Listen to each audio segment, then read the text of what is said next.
fantastic evening, fantastic afternoon, fantastic pre-noon, no matter where you are in the world. I'm Hasan Piker, and this is the HasanAbi broadcast coming to you live from sunny California, Los Angeles, folks. We're live and alive, and I hope all the boys, girls, and MBs are having a fantastic one, okay? Because it's Monday. It's news day. It's Monday news day. We got it. We're doing it. We're doing it live. We're fucking going down. That just blew up a little bit, but yes, that's right. It's Monday. And we got some news, and this is part of the broadcast where I tell you a little bit about my personal news, about what's going on in my life, about what has happened, and what is to come, I guess. This is for all my parasocialists. The hoodie in the new drop is so warm and comfy. Hell yeah, that's what I'm talking about, DJ Kento. Good shit. Stop wearing black, show me them titties. I'm actually wearing navy right now, but a very dark navy. Anyway, that intro is so incredible, but I just wish that it was not. I just wish that it was copyright free. I wish we had like a copyright free version of that song. The Patreon episode of Fear End was the best one yet. So much insanity. I know. We had a lot going on. Wall Street Journal saying the SVB crash was caused because of too many diversity hires. The 12 white men running it would have not let this happen. That's funny. We'll take a look at all of that in a second. But let me tell you something. Folks,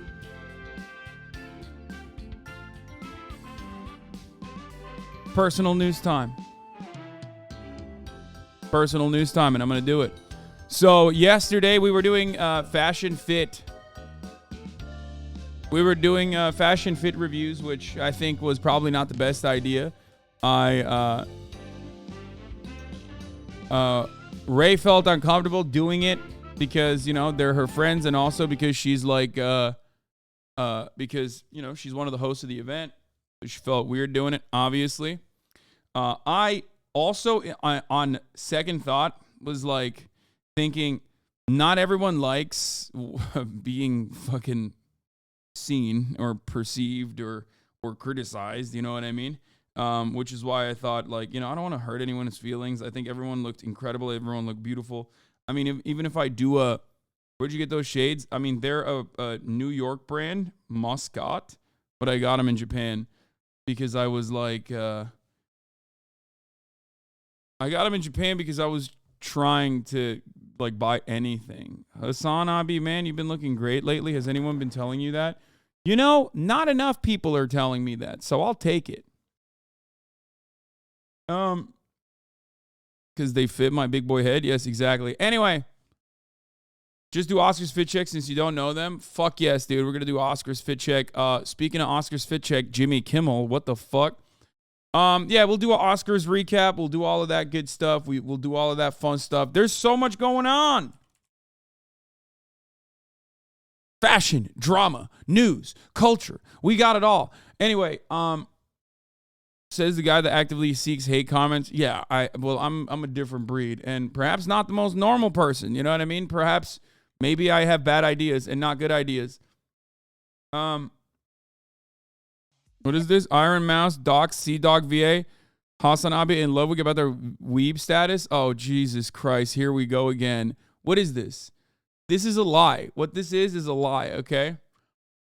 JPEG Mafia collab whenever he apparently, according to Anthony Fantano, is coming out with one of the best albums of the year with Danny Brown. Is that album out yet? I don't really listen to a lot of music, as you guys know, but I do love Peggy. He's the GOAT. Would love to have him on. We're on our puppy arc as well. As a community, we are on our puppy arc. Remember, that is what's going to happen as well this week. I'm trying to set it up, hopefully, for the weekend, if I can.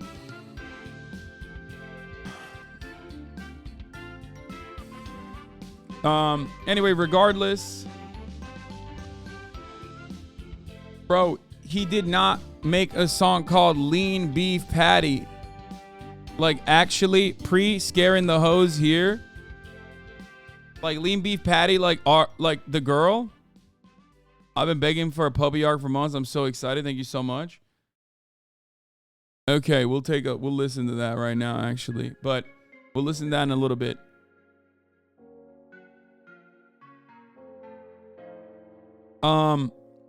But yeah, last night I ended the broadcast. And we did the Fear and podcast. This episode was jam-packed. It was stacked, possibly the most stacked episode. Possibly a bit too insane, if I do say so myself. The paywall proportion got completely out of hand. Originally, like the original the free part of it was already like drama-packed, jam-packed. But then the paywall proportion got like absolutely out of control. I mean, straight up. Bananas mode. Went full-blown bananas mode. But yeah, here it is. Cutie Cinderella recapping the streamer awards. Valkyrie interrupting Hasan. Deserved and so much more. We had a full-blown episode. And then if you think we had too many guests on this one, guess what? Not enough guests. Even more guests actually showed up. It was fucking crazy. Ludwig, Connor Eats Pants, and Connor Dog Virginia also showed up in the middle of the fucking premium episode. There's a lot of drama. Marat showed up at a certain point. I yelled at him.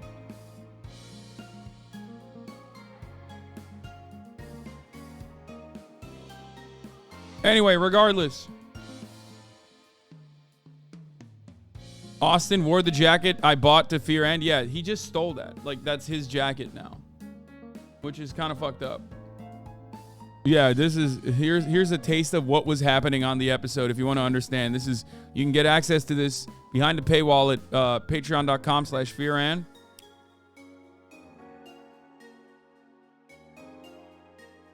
Anyway, regardless, we'll get to all of that. That part was chaos. That part was crazy. What's the shirt made out of? Velvet? No, it's corduroy. It's a Carhartt work in progress collection corduroy. I think it's work in progress. I don't know if it's work in progress. Carhartt has like a WIP collection, which they call as like streetwear, but with the durability of like, regular Carhartt work shirts, which I really like. I wear a lot of Carhartt. If you guys haven't noticed, it's like one of my favorite brands. So, it's great. They make stuff for big boys. I will obviously, I rarely ever fucking touch power tools or anything unless I'm like moving them out of the fucking way in my garage. But,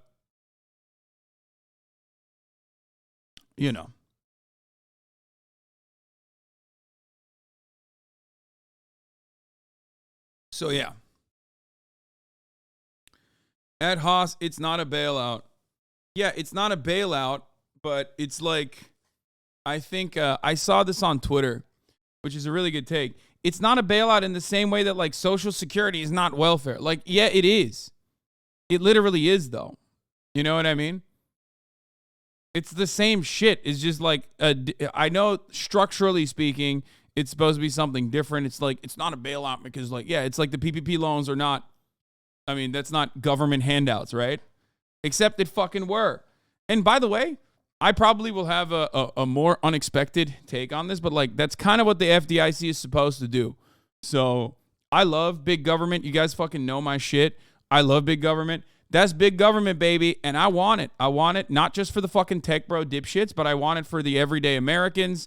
I want it for everybody. I don't have an issue with it, but we're going to get to that in a little bit. We're not doing the financial news portion of the broadcast yet. We're going to get to that in a little bit. Instead, it's a backstop. The bank executives and investors are getting their funds bailed out. It's the business, mainly small startups, that are getting helped out by a backstop. What? Functionally speaking, the FDIC is a great, valuable, incredibly important resource. If it didn't exist, you would be fucked over. I promise you, it does not matter. Every single person technically pays into a pool of funds in some respects, and every single bank pays into it in some respects. The only issue is that, no, you're baiting me. You're baiting me into talking about politics. I'm not done yet. I haven't even done the segment. Listen, stop it. Stop. Clip is popping off on Twitter. Not sure if you saw it yet. Yeah. Ahnaga Liz, thank you for the 5. Get the subs.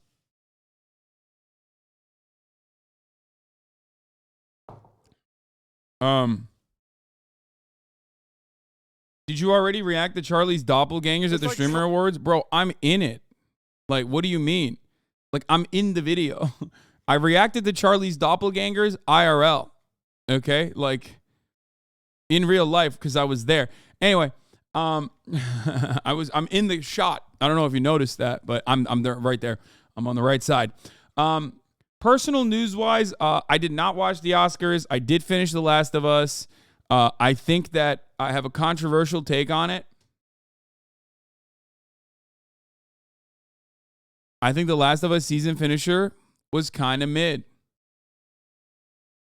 That in and of itself, like that sequence in and of itself, yeah, I think it felt rushed. It felt out of nowhere. It felt rushed. I can't believe I'm saying this. I did not see as much emotion in it. It almost felt like a fuck you. I feel like, you know what it reminded me of? That conversation that we read about in the news about like one of the creators talking about how like in a video game, murder is like normalized. So obviously when you kill someone, it seems it's like way more impactful in a fucking movie, right? Yeah, but you made it like a video game. You made that last sequence like a video game, and it did lack emotion. That's how I felt. It was like the impact of it was so deafened. The impact of it was, I'm not giving you spoilers, man. Shut the fuck up. Everybody, I'm not giving spoilers. This is a spoiler-free criticism, okay? You are not getting spoiled on this, cultural moment, I guess, that happened many years ago. It was like an 11-year-old game. And maybe because I was much younger, but when I played it,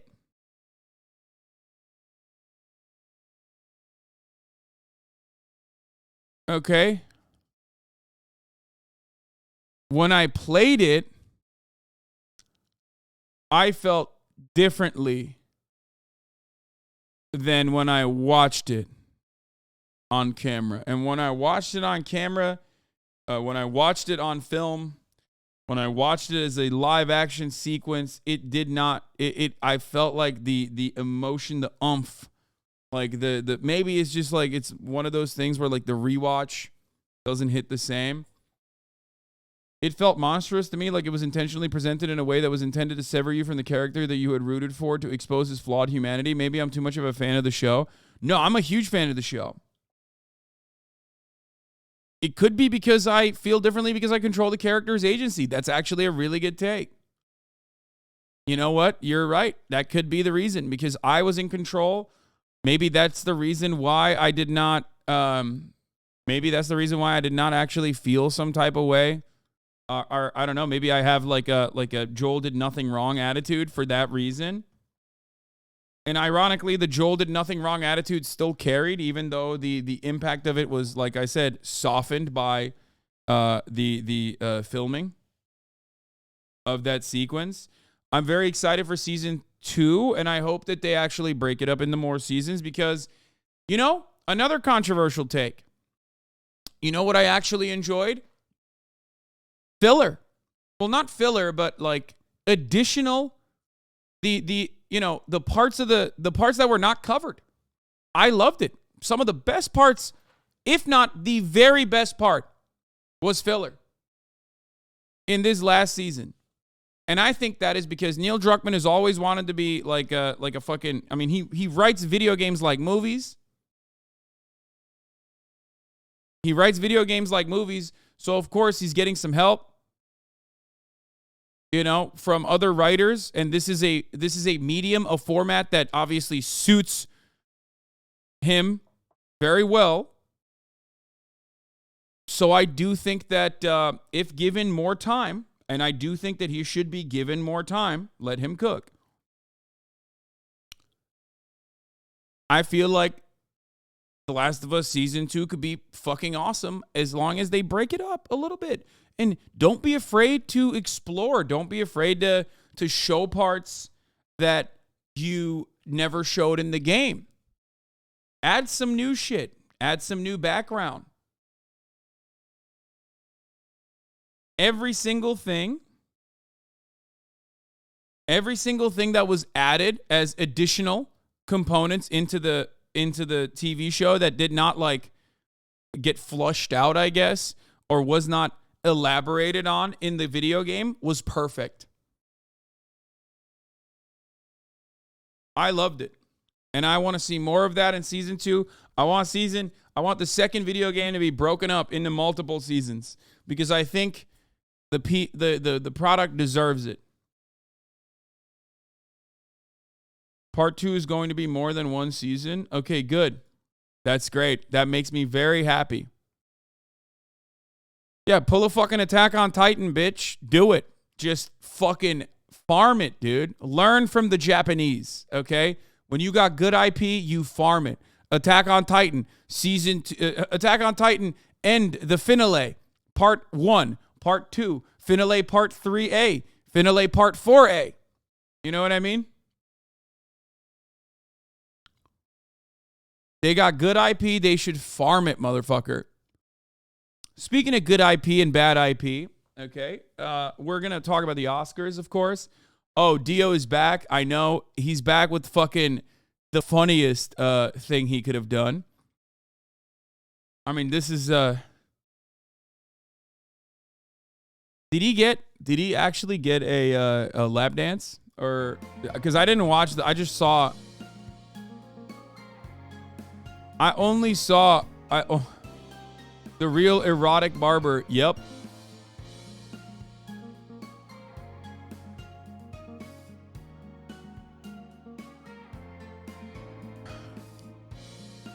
Yeah, Attack on Titan final season part 3, the first half. Yeah. Yeah, we're going to talk about Jordan Peterson's fetish arc. He's very clearly on benzos again, for the record, like 100%. I'm calling it. That's a lock.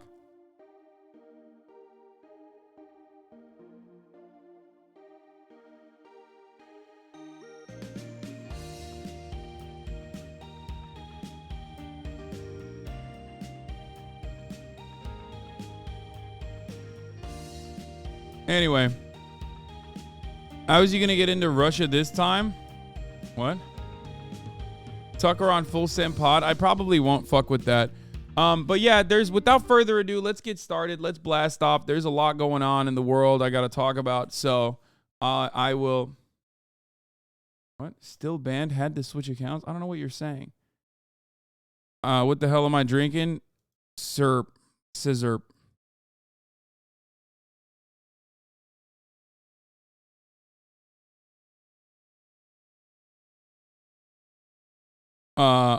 Anyway, let's do it. Motherfucker is openly stating he's ban evading. What's going on with the banks? Am I dumb? We'll talk about it. Don't worry, you are not dumb.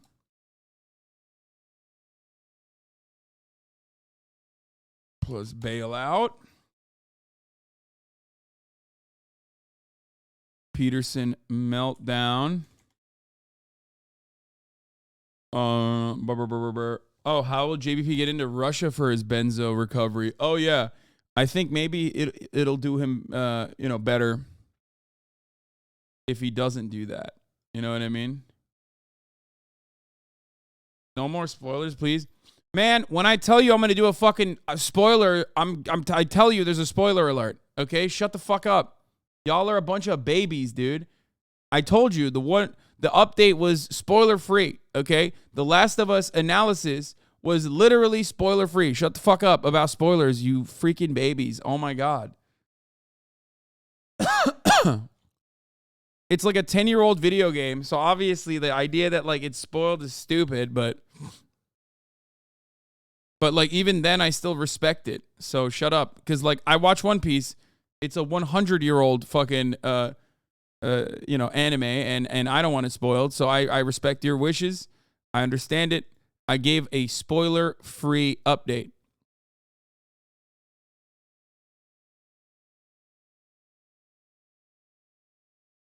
Oscars, drama, and so much more.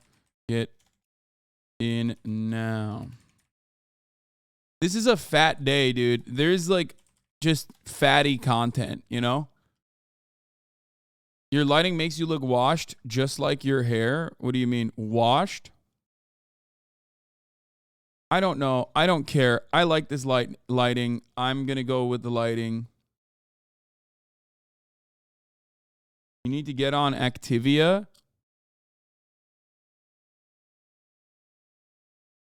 What the fuck? Jamie Lee Curtis jumps for joy after everything.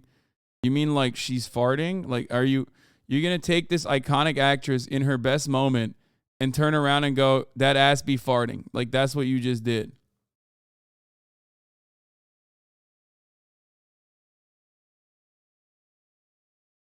I mean,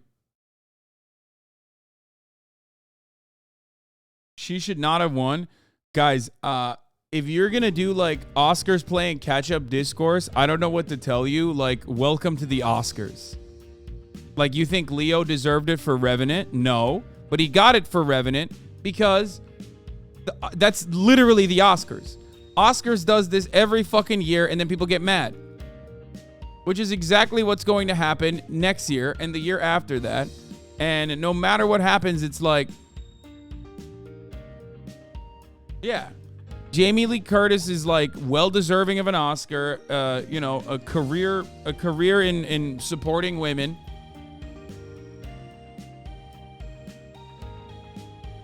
She got it for literally not as good of a role in comparison. And like, as far as the only controversial thing that happened, that it wasn't even that big of a deal and she was still more deserving. Yeah, it's so stupid. It's like people saying Stephanie Sue. Okay, that's fair, I guess. But if you're like getting upset about Angela Bassett, like, also deserving. Okay, also absolutely deserving. Here, by the way. Here. Yes, I did talk about Linus almost ending his empire over the weekend. Yes. Who must be like this generation and their participation trophies? Meanwhile, they give one to Jamie Lee Curtis. Bro, it's the Oscars. Every single person that gets an Oscar, like that gets it too late, which most people get it too late, is getting it as like for a career of work. It's, I mean, obviously, like sometimes people get it when the time is right, when there's no fill, I guess, from like previous years. Okay. If there's no fill from previous years, then they do that, right? The Whale wasn't all that great. He got an Oscar only because Hollywood abused the fuck out of him and it was an apology. There's my hot take. I haven't seen The Whale, so I can't speak on it, but I mean, I'm sure it was an apology trophy. That also makes sense. Did you see the Not To performance? No, but I'm sure it was incredible. My AmeriCorps merch came today and it's fire, dude. Let's fucking go, dude. Let's go. I'm glad that like the AmeriCorps merch is already being shipped out. Also, come on. I'm retweeting this. Blast off. The blast off is here. Fucking tell your friends. Tell everybody. Tell everybody up and down the block that we're live and alive and we got a lot to talk about. If you always show up around fires, you're probably either an arsonist or a firefighter. Most people assume I'm an arsonist.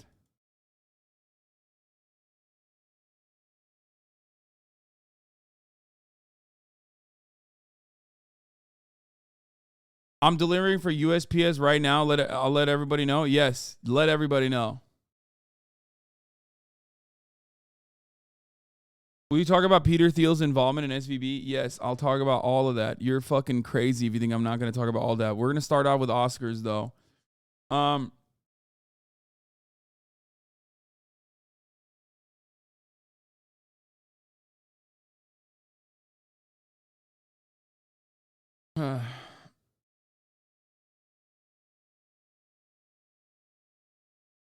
What is this? Right-wingers rushing to come up with an explanation for their regulatory failures, and that is consistent with their dumb ideology. The bank ran out of money because it was too gay.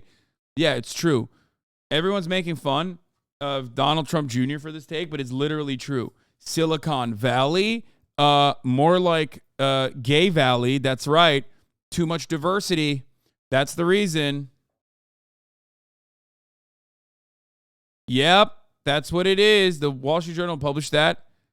today. I mean, dude, of course they did, because like woke ideology and wokeism and all this woke bullshit is such a good way to fucking immediately shift the attention of a bunch of racist, bigoted boomers away from like the actual regulatory problems.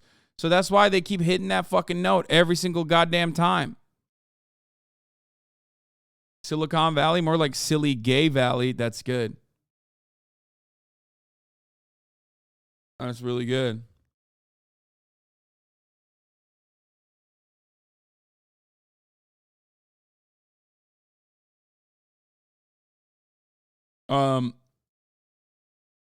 Silicon Valley Gay.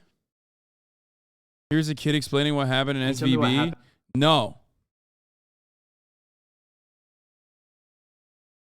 Silly Cock Valley? Silly Cum Valley? Okay, we're getting somewhere. We're cooking.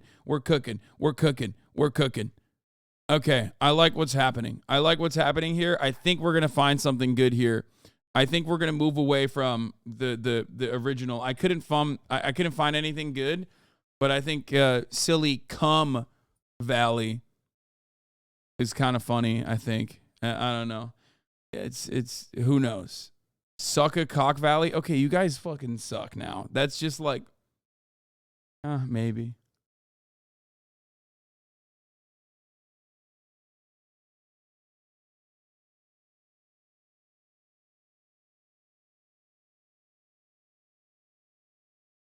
I don't know. Your title's a little misleading. Bank bailout implies the investors and bank itself are being bailed out versus the depositors instead. Guys, I'm going to talk about all of that. Please, just let me cook, please, okay? Let me cook. Like, don't come in here at the top of the hour and think that you're going to get away with not seeing a fucking 3-minute ad break. You know what I mean? You're going to see a 3-minute ad break. Don't come in here and fucking try to tell me that you're not going to see a 3-minute ad break. You're going to see it. I'm Spackle. Thank you for the 5. Get the subs. You can avoid those ads, though. Fear not. Like, for example, you can avoid those ads by subscribing for $5 or for free with a Twitch Prime, or by getting gifted a sub by I'm Spackle or others who gift subs. That's right. So, you know, that is one other way to do that. So here's the 3-minute ad break now.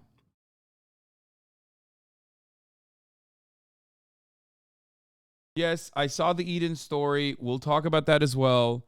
Please stop sending me HasanAbi heads beating tater tots on chess. Like, I don't care. Good job, guys. Like, I'm happy for you. HasanAbi's nipple gifted 5 of the subs. But bro, HasanAbi's nipple is going to be way more prominent. HasanAbi's nipple is going to be way more prominent in the future, in the not so distant future, because honestly, I'm fucking shedding, dude. I'm shedding calories. I'm shedding weight. You know, shirtless Sundays might be upon us. Now, obviously, it's not going to be a body off. I'm not body off yet. You look so much bigger than Ludwig. It was wild. I mean, I am much, much bigger than Ludwig. I have like 100 pounds almost on him. Anyway, let's listen to this lean beef patty song by JPEG Mafia and Danny Brown. I'm going to burn through this. I'm going to look at the Ironmouse clip, and then we're going to get into the Oscars.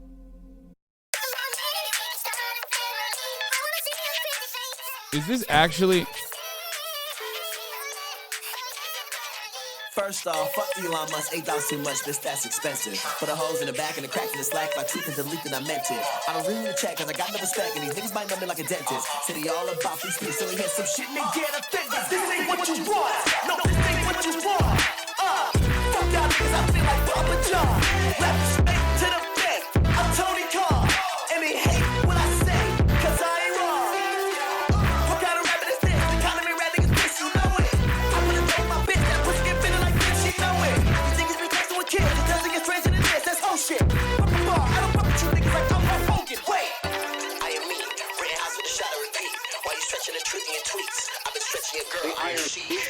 What's the deets? In the crib, chicken swelling for weeks. Watch your energy, watch what you tweet. You can go from Elon to Yang on the weed, but...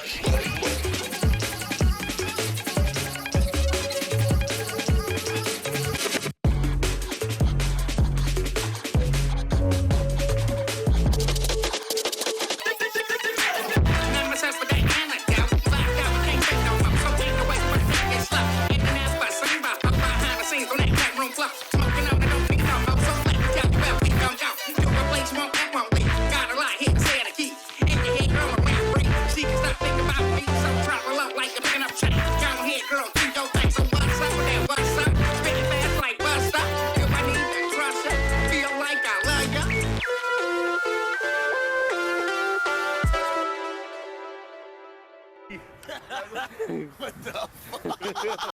Bro, please get to the news already. Okay. Yeah, my mistake for listening to music. My mistake for listening to music in front of some of the most annoying fucking nerds on the planet who are just like, dude, my news fix. Come on, make it snappy. You're already a fucking hour late. Come on now, stop having fun. Friend of the show, Peggy, is coming out with a new album, but I need you to dance, News Monkey Man. You know what I mean? Time.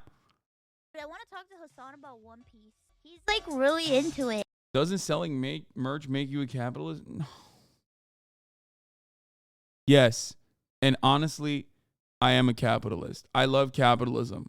Who cares? Nothing about what I advocate for or say is going to change. Sure, I'm a capitalist. I love capitalism. Go on. You know, I've said this so many times. It doesn't matter. It's not like motherfuckers are... It's not like people give a shit. They're not yelling at me because they think I'm a socialist or capitalist. They're yelling at me because I keep telling them that the systems are fundamentally broken, and that pisses them off. They have to believe in the illusion that everything is actually by design and working as intended and really good. And when someone comes around and says, no, you fucking idiot, everything is not good. Here's how bad things are, and here's the real reason why things are bad, and it's not actually going to change. They get mad, okay? It's not like, ladies and gentlemen, we got a moment either. I've said this before so many times. I'm like, sure, I love capitalism. I'm a big fan. Who cares? He's such a weeb. I want to talk about weeb shit. Because, you know, he was hanging out with Connor this whole time. Connor's not a weeb. He just lives in Japan, and he barely knows shit about anything. By the way, this is a common thing that I've heard, even though Connor literally has JoJo suits, okay? When you go out of your way to only wear JoJo merch, when you go out of your way to only wear JoJo suits, okay? Not that it doesn't look bad, because it does look really fucking good. Let's be real. He's a handsome boy. But, you know, when you do all of that, like, it's kind of hard to just act like you're not, you know, you're not a fucking weeb. I think Connor is a weeb. Connor is a fucking weeb. He's just there. He's a fake weeb. All he likes is JoJo. He's a gamer that appreciates JoJo. Well, obsessed with JoJo. Is Ludwig a weeb? Ludwig... Alright, here's the thing. Hasan is a weeb. Ludwig is also a weeb, but he's like a closet weeb. He's more closet weeb than Hasan. Because they're both huge fucking weebs. It's true. The first time I saw Ludwig, he was on stream cosplaying as Zoro. Do you guys remember that? Did you guys ever see that stream when he cosplayed as... What the fuck? He did a Zoro cosplay? I'm Zoro. I'm Zoro.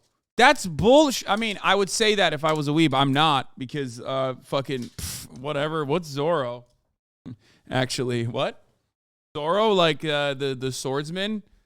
You know, like the Spanish swordsman? That's where you're, like, the one that does a Z, right? Yeah.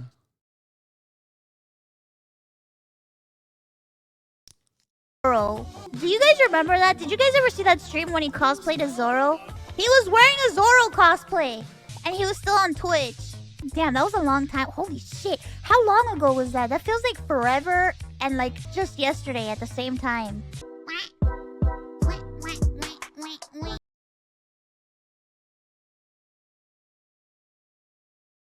I'm not a weeb. I just sometimes watch Japanese animation and appreciate it. But, like, not a lot.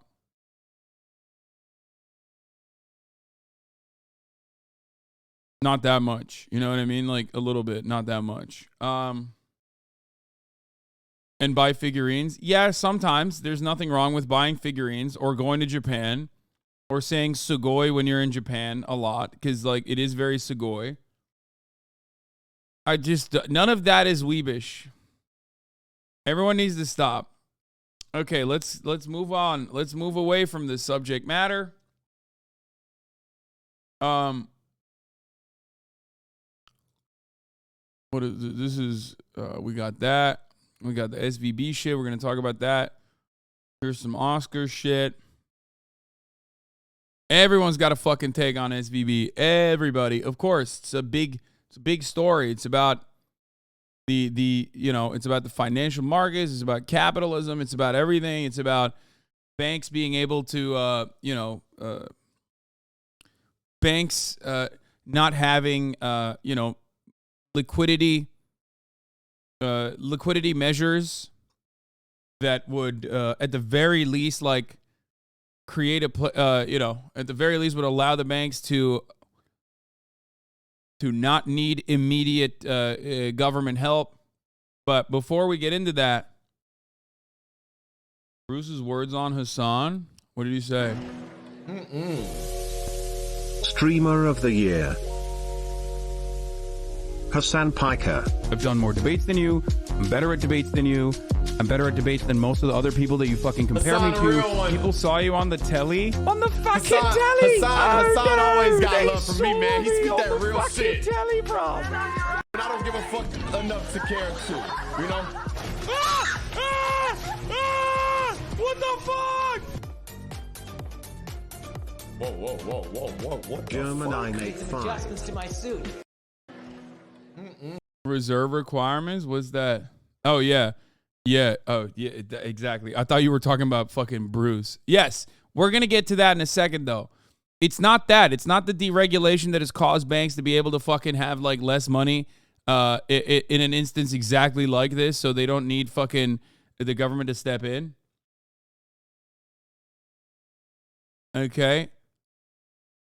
It's one of the most annoying groups of people, too, fucking want to be tech bros and finance bros who failed in those fields, chirping on TikTok without analyzing laws and regulations. Yeah, anyone that doesn't talk about, like, regulations and how this is yet another instance of deregulation needs to shut the fuck up. Yeah, SVB messed up basic risk management, and we had to listen to all the VC bros go crazy. I mean, it's not just that, though. It's interest rates raising that is also playing a role in this, because I think it's larger than that. It's literally the attitude and culture that, like, American capitalists have had for the past couple of years, maybe like the past decade, maybe even the past couple of decades, with quantitative easing, but specifically overdrive after 2008, where people basically got too used to getting free money. And that free money basically propped up entire industries. Okay? Like, that shit literally created a cycle where everyone was like, yeah, of course I'm going to get free money. What the fuck you mean? Give me the free money. What are you talking about? Give me the free money, please, right now. Right? And when the free money line actually gets, like, diminished a little bit, when interest rates go up, all of a sudden everyone's like, well, I'm used to free money. I don't really get what's going on here. It doesn't seem so free anymore. You know? It's a part of risk management. It's a subsection called interest rate risk management. Yeah. So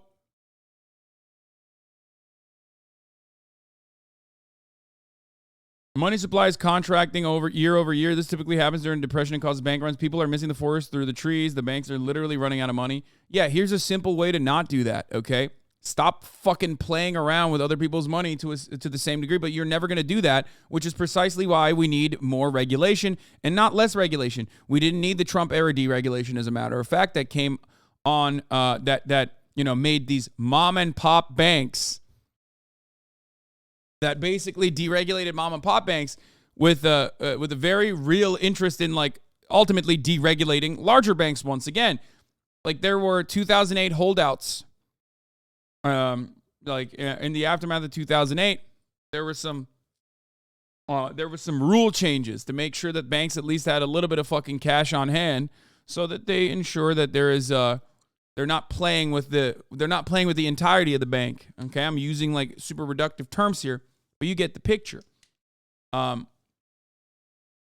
a lot of people, myself included, in 2018, shit on this.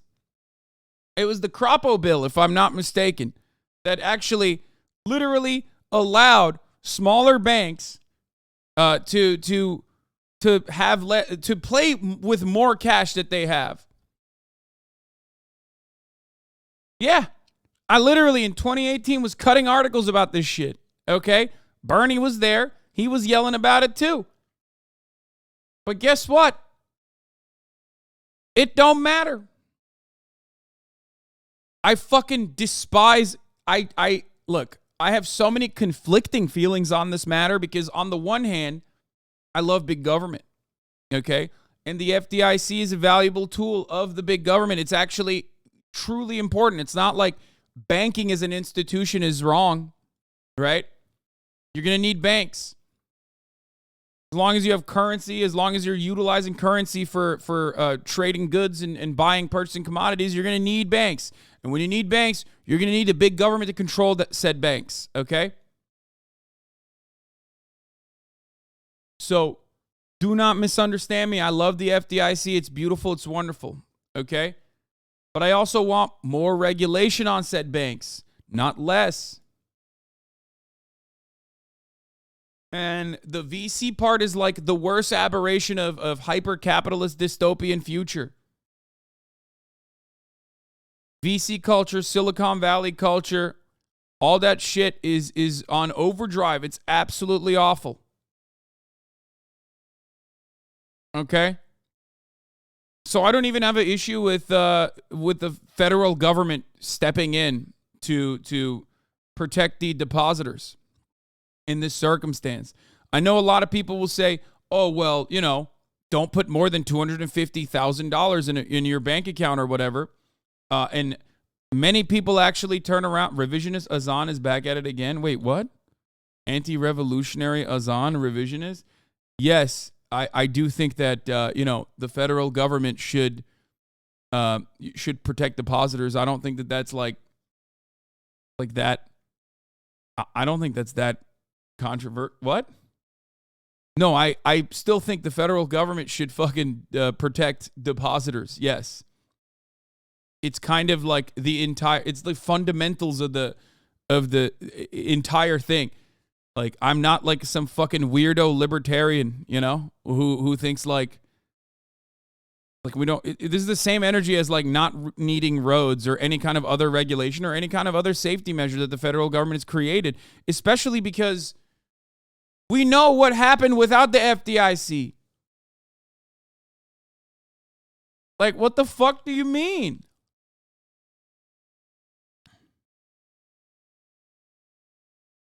Like, you don't have to, you know, you can look at a not so distant past where without any kind of like protection like this, we had bank runs caused by the same exact capitalist system, by the way.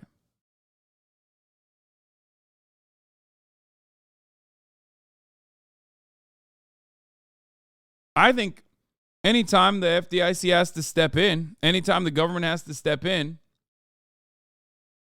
100%, 100p, you get the bank. It's your bank now. It's the government's bank.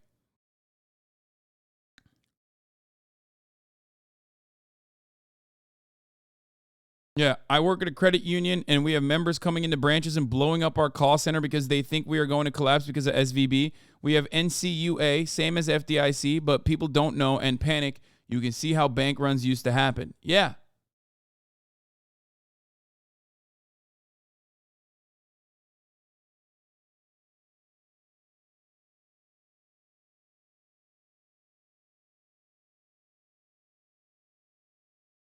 So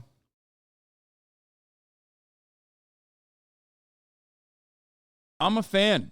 I'm a fan of the FDIC. I'm a fan of the federal government. I'm a fan of the government doing things. You know what I mean?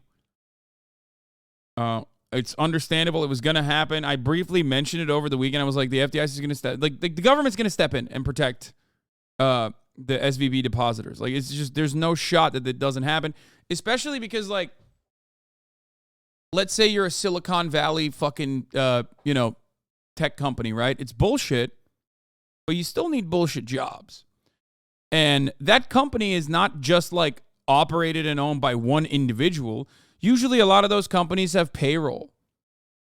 So all of a sudden, like, if they're operating out of that bank, if they have business accounts at that bank, you're cutting off like literally money to janitors. You're cutting off money to like actual fucking laborers, all because the bank fucked up. You know what I mean? I know that we like to, you know, take this stance where it's like, fuck VCs, like, fuck Silicon Valley, fuck the tech bubble. I agree. Rory V, but thank you for the 10 of the subs. But the victims in that circumstance are people who have no bounce back, people who have no say in the matter, and people who didn't do anything and will still absolutely get fucked over. The poor get fucked over in this circumstance. What do I always say? In our current capitalist economic system, the gains are privatized, but the losses are socialized. Understand this. So when the stock market is doing poorly, you will feel that. When the stock market's doing well, though, you won't feel that because it's only lining up the pockets of the wealthy. That's how the system works, which is precisely why you do need the federal government to step in and do something about it. Wow, the federal government is again bailing out banks and rich people by effectively repealing the insured deposit threshold. It's not a bailout. Taxpayer money is not being used, which this part is true, which ironic because they did not have this energy, remember, for student loans. Student loans are not dissimilar to this process. Student loans getting pardoned by the federal government is not increasing your taxes, and yet these fucking piece of shit monsters, and I'm not talking about Jeff Stein. I like Jeff Stein, but these fucking monsters, these fucking animals that are at these fucking multi-billion-dollar news media corporations did not even stutter. They lied to you every fucking day. They did that on NPR. They did that on fucking Fox News. They did that on CNN. And they kept talking about how, wait a minute, who's going to pay for these fucking student loans to be relieved? Fuck you. Fuck you and suck my fucking cock. When? Oh, it's not a bailout. We must talk about the semantics of this situation when it's the banks that are getting bailed out or not getting bailed out, when it's the depositors that are getting bailed out. It's fucking bullshit. It's bullshit. And you saw these hyper-capitalist, libertarian, Ayn Randian, fucking, I played Bioshock and misunderstood the message ass dumbos all over Silicon Valley go, please, federal government, please step in, sir. Please, sir, I want some fucking more. All of a sudden, a bunch of fucking welfare queens, huh? What happened? What happened?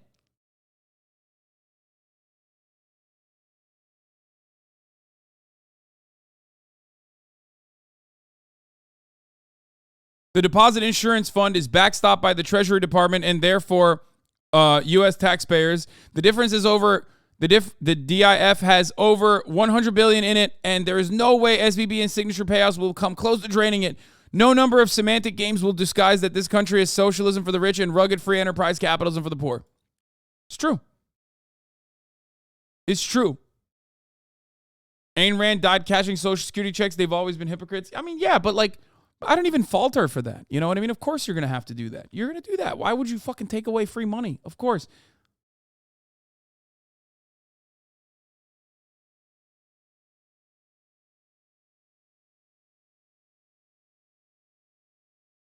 Anyway, what the fuck is this? Dog, you're out of your fucking mind if you think I'm going to read this, bro. This is craziness. Yo, Twitter needs to stop.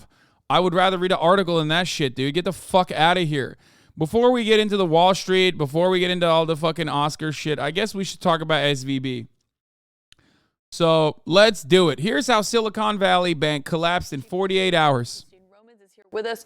Christine, okay, if you weren't paying attention on Friday afternoon, you were off work or on a trip. Dude, shut the fuck up. I'm going to talk about the Eden stuff as well. Oh my God, shut the fuck up. Shut the fuck up. Nothing triggers me more than people being like, no, you need to get to this story immediately. Do you want me to cover immediately a story of yet another trans person very publicly killing themselves? Is that what you want? You want it right now? You want it right now in this very moment? Shut the fuck up. I'm going to get to it. It's Monday. There's like a million news stories I have to cover.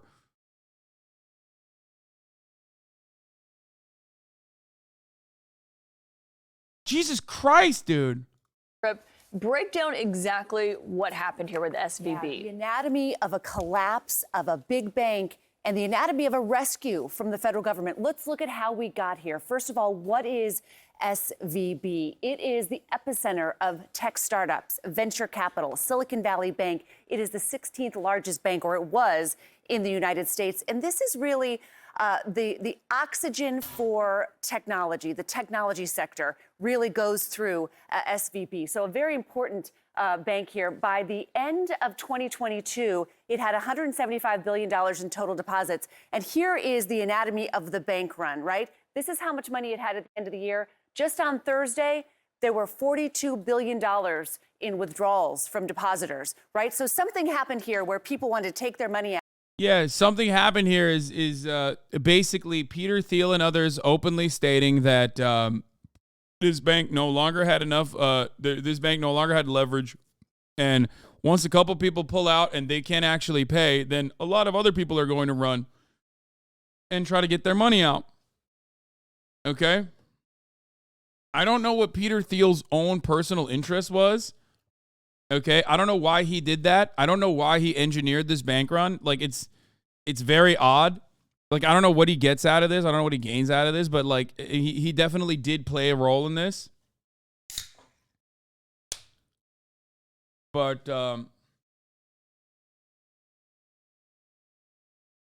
put him in jail? Yeah, okay. That's laughable.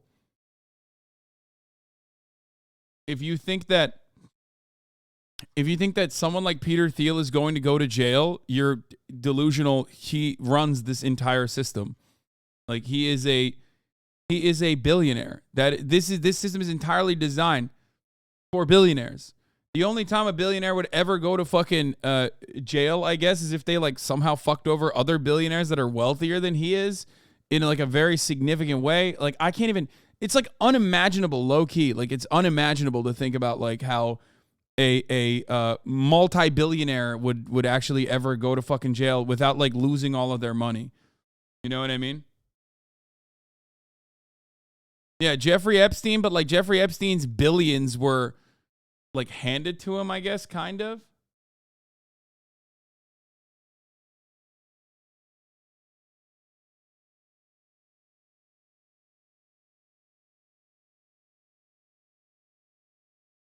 Like Sam Bankman-Fried, exactly. That's like great example. That's a great example. The only time a billionaire gets punishment is if he fucked over other billionaires. That's my point. Bernie Madoff, Sam Bankman-Fried, these are guys who fucked over other billionaires. Jeffrey Epstein basically ran out of use. You know what I mean? I think he did his like he did his like CIA blackmail operation.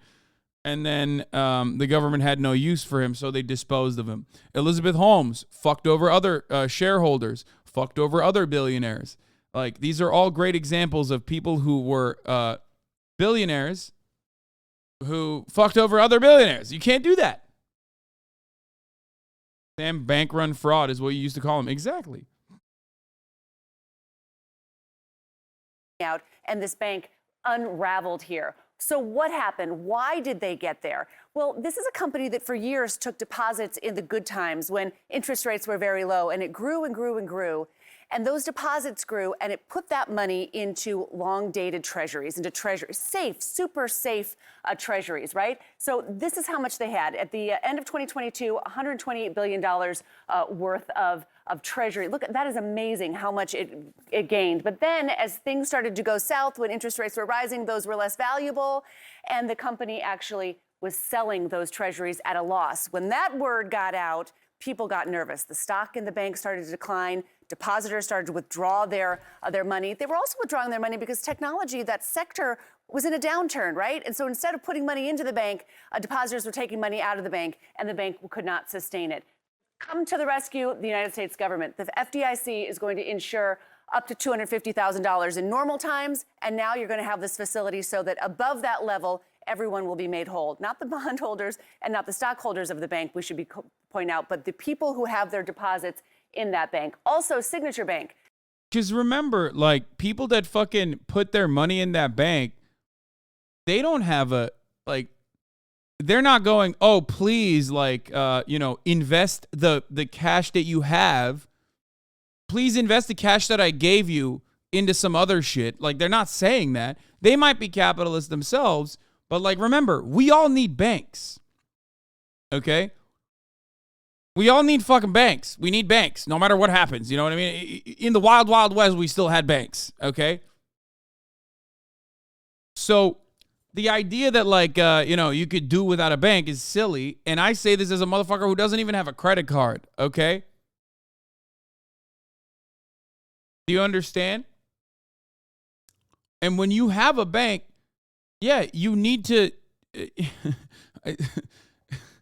you need to have that insured by the federal government. My parents are saying this and the other banks are going to trigger the next recession. Yeah. That huge tweet you skipped was basically a tech company owner talking about how they heard about this in a huge group chat and participated in the bank run and bought stock while the bank run was happening. Yeah, I mean, the entire process is fraudulent. Is it common practice for depositors to exceed the $250K FDIC limit? I think it is, but maybe I'm wrong. Like, I've thought it was, you know what I mean?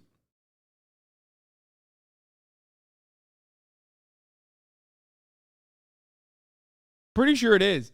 And you want to know what the other hilarious part about it is? Yes, most rich people bank with one institution usually because they get benefits from that, right? When you have a lot of money and you put it into one bank, especially if it's like a smaller bank too, that bank uses your money, so they give you benefits. They offer you loans, for example, or mortgages with a very low interest rate, sometimes as low as like literally 0%. Now, I don't know how people are doing that, okay, but you get a personal banker, you get a lot of amenities. Now, if you're banking in an institution that is massive, the amount of number is like, it's always going to be above 250K, first and foremost. But the amount of number goes up for you to be like a high value client and have access to like immediate 24/7 wiring, shit like that, all these like idiotic amenities. You need like around, I think, $10 million for Bank of America. If you have like a couple mil, they still won't fucking do that either. Like they won't. They literally will be like, oh, you're above 250K. It doesn't matter. We're using your money, and you get no amenities, right? But once you get to like, I think the 10 million status, that's when you get like, that's when you get special privileges. Okay? But if you're at a regional bank, you put $1 million into one bank, you bank with one place, and you put a million into that bank, then that's it. Chase private client is way less than 1 million. Really? Bank of America's first level just to be a pro member is a 250K deposit. Yes, but that's not what we're talking about. How are you so familiar with all of this? I am, one, a rich person, and two, on top of that, I read, and also, this is what I do for my job. I don't know if you know this, but I'm, this is what I do as a job. So there is that. Unfortunately, a big chunk of my job revolves around trying to understand banking, trying to understand, the markets, trying to understand finance. I have to have like some level of financial literacy, despite the fact that I absolutely fucking hate it. I feel like the stock guy has a better grasp on this than you, says Fidel Castro. I don't understand how motherfuckers name themselves after revolutionary leaders and then in the chat turn around and say, BTC, we need BTC. We need BTC, Pog. Tell the viewers that they need to buy assets in the upcoming recession.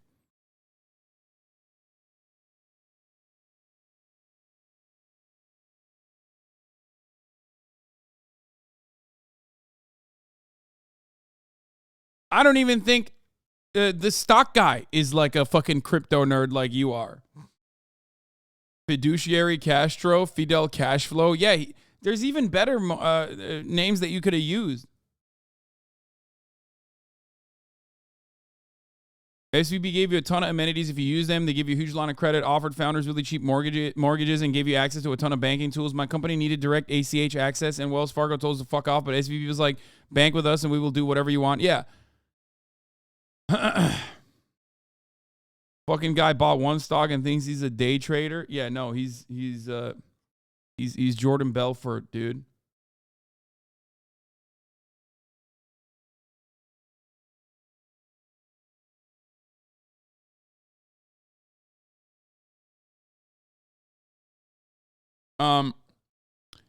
Anyway, have fun with the Ponzi schemes. That's cool because like one of the funniest parts about the story is like when crypto lovers turn around and go, see, you know, regular traditional financial tools also collapse.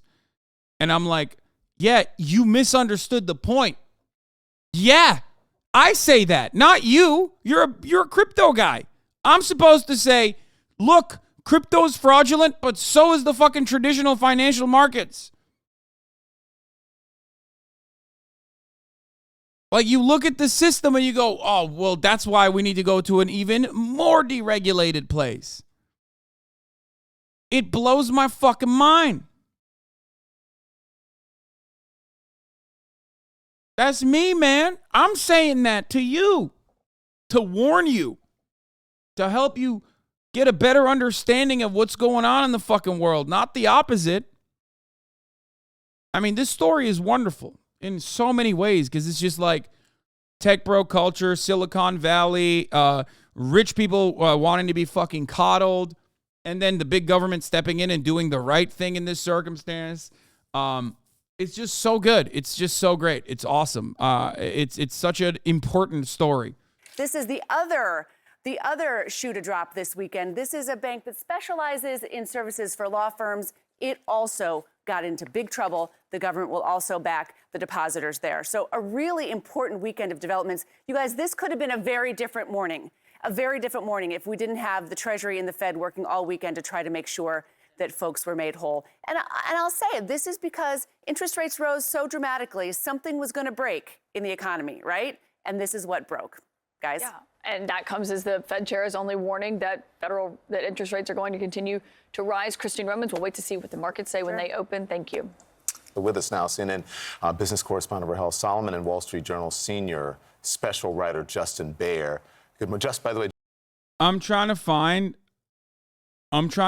my old video from like around 2018 talking about the Dodd-Frank repeal, like the deregulation that came from the Trump era, because I specifically talked about a potential liquidity crisis within banks that was literally foreseen. It was foreseen. Everyone knew that it was going to happen. Like, literally everyone knew it was going to happen, and then it happened. I have so many videos from back then where I was talking about this shit, getting fucking mad, and how because if I remember it correctly, they did it at such an interesting moment where, like, everyone was hyper-focusing, the media was hyper-focusing on something entirely different. They did it. They did it at a time when, like, I think there was some other shit that Donald Trump was saying, and everyone fucking... everyone was like hyper focusing on that, and then this came in like behind closed doors I remember what I was talking about, where it was like they did this in the same room, basically, like one door down inside of Congress.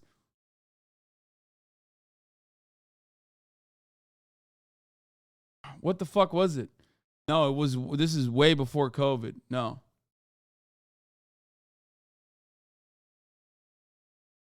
But we've kept... No, here. I mean, here.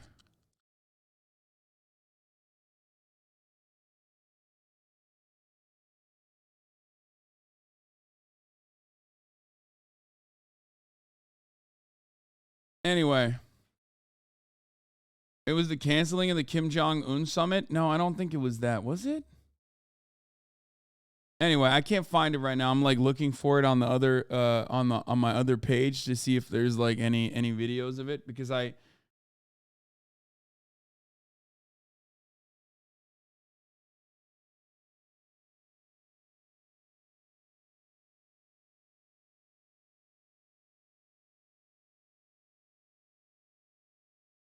don't know if it's like the planned summit with North Korea's Kim Jong-un. I don't know if it was like, I think you're talking about the signing day, not the day where they like actually.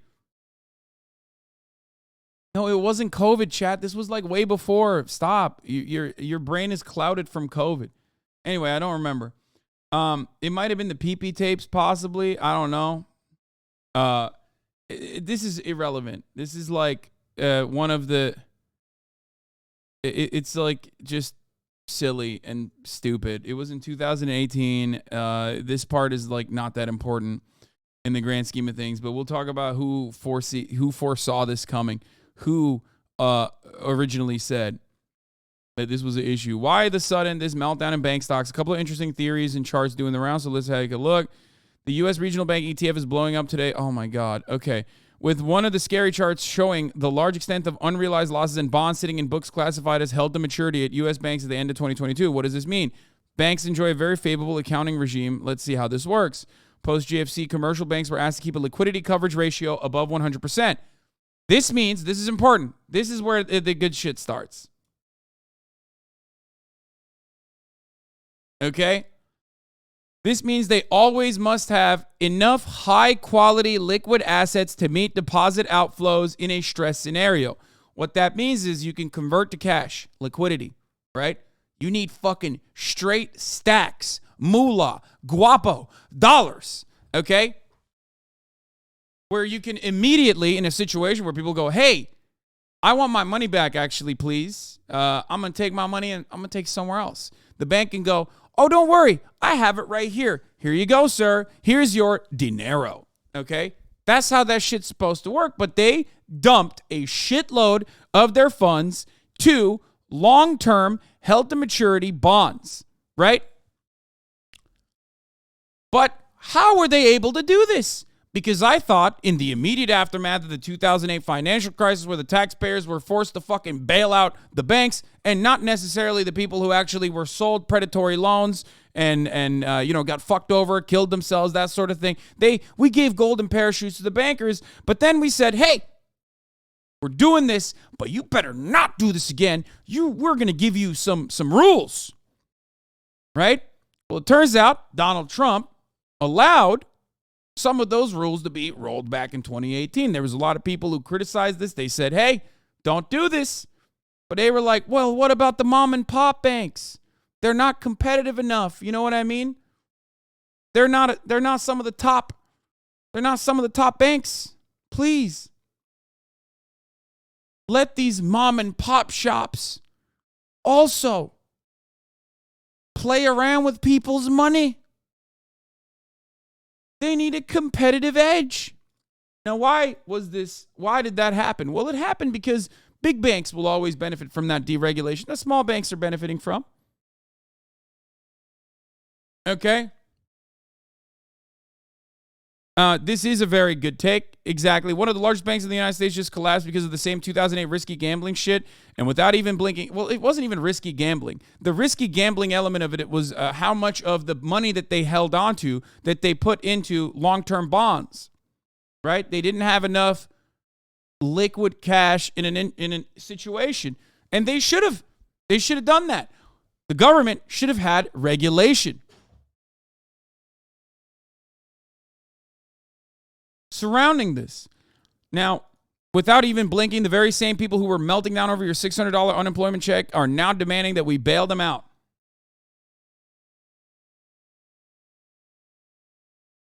And this wasn't just Republicans that voted for this, mind you. I believe it was like more than 15, maybe 17 Democrats that also voted for this deregulation. Remember that. It wasn't just the Republicans. Democrats were on board with it too, because they are the same kind of vicious cock-sucking demons that the Republicans are too.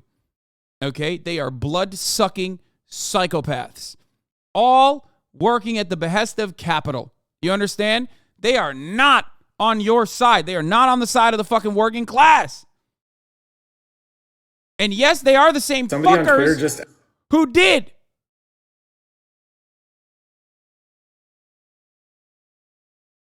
complain about student loan debt relief. What is this? Somebody on Twitter just asked Bing's AI what this SVB collapse in monkey banana terms. Asked Bing's AI to explain the Silicon Valley Bank collapse in monkey banana terms, and I'm going to read that response to you. Here's the response. Here I go. Me try to explain. Silicon Valley Bank like big tree with many bananas. This is the link you wanted me to watch? Like, you were like, this is the link you need to watch? Respect to you, just chatting streamer of the year, but I prefer XQC explanation. Okay, stop. Let's do the serious, let's do the meat first, and then we'll get to the funny haha moments. Anyway, this means they always must have enough high quality liquid assets to meet deposit outflows in a stress scenario. This effectively means that banks around the world are forced to keep around 10 to 15% of the assets side of their balance sheet invested in high quality liquid assets.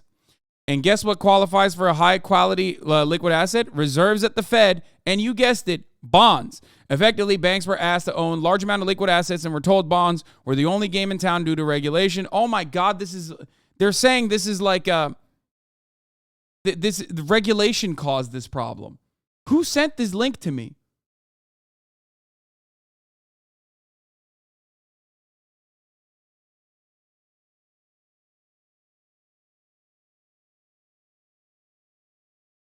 Yeah, they overregulated the banks. The banks should have actually...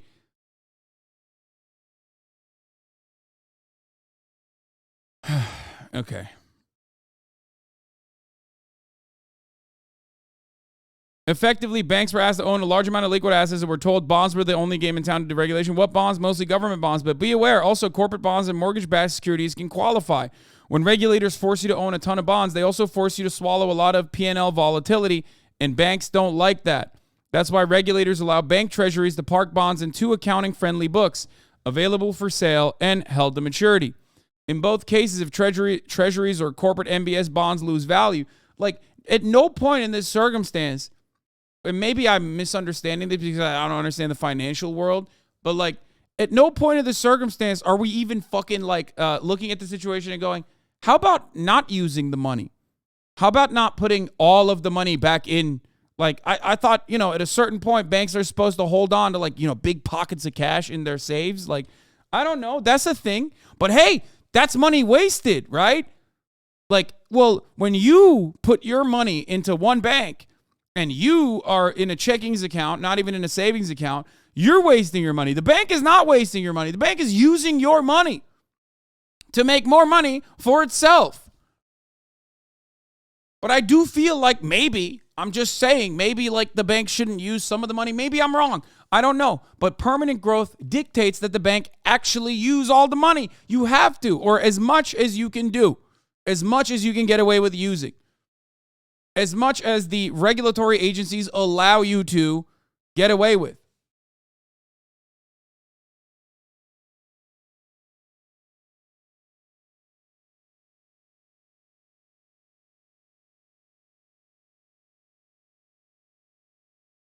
When you put money in the bank, they loan out 10x the amount. Your deposit counts as 10% in the reserves that they hold. Yes.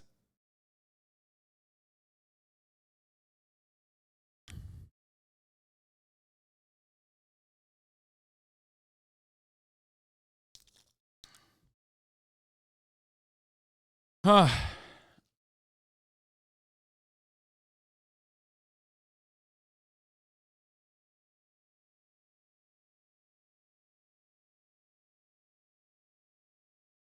I think you only have to have 10% of every loan the bank makes in savings.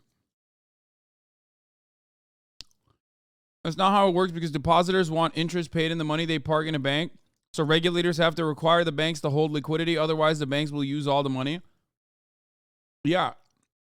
I think they should not use all the money. They should have even more of the money parked inside of the bank to give back whenever people need it.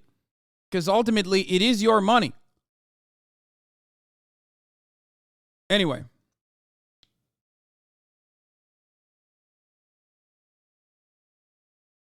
In both cases, if treasuries and corporate MBS bonds lose value, the bank's P&L does not record the loss immediately. The unrealized gains and loss of securities held in AFS hits the capital position of the bank, not its P&L.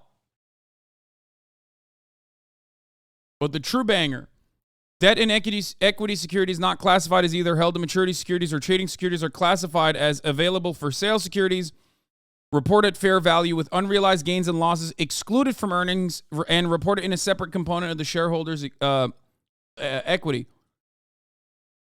The true banger is that bonds booked in held to maturity books are reported at amortized costs, or in other words, the unrealized losses basically do not show up in the bank's financial statements. This creates an incentive scheme to park as many bonds in these accounting category as you can, as you earn coupons over time and don't face P&L volatility. The flip side is when you need liquidity, banks can only sell a small portion of the HTM bonds before being tainted as non-compliant from regulators.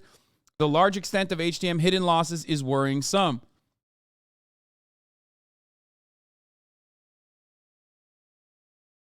To me, there is a more important story going on. Liquidity and funding are becoming tougher for small banks. QT is reducing the balance sheet of the Fed. On the asset side, QT shrinks the amount of bonds the Fed owns. On the liability side, it could be RRP or TGA or reserves. I don't fucking... Okay, now it's confusing me.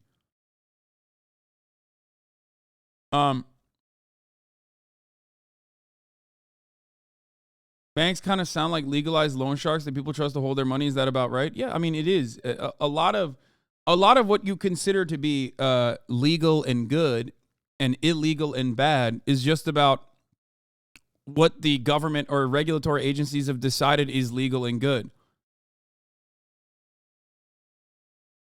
Okay?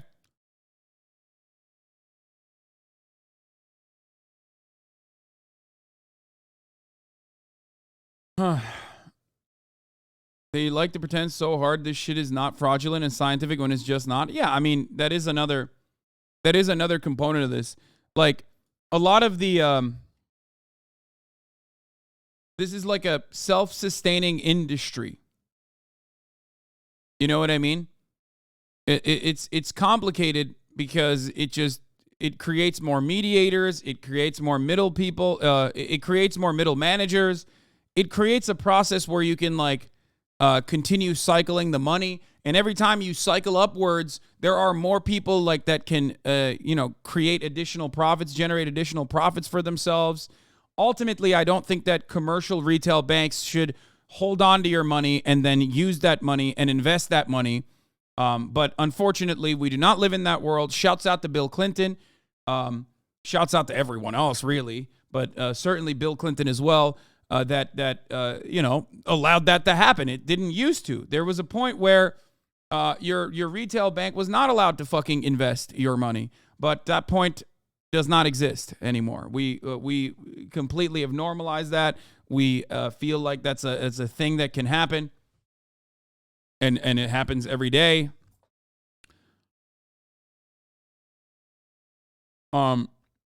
Ultimately, though, what would be better is if they had...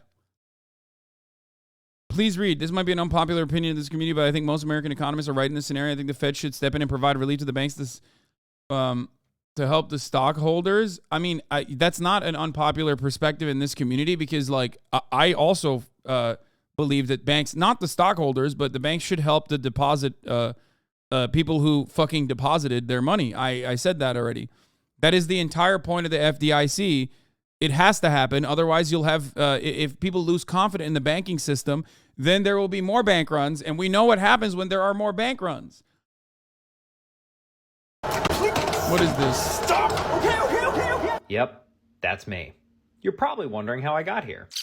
The year is 2019, and I live like a king. Hey, SVB. Looking good, Randall. Investors love me. Conditions. Today's video.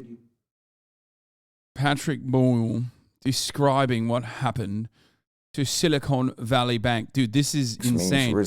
This dude's video is more blown out than my shit, dude. Perfect. Hey, I just got $50 million in funding. Could I deposit in your bank? And companies are getting more funding than ever. What's your startup do? It's an app where you rate how hot people's daughters are without them asking. I went to Berkeley. Put it in. Oh, we're making some cash. Hey, let's put $80 million in mortgage-backed securities. Oh, that sounds a little 2008, don't you think? Nah, interest rates are down. We'll get a return of 1.5%. I like our odds. I really don't. Thank you. Yep, life was pretty great as the 20th largest bank in the U.S., and nothing was going to ruin that. Surprise! guys. It's 2022, and you would not believe the price of eggs out there. 1 second.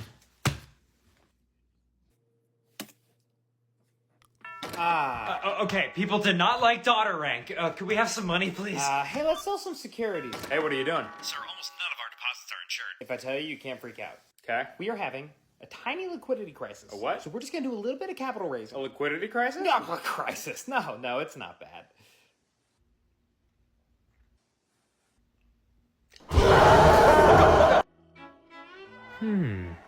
My stock is down today. Why could that be? That money was for payroll, motherfucker. Okay, I won't raise any capital. Because we're exploring a sale. And I mean, that never came. It just did not happen. Come on. The Jim Cramer tweet at the end is funny. Okay, listen.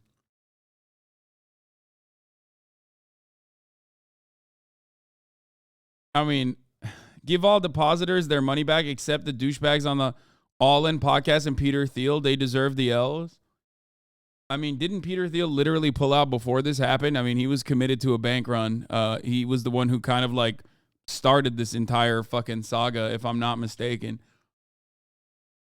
So,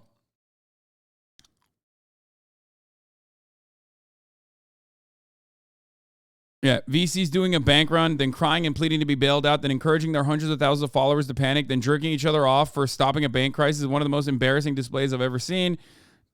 Yeah, I know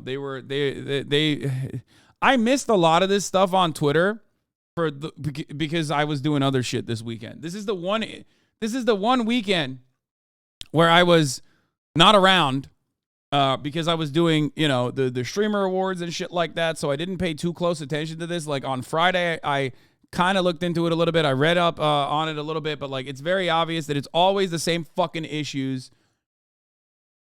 Yeah.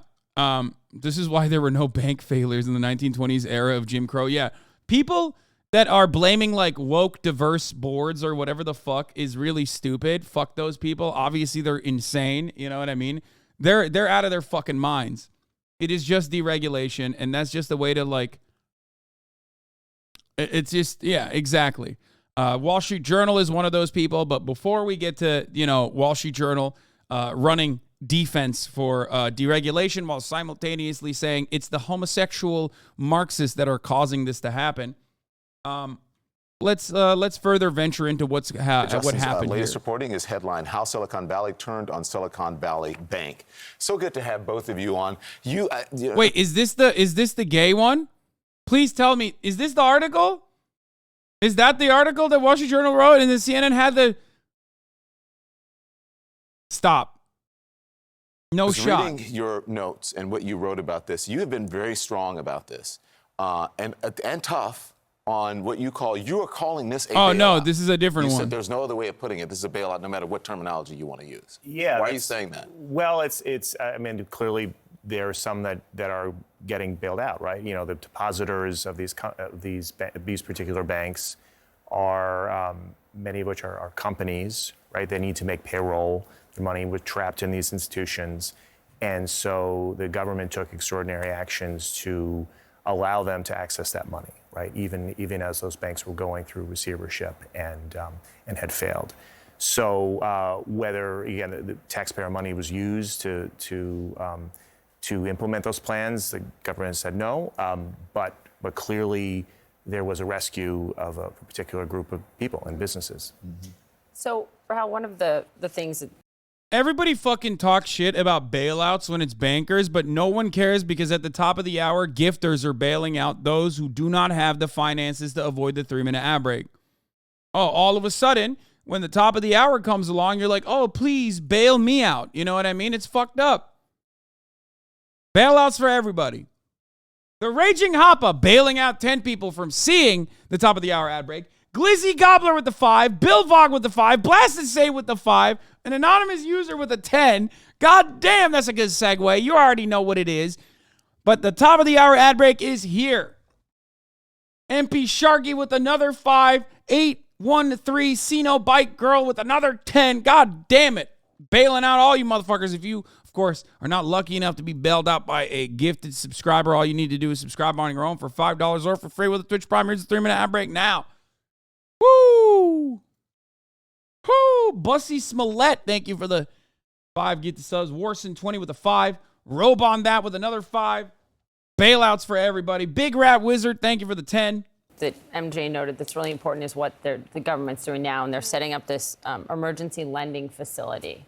So part of the reason that SVB got into a lot of trouble is that they had to sell these long-term treasuries at a loss. Then they went out to try to capital raise WR, thank you for last 20. Wednesday. That spooked Try to get $2 billion, and they saw, and depositors, and investors saw the loss. Georgie 3375, thank you for the 5. You're selling these at a loss because interest rates have gone up. Your securities aren't as attractive anymore. Yep.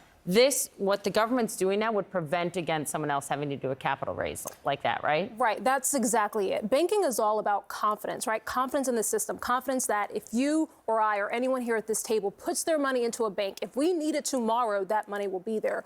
What happened here with SVB was a lack of confidence. And so you started to see all of these depositors rush to get all of their money out. And that's what led to this Thank panic. you, Sakura So what Gore, the Fed is trying for the to do, 10. what regulators are trying to do here is to prevent that from happening again, right? Sort of insulate the risk here, insulate the contagion so that this doesn't spread beyond an SVB story. And that's why you saw officials. In layman's terms, this is an old-fashioned, is it an old-fashioned run on the bank is what Absolutely, happened? 100%. And I mean, I spoke to a founder who had a lot of her money in this bank last night, and she said that, the tech community is very small. The VC founder community is very small. She said early last week, text messages were starting to go around. It became chatter. And as the days went on, screenshots were going around in terms of, hey, my investor said, pull your money. And so it really did lead to a high-tech problem in terms of tech, but really leading to an old-fashioned bank run. Yeah, I think Patrick McHenry from North Carolina said it was a Twitter-fueled bank run because these are all very online people who were all talking about those messages. This $250 cap, they're basically waiving it with the steps that we're seeing. Motherfuckers be like, get a real job and work in VC. Yeah, I know. It's awesome. Yeah, get a real job, dude.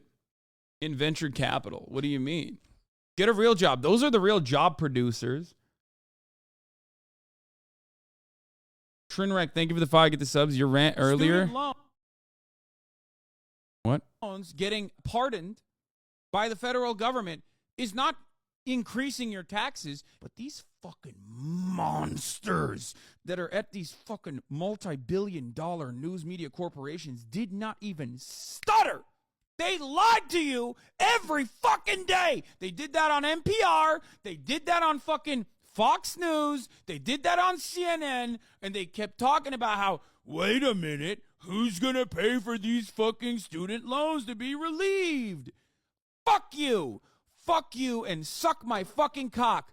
Oh, it's not a bailout. We must talk about the semantics of this situation when it's the banks that are getting bailed out or not getting bailed out, when it's the depositors that are getting bailed out. It's fucking bullshit. I should react to this guy sometimes. Yeah, I think he does have he has some good takes on it. Thoughts on bailing out the moms you're fucking? Absolutely not.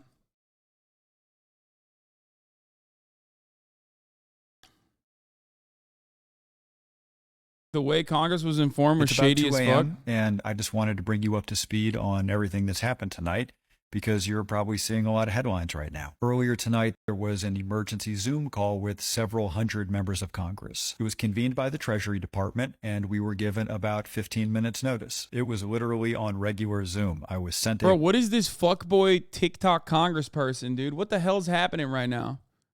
I feel like we've lost control.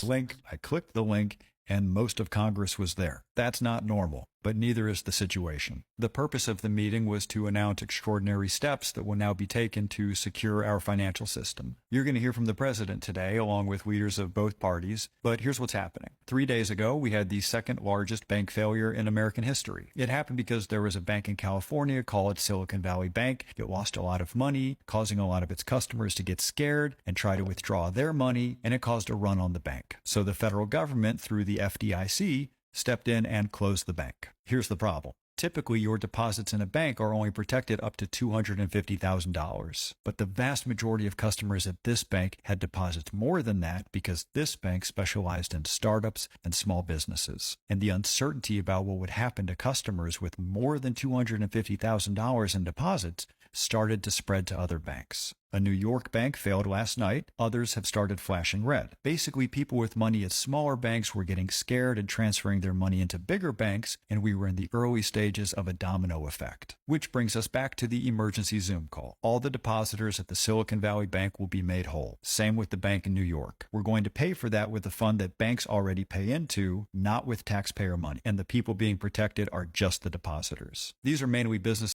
It's just funny because, like, yeah, banks pay into that. How do they generate that cash flow? How do they generate that revenue? Well, they generated that revenue with your money to begin with.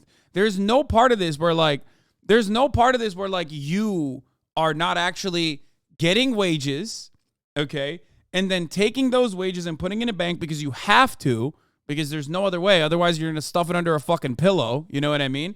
And then having those banks take those wages and then getting 10x loans off of those fucking wages and playing around with your money, only to then take some of that money that the government's like, okay, dude, you're playing around with too much money. Like, we need some kind of assurance. We need some kind of insurance, right?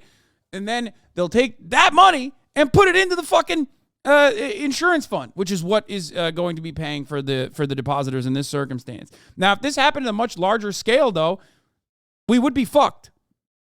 Businesses that otherwise would have to close and lay off thousands of people because they chose the wrong bank. We're not protecting the management or the people who own stock in the bank. Right now, every step being taken has one purpose: to make sure this domino effect ends now. We caught it early enough so that taxpayers won't have to pay. We can pass the bill on to the banks, as long as this panic stops here. There's going to be a huge political debate now about bank regulation and how much risk. Yeah, which is insane because Republicans have already hit the line of like, oh no, this is not deregulation, it's homosexuality. Sick. No, fuck it, YOLO. You know what I mean? Fuck it. Bedlam. Cause bedlam, dude. I think that's what we need to keep doing. Senator Bill Cassidy, Republican from Louisiana. Social Security is the Silicon Valley Bank of retirement systems. Oh my God. When I see stuff like this, I want to say things that are so much in violation of the terms of service that it is in violation of the terms of service that was set up by the government, because it would be illegal for me to say the things I want to say right now. It wouldn't just get me banned off of Twitch as a platform. It would get me banned off of public by, the real cancel culture where I go to jail, okay? Holy fuck! Ah! Monstrous shit. Monster. This person is saying things that are like so objectively violent when they say things like this. Specifically things like this. That your grandparents are going to get fucked over. You're going to get fucking fucked over. Holy shit. I'm thinking it. You can't stop me from thinking thoughts. I'll tell you that much. Social Security is a Silicon Valley Bank of retirement systems. It is going broke. It's just a question of whether we let it bleed to death or whether we do something right now. We need a credible plan. If a politician tells you that he doesn't want to fix social, that there's no problem, they're either too old or too rich to care. Your benefits are going to be cut by 25% if we do nothing when it goes broke in 9 years. Social Security is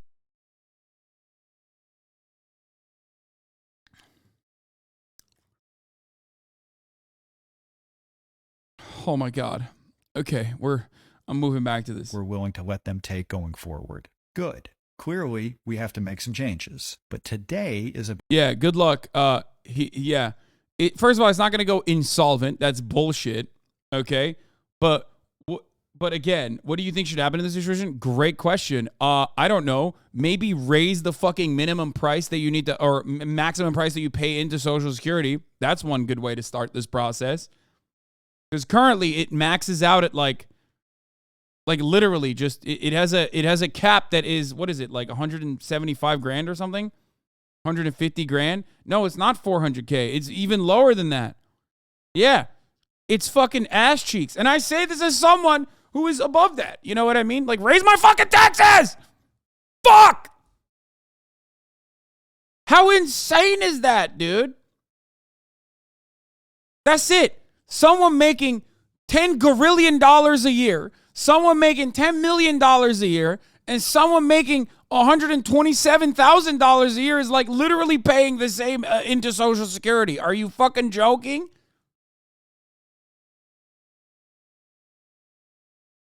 Jamel Bowie debunked it. So I saw this tweet last night. Y'all remember in high school when they broke the news to us that we would probably be the first generation that probably wouldn't receive Social Security? LOL. Has a lot of likes, a lot of views, a lot of retweets, a lot of people agreeing with it. Yeah, it's. I mean, that's bullshit too, by the way, because people are still funding it, but it doesn't matter. That part is very frustrating too. Okay, like it's not going insolvent. It's like what right wingers say, and it's not true, but it doesn't matter if there is a crisis within funding Social Security, then that's because there is a lack of interest in increasing the max cap of who pays into Social Security. I gotta be honest, it drove me a little insane, so I tweeted about it. But someone asked me to make a TikTok about it too, and so I'll make a TikTok as well.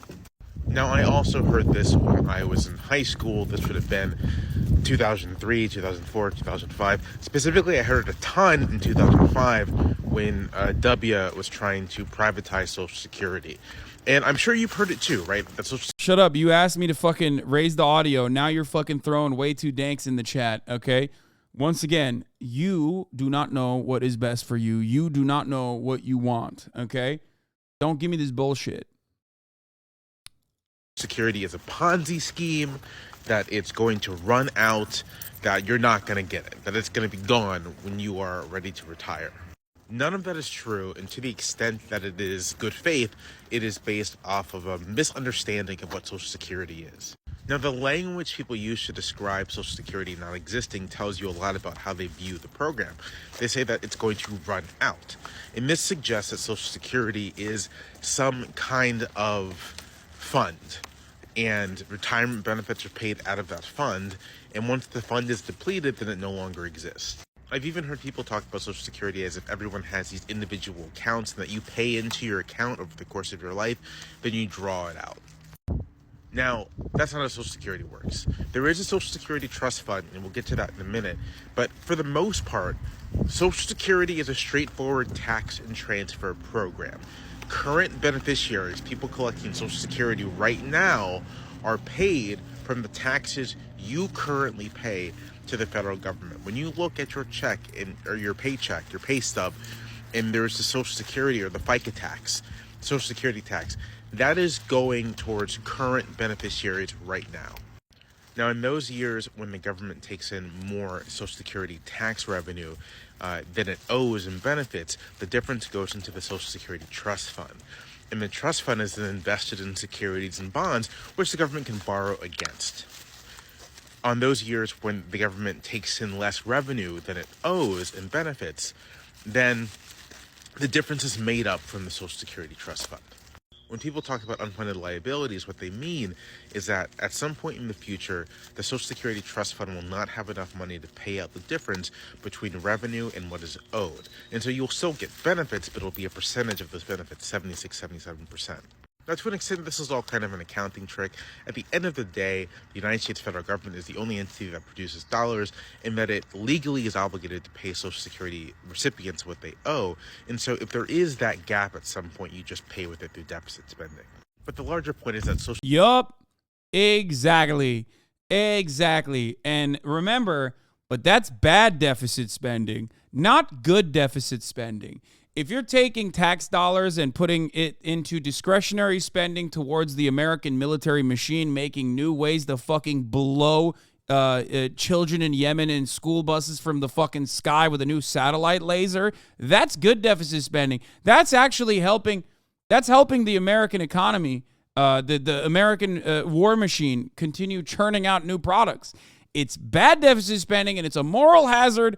It's bad. It's all wrong when it actually ends up, God forbid, helping one fucking poor person not die when they retire. That's it. It's like it's reductive. I know I'm like basically covering really broad swaths of the taxing system with one fell sweep. But ultimately, this is something that I've been saying for a very long time. It is always going to be true. It's only a moral hazard because it's helping the poor. If the federal government and its spending in any way, shape, or form touches poor people, it's a moral hazard. They do not know how to fucking spend it wisely. If it's actually helping the rich, then it's out of the question. You have to fucking help the rich. What do you mean? These are the job producers. These are the guys. Shut the fuck up. These are the earners. These are the people that actually are very productive with your money. Security can't run out. That's just not how government programs work. As long as people are working and paying taxes, benefits will be paid. Yeah. Friend of the show, Jamel Bowie, is absolutely correct on this. And let's take a look from other friend of the show, David Dan. What David Sachs and these other hype men for special treatment don't get is that the country solved the problem of uninsured deposits for small business unless you happen to be a Silicon Valley Bank customer. They disrupted banking as well as they disrupted everything else. There's something called insured cash sweep.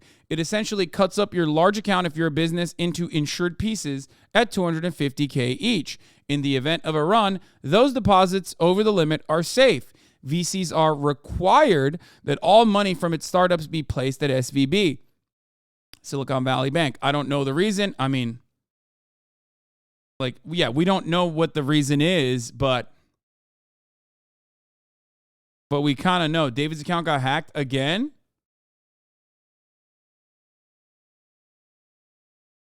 It got hacked like a long ass time ago. Fuck you mean? Wait, it got hacked again? What the fuck? Oh my God, you're selling MacBooks again.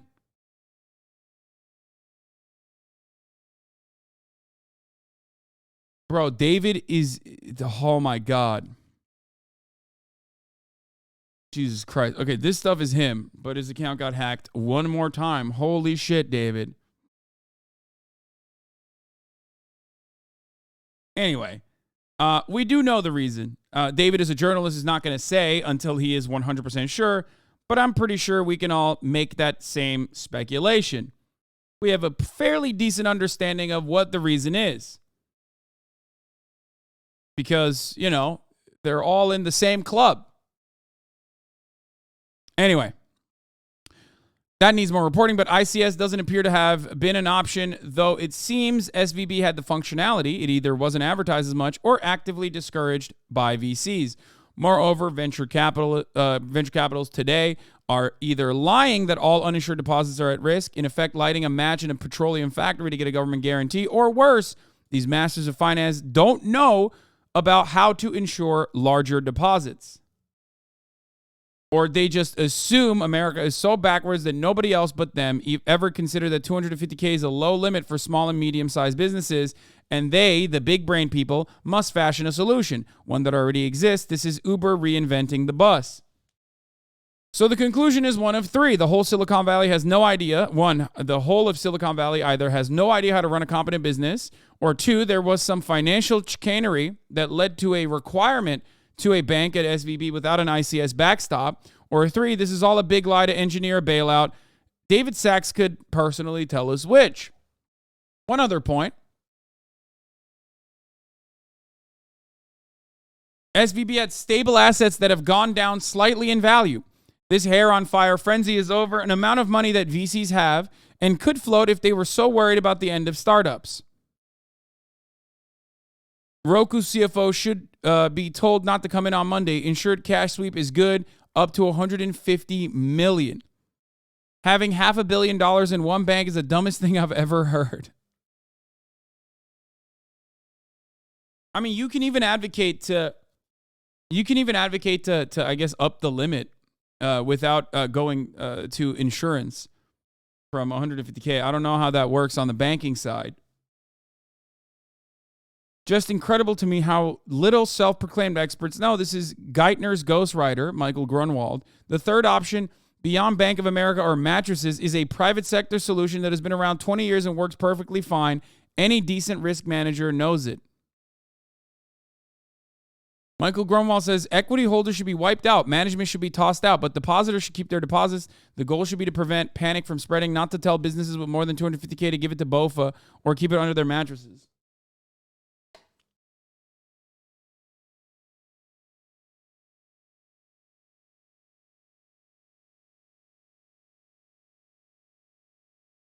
BOFA what? What? BOFA? What's BOFA?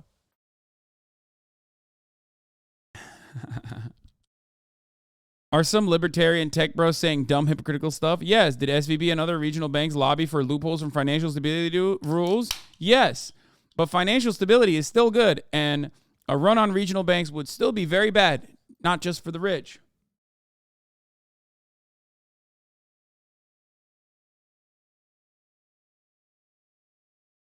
My friend works at a small startup and used that bank, and they've refused to pay her for the last 2 weeks. That's insane. A lot of people in the chat are saying both of these nuts. I do not appreciate that, kind sirs. That is not nice of you to say.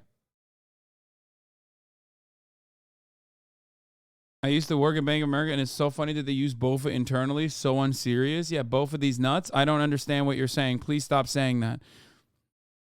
Please stop saying that.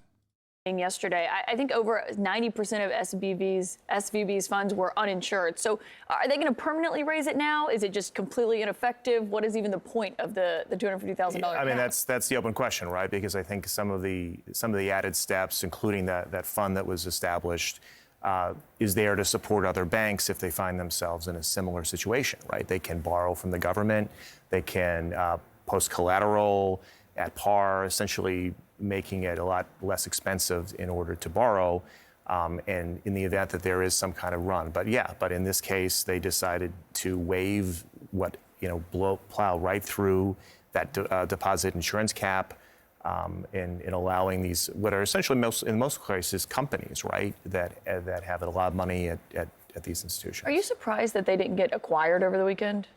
I think that was certainly part of the process, right? So the FDIC had initiated an auction for. Why bother being responsible if you know the government will always bail you out, brother? That is literally libertarianism seeping through your conversations. Okay, that is exactly the same argument that these motherfuckers push for. You understand that, right? Like, what are you, an Austrian economist? No, of course the government is supposed to bail you out in certain circumstances. But that bailout comes at a price. And that price is supposed to be that these bailouts are supposed to be rare. Okay? How do we ensure that these bailouts are rare? Regulation. Not deregulation. Regulation. Stop talking about the fucking moral hazard like you're a bunch of goddamn Austrian economists, dude. What the fuck is happening? Regulation. That's it.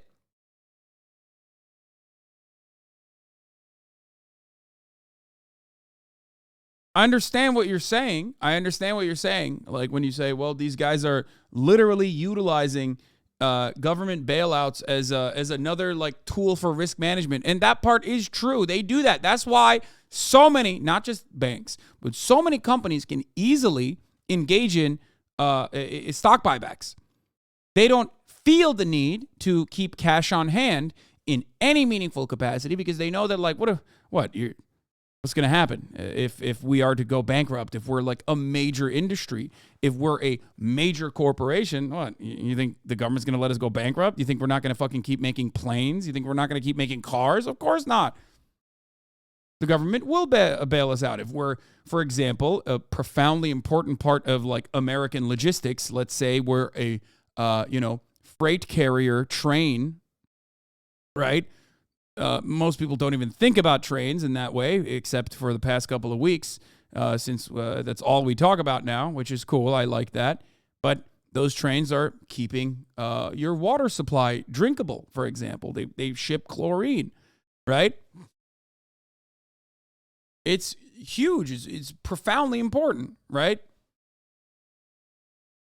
So a lot of those companies or airliners, for example, can engage in what didn't used to be legal like it is now. Shouts out to Ronald Reagan for that. engage in risky stock buybacks instead of dumping some of their or reinvesting some of the additional cash they have back into, I don't know, safety measures, hiring more people, which also beefs up safety and security, any of that kind of thing. Why? Because ultimately, if they get into a tricky situation where they have to, use all of the remaining money that they have, one, they've still protected the stock, the shareholders, the people that they have a fiduciary responsibility towards, the people that really matter in this circumstance, right? And the government will protect them.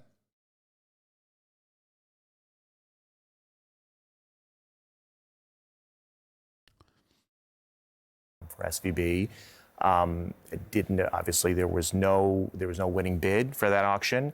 I think it's possible that we could see other assets that get sold in the coming days. We saw overnight, or rather this morning, HSBC step in and buy the UK arm of Silicon Valley Bank. So there are interesting businesses in both of these banks that could warrant some interest.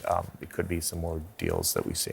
Yeah, I think they said that J.P. Morgan and PNC among the suitors, so SVB holding company, which would exclude the SVB bank part of it. But I think you raised a very good question about the question about the Feds, whether the Feds will listen to what has been said to stop raising rates because this contributed to it. Everyday folks are concerned about this. This isn't just tech people. This isn't just people who have private equity. This affects all aspects of the economy. So if people are at home, Rahel, and they're sitting there wondering, as they have been all weekend, am I affected by this? What do you say to them? Look, it's a great question. I mean, I think we are all so connected in terms of banking. I think the big difference here is that this was largely a very sort of insulated bank, right? A big bank nonetheless, but sort of focusing on a specific sector of the economy. Just a very Signature, important Republic? Yeah, a very important part of the economy, but a secular sort of insulated part of the economy. I think the reason why the Fed stepped up as quickly as they did is to prevent the risk to people like everyone watching at home, right? To protect other regional banks so that we have confidence in the banking system, and that's why we saw the type of rapid response that we did. I don't know, Justin. I mean, you point First Republic was down like 30%. That we have images of these long lines of people going to First Republic over the weekend trying to take money out. They're standing, that but Signature is not. And these are not just banks that cater to Silicon Valley. You wrote in your piece about how this exposes some of the vulnerabilities that we still have. The banking system. Sure. Well, as you said earlier, I mean, this is all based on confidence, right? And the whole financial system, any financial institution is dependent on the ongoing confidence. So once that's lost, or once it becomes lost, Hasan bought his house 2 months after mine. We'll never see interest rates like that again. Hell yeah, baby. That's called insider trading. Or I control the government. Have you thought about that? For a dumb guy who doesn't really understand financial markets, my lack of interest in participating in the stock market, especially right now, and also purchasing a home right before this shit fucking blows up, pretty good timing, I'd say. Hey, I ain't no big city lawyer, and I'm certainly not someone who understands the financial system, but ultimately did a pretty good job on that, I think. You got seriously lucky? What the fuck do you mean I got seriously lucky? I talked about all of this already. Come on, man. Come on. What do you mean? What do you? That's not luck. It would be luck if I hadn't talked about interest rates inevitably going up over and over again as I was like literally purchasing the house. I did. I literally talked about it. Talked about it all the time. Now, I bought at the highest pricing, technically, right? So there is that. But luckily, the house I bought was legitimately much cheaper for square footage wise than all of the other houses. And it was still incredibly expensive. Do not misunderstand me, of course, because it's in Los Angeles. But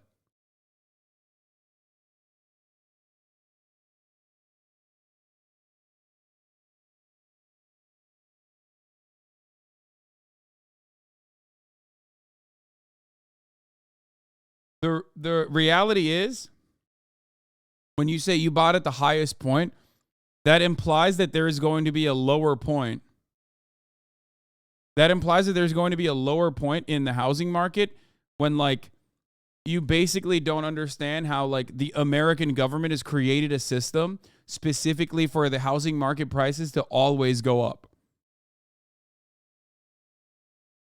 You understand? Like, absent of, especially because I live in a big city, absent of any other, full-blown financial meltdown, like fucking game-changing, world-ending financial meltdown, like 2008 times 2, okay?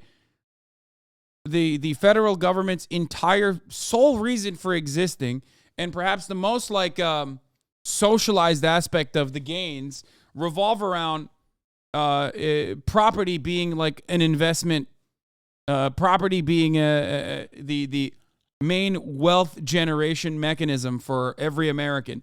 I think that this is bullshit. I think it's at the heart of the issue, right? I think housing is supposed to be personal property and not necessarily capital that you can dump a lot of fucking funds into and sit back and expect it to appreciate. But the federal government does everything it can, and local and state governments do everything they can to ensure that housing prices always go up, which is ironic because, that is the reason why there are so many homeless people. That is the reason why there's so much issues. There's so many issues with the way that people's quality of life has gone down. That's it. These chatters from Iowa don't realize that people want to live in LA and $1 million buys a regular house, not a McMansion where they live. No. I mean, this is like in every respect, a Los Angeles McMansion. Like, let's be real.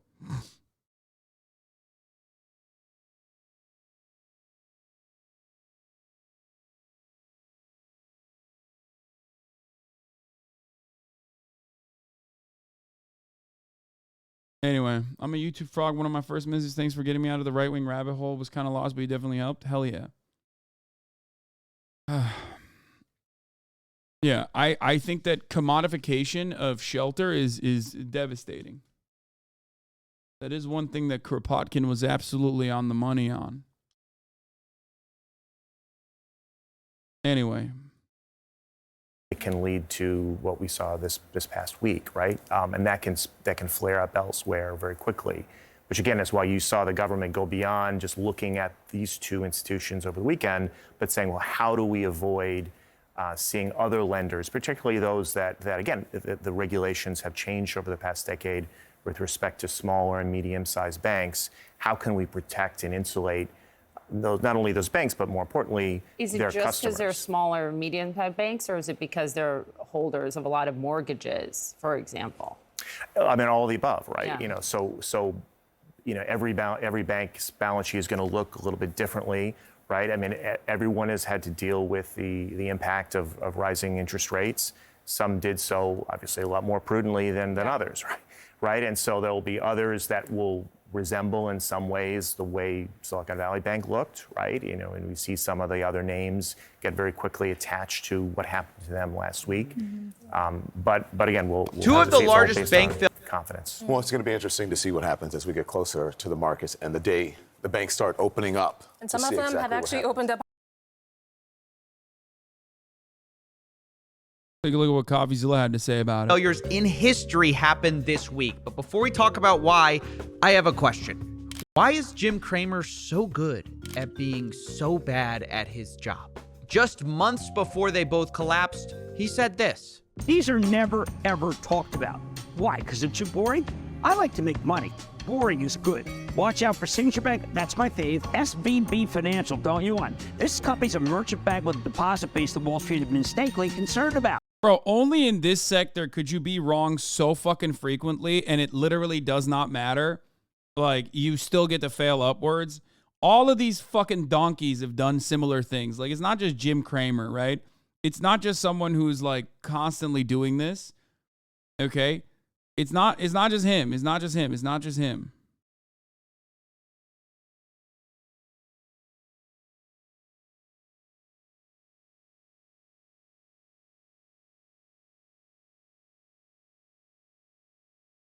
Not true weather forecasters also.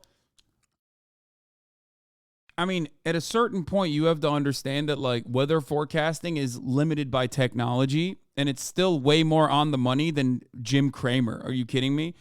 Weather forecasters, if they were going around saying like there is not going to be a fucking tornado tomorrow, and then immediately there was a tornado and a fucking earthquake and wildfires happening immediately after you said there's certainly not going to be any of those things, then they would get fucking fired.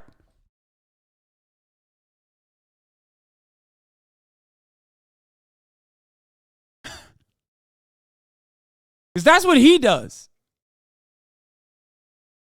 This morning, we witnessed the second largest bank failure in American history, which naturally created a wave of fear as the day went on.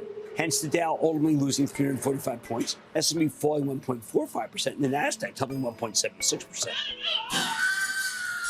Now, I have to admit, he has a way with sound effects. Now I understand why they call it mad money. But there is one thing Jim Cramer isn't wrong about, which I know is shocking. Fear is in the air, and many are worrying, is my bank safe? So today I thought we'd break it all down, the recent collapses, why the government has announced a special bailout, why some people are happy with it and others are mad, and of course, what's next. Let's start with the facts. 3 major banks in the United States have failed in a short period of time: Silvergate, Signature Bank, and Silicon Valley Bank. Now, Silvergate was the smallest with about $11 billion in assets. Signature was like the mid-sized one, and Silicon Valley Bank was the largest. Now, Silvergate and Signature Bank were well known in the crypto space, while Silicon Valley Bank was massive in the tech startup world. However, despite their differences, these banks failed for similar reasons at a high level, which is this: they all experienced a run on the banks when too many people demand too much money too fast, and the banks don't have cash on hand. Now, I want to make something clear. It would be easy to draw the comparison to the crypto crash in 2022 when several crypto companies like FTX collapsed, but there's an important difference. Companies like FTX were insolvent. When there was a run on their banks, they had no money to give.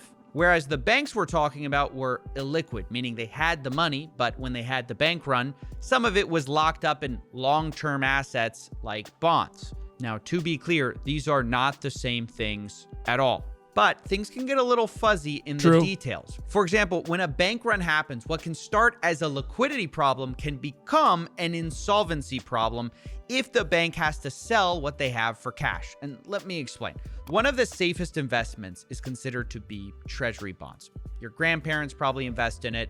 Banks invest in them, both for the same reason. They provide a stable rate of return. So say you're Signature Bank, right? You've got billions of dollars in customer assets. Where do you put it? Well, into treasury bonds, which let's say earn you 1% a year. You keep some cash on hand for withdrawals, but you figure, look, if I need to sell these, I can sell my bonds, right? But what happens if interest rates rise really quickly? Well, suddenly you have this 5-year bond you bought a year ago, which gives you 1% a year. But now the government is selling the same 5-year bond and offering 5%. Because of that, now your bond's value on the open market drops. It's no longer even worth what you paid for it because it's giving less interest than other bonds. And so if you try to sell that, well, now you lose money. Now, to be clear, if you held the bond to maturity, well, you would still make that 1% and not lose anything. But when depositors are asking for cash, it's simply not an option to hold on. Now, I know that seems complicated, but the essence of it is this. Banks were forced to sell long-term assets that they didn't want to sell, like bonds, and they took losses because of these bank runs. Because of that, what started as a liquidity crisis became an insolvency crisis, and that's why they got shut down, because they weren't going to be able to service all those withdrawals. Out of everything from monkeys and bananas to fucking a bunch of random influencers explaining this is perhaps the most succinct and easiest to understand explanation precisely of what happened to SVB. Very good. Brilliant. Coffezilla is so good. So now what, right? Doesn't the government guarantee bank deposits? Why are we even talking about this? Well, they kind of do. The FDIC insures up to $250,000 per account. However, at places like Silicon Valley Bank, they had a lot of accounts with a lot more than that. because as we spoke of, they hosted a lot of venture capital startups that might have had anywhere from $10 to $50 million in there. And suddenly that company, which was healthy yesterday, now can't get access to that money and can't meet payroll because their bank had failed. And this triggered a huge response from many in Silicon Valley to call for depositors to have their money guaranteed, with people like Jason God, the worst, dude. This is the fucking worst, dude. I can't, like, even if I agree with, like, depositors getting their, federally protected money, I just can't help but feel so much anger in my fucking heart. 250K is too low. It's insane that a small company would say 2.5 million in payables and payroll at the end of the month should be prudent and split their cash across 10 banks in case of a run. The fees and admin would be crazy, but great for banks. Have their money. This take isn't even incorrect. I hate to, I hate to say that I do agree with Mark Cuban. I think that 250K being like FDIC insured at the max cap is correct. The expectation that like insurance is supposed to kick in is yet another additional mediator in this circumstance. In my opinion, I think it's just more money for people to make. But that's not even the whole point. Okay, that's not even the main point here. We're talking about like what the federal government can protect against and shit like that. But guaranteed. I do with people like I do fucking despise this guy.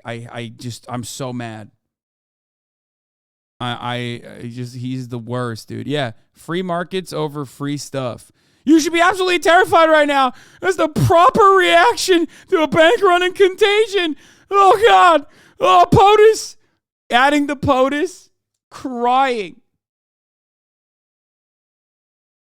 He's doing an emergency pod, dude. Fuck. Jason Calacanis and fucking all of the other shitbirds, dude, that fucking chirp all the goddamn time, nonstop about how they fucking despise the nanny state and how venture capital is saving us, about Silicon Valley is the future. Oh, suck me dry, dude. Suck my cock, you fucking bitch. And of course, a month from now, they're going to go back to the same old bullshit, okay?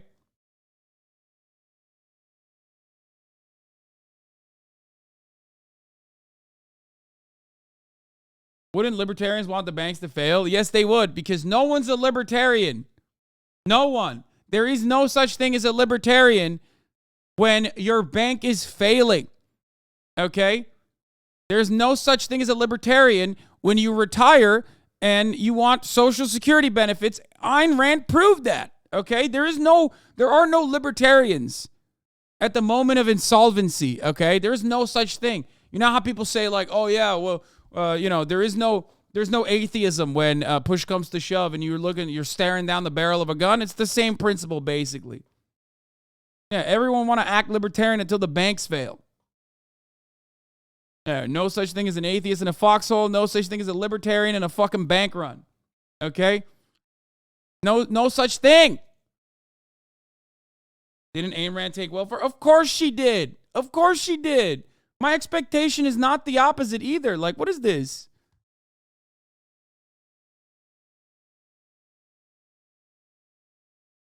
Begging big government, big daddy government to come with its large, juicy, fat cock and just, give him the cummies in the form of a bailout. Ooh, please, big daddy government, please save me.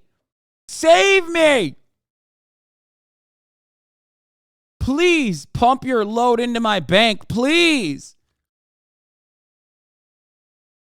Yeah, put out the fire in my loins, big daddy gov.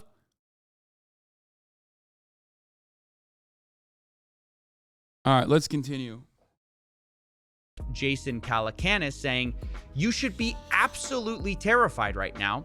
That is the proper reaction to a bank run and contagion. Guarantee all deposits up to $10 million or this will spiral into chaos. And comments like this sparked a huge debate on whether the government should or would get involved. Ultimately, with the answer coming on Sunday when the U.S. Treasury said this, quote, depositors will have access to all of their money. And there you have it. The U.S. government is stepping in to save not only Silicon Valley Bank, but also Signature Bank as well. They did this citing a systemic risk exception, which really boils down to a single idea. Please don't panic, guys. Please don't take out your money. Ultimately, the U.S. government doesn't want you worried about your bank deposits. However, not everyone saw this as a win. Many were quick to point out that once again, the government only seems to step in to help a certain type of person. Quote, Mark Cuban, bail out Silicon Valley Bank tonight. Feds, approved. Goldman Sachs needs $824 billion. Approved.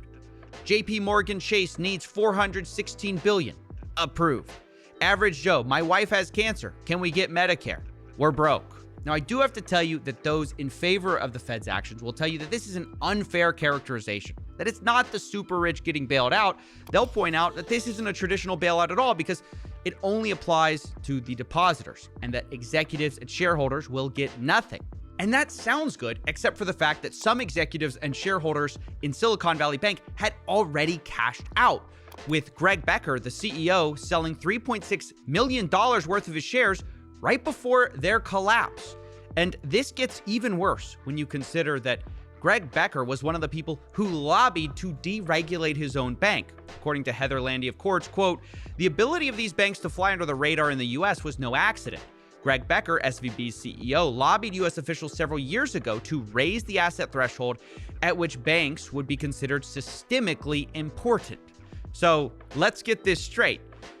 They faced less regulatory scrutiny because they weren't systemically important, according to... Interesting that the very same people that, told Big Daddy government, once again, told Big Daddy government that, they were being too mean. They were being too much of a nanny state to all these little mom and pop banks. Please.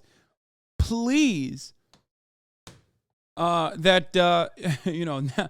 when push comes to shove and that deregulation has caused systemic collapse, all of a sudden they're like, come on, Big Daddy government, please come save me, please. Now, of course, you ask me, there are governments out there that are doing, a better job at dealing with this kind of thing.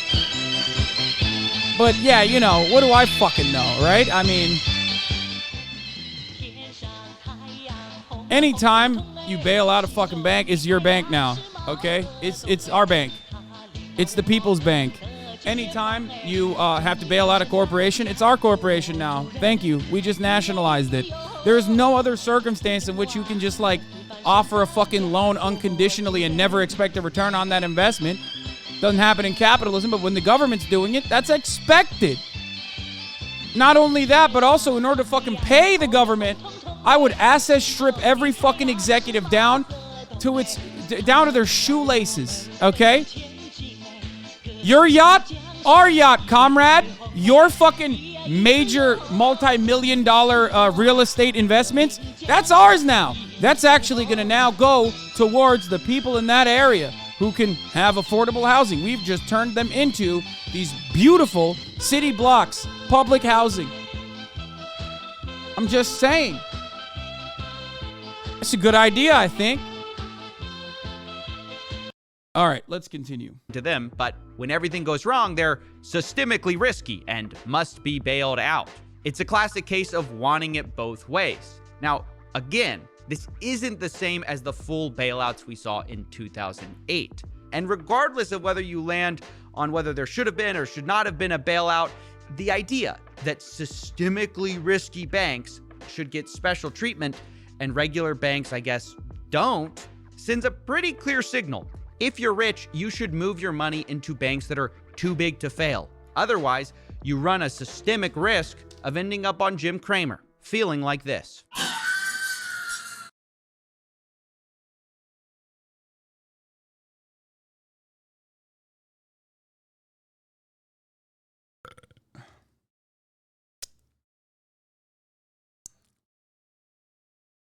Her Janet got me yelling. I need you to read this.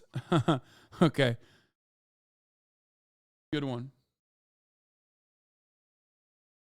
Look what they did to the owner of Evergrande. Stop!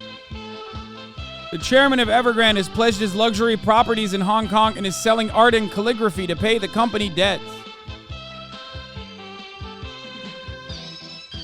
Before this happened, they literally tried to cut people's pay and get the workers to pay the fucking debt of the company. That's when China stepped in. Obviously, it's a bit more complicated than that, but like, you know, I like the energy. It's a good starting point. I'm invested. I'm interested. Okay?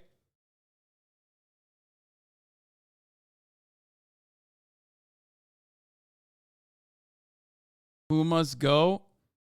Bank collapses in the last 48 hours, 0. Bank collapses in the last 48 hours, 3. But a steady diet of Western media and YouTube economists will tell you that China is the one who will imminently collapse.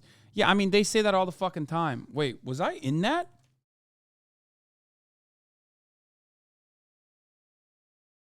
Was I on a thumbo? No, I wasn't. I don't know why I thought I was Xi Jinping. For a second, I saw this and like briefly looked at it and I thought it was like U.S. economy is leveraged to shit while household debt hits its record highs. Meanwhile, China continues to grow its manufacturing power despite Western attacks, and its citizens have record high levels of savings. Not to say that China's economy doesn't have its own problems, but the difference is a country with social institutions and governance has more tools at its disposal to mitigate and fix these issues.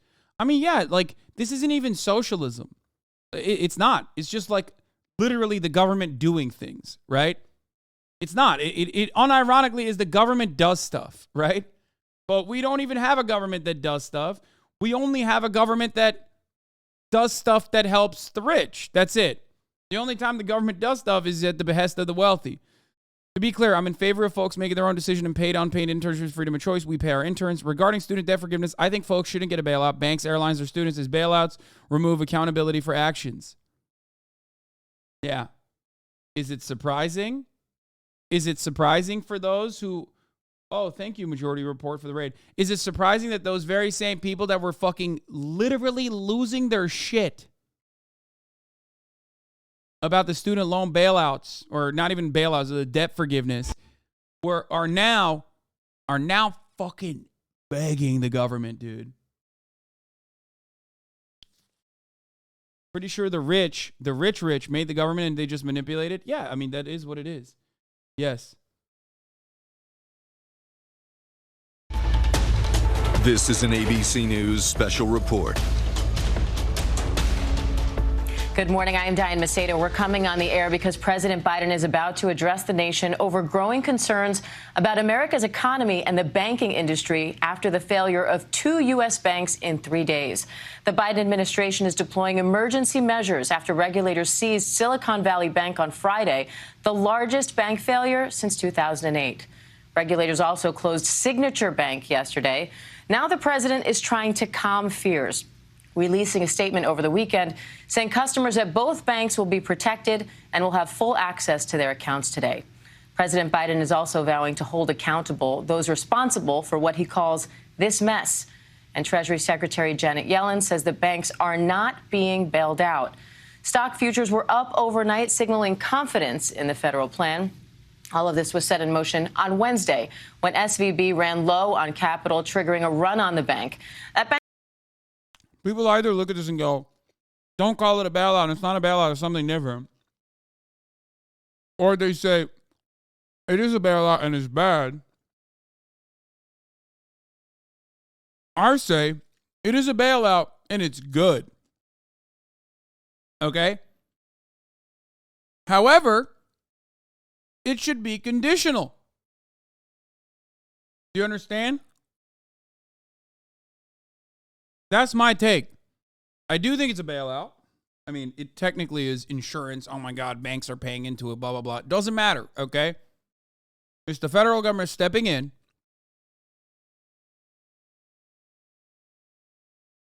However, ultimately, it is a good thing that the government is doing, that you have to do that to make sure that people maintain confidence in the federal government, okay, in their banking institutions, because, you know, you still need fucking banks, okay? So they have to do that. But what they should also do is ensure that this doesn't happen again. The bank was popular with technology workers and startup companies, some names that you would recognize. And by the end of Thursday, customers had withdrawn $42 billion worth of deposits. No word yet on what caused the collapse of Signature Bank. And now we're going to hear from President Biden. Let's listen. For California, I want to briefly speak about what's happening in Silicon Valley Bank and Signature Bank. Today, thanks to the quick action of my administration over the past few days, Americans can have confidence that the banking system is safe. Your deposits will be there when you need them. Small businesses across the country, the deposit accounts at these banks can breathe easier knowing they'll be able to pay their workers and pay their bills. And their hardworking employees can breathe easier as well. Last week, when we learned of the problems of the banks and the impact they could have on jobs of small businesses and banking system overall, I instructed my team to act quickly to protect these interests. They've done that. They've done that. On Friday, the government regulator in charge, the FDIC, took control of Silicon Valley Bank's assets. And over the weekend, it took control of Signature Bank's assets. Treasury Secretary Yellen and a team of banking regulators have taken action, immediate action. And here are the highlights. First, all customers who had deposits in these banks can rest assured, rest assured they'll be protected and they'll have access to their money as of today. That includes small businesses across the country that bank there and need to make payroll, pay their bills, and stay open for business. No losses will be, and this is an important point, no losses will be borne by the taxpayers. Let me repeat that. No losses will be borne by the taxpayers. Instead, Why won't he say this about the student loan debt relief? No, he's not wrong, but like, why won't he say this about the student loan debt relief, dude? Because everything he said so far, he could say about the student loan debt relief, because it's literally kind of the same. He could say this instead of advocating to cut Social Security spending, which he had in the past many times over and almost got his wish under the Obama administration. Now he doesn't, luckily. Because it's like identical, an identical process. Notice there's a common thread here. It's only when the ultra wealthy need the big daddy government to come and help. It's only then do they actually deliberately explain the process to you. Okay? How will this not affect taxpayers? Where will the money come from? Oh my God, every fucking left-wing guy turns into, again, literally the right-wing guys that are saying the exact same shit when it comes to student loan debt relief. It's coming from a big pool of funds that banks are paying into. Now, how do they generate those funds? Well, with your money. Okay, technically with your money.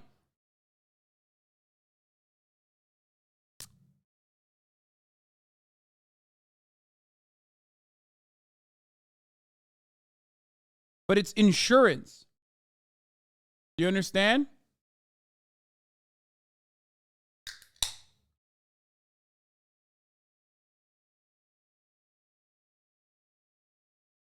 But you're not paying the tax. It's kind of, I guess, it's kind of like a tax if you want to think about it, with the, but not really. It's not the federal government taking money directly from you to be like, we're going to fucking protect the banks. We need more money from you. Does anyone have the G word video? And no, I'm not talking about Gusano, but the G word video that covers the FDIC. I think it's very important for people to develop a better understanding of what the FDIC is and what it does. It's on Netflix, but I think Adam Conover did a really good fucking job with this. Specifically this segment.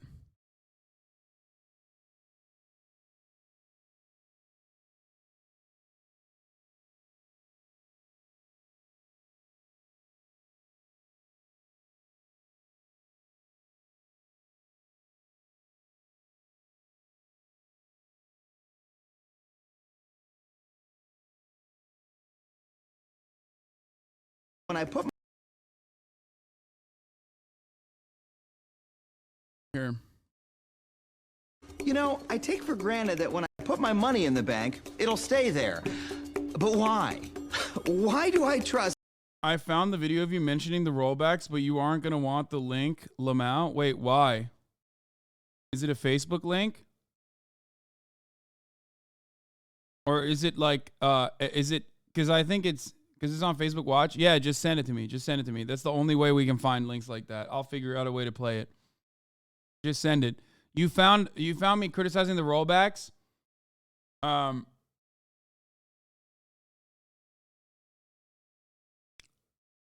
From back in 2018. A faceless corporation with my life savings. I mean, they don't even trust me with their pens. Well, up until a century ago, most Americans didn't. See, back then it was common for banks to, fail. And when that happened, your money would be gone. Howdy, handsome. The cupboard's are bare and the kids are crying. I need to dip into the kitty or my goose is cooked. Sorry, lady. This depression's got our balance sheet redder than W.C. Field's nose. Your cash has flown the coop. Americans could become so afraid of losing their savings that any sign of instability would cause a panic. Hey, gang! These phony four-flushers won't make good on our Mazuma! Where's my... Depositors would bum rush the banks, trying to withdraw all of their money simultaneously. This was called a bank run, and it could push even healthy banks into bankruptcy. Yeah. Just like a top-of-the-hour ad break can run even the healthiest of streams into a stranglehold, a stun lock. Of course, in order to avoid that, in order to avoid the top-of-the-hour runs, all you need to do is subscribe to have a healthy pool of subscribers to ensure that nobody sees the fucking ad at the top of the hour. You know what I'm saying? But a 3-minute ad break comes regardless. Green, TJJ, Speed Razor, and many others are gifting subs, allowing people to no longer see the ads at the top of the hour. It's a bit like a personal bridge loan. But instead of any kind of return on that loan, you're getting it for free. $3.99. Kizzy Wizzy, thank you for the 5 gift subs. A total of 20 people have gotten the top of the hour ad break avoidance subscription. June Mermaids, thank you for the 5 gift subs. Here's the 3-minute ad break now. Resulting in a calamitous cascade of closures. During the Great Depression, over 9,000 banks failed. Americans lost billions in savings, the economy ground to a halt, and public outcry forced President Franklin Delano Roosevelt to act. One at a time, one at a time. I lost my life savings. I lost the proceeds from my moonshinery. I thought we were all wearing barrels to this. Or did plans change? All right, how about this? To restore trust in the banking system, we will create the Federal Deposit Insurance Corporation. Your deposits henceforth will be guaranteed by the full faith and credit of the United States government. What if the bank burns down? You'll get your money back. What if Bonnie and Clyde get in there and mess up the joint? You'll get your money back. What if you got a telegram saying everyone would be wearing barrels to the speech, but no one did it? It's guaranteed, okay? I mean, this part is like the lamest one, up to 250K, but like not really. Okay, people say up to 250K, but like not really, because the reality is that like, barring any sort of like genuine, complete financial meltdown, one, there's insurance, there's additional insurance, and two, like the entire purpose of the FDIC is to create a system of stability and confidence. Because banks are a necessity, right? Because banks are a necessity, the federal government has to ensure that bank runs don't happen and that the banking system doesn't completely collapse. Okay? But that is precisely the point. The main point, the major point of this is to ensure that there is still confidence so that people don't fucking rush to their banks and try to take out all their money and then have all of these banks collapse. Okay? Yeah, I saw the link. I have it up here. People saying up to $250K when the median bank account has like $5K in it. Yes, of course. More than, 40% of Americans don't have $500 or $400 in emergency spending. Okay? 90% of the banks, are completely covered under the FDIC. But 10% of Americans is a lot of fucking Americans. Okay? Think about that. That's 30 million minimum. That's insane. You understand? Like that's Canada. As the entire nation of Canada has more than 250K in their banks. And when we're talking about more than 250K, we're talking about corporate accounts. We're talking about literally payroll, okay? We're not talking about individuals. Do you get it? That's the issue.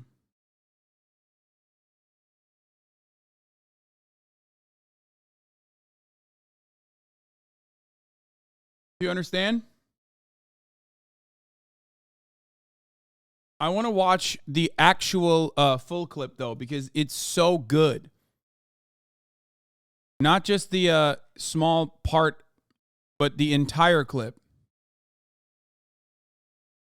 So let me see if I can find it. Because it's very, very, very informative.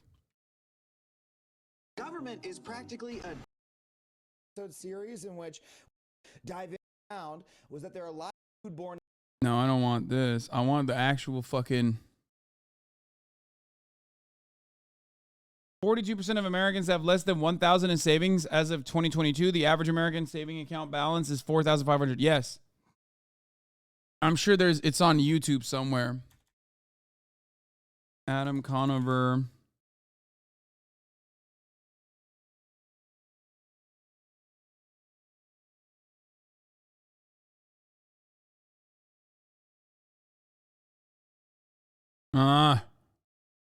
Come on now.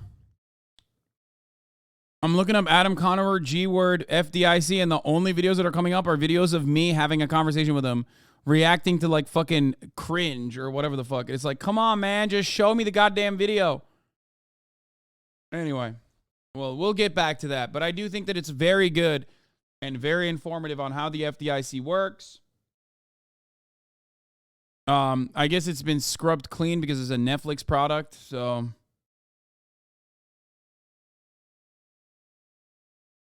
Found it? No, it's when mom finds the poop sock. You found that.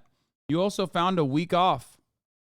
So congratulations, chatter, on taking a week off from the HasanAbi broadcast, at least from the perspective of chatting. You are not going to be able to chat for an entire week. So congratulations. I almost don't want to watch this.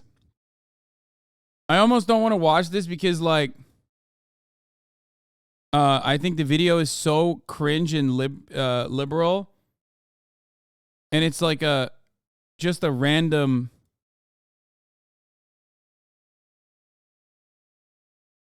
Where is it? Here, let me see.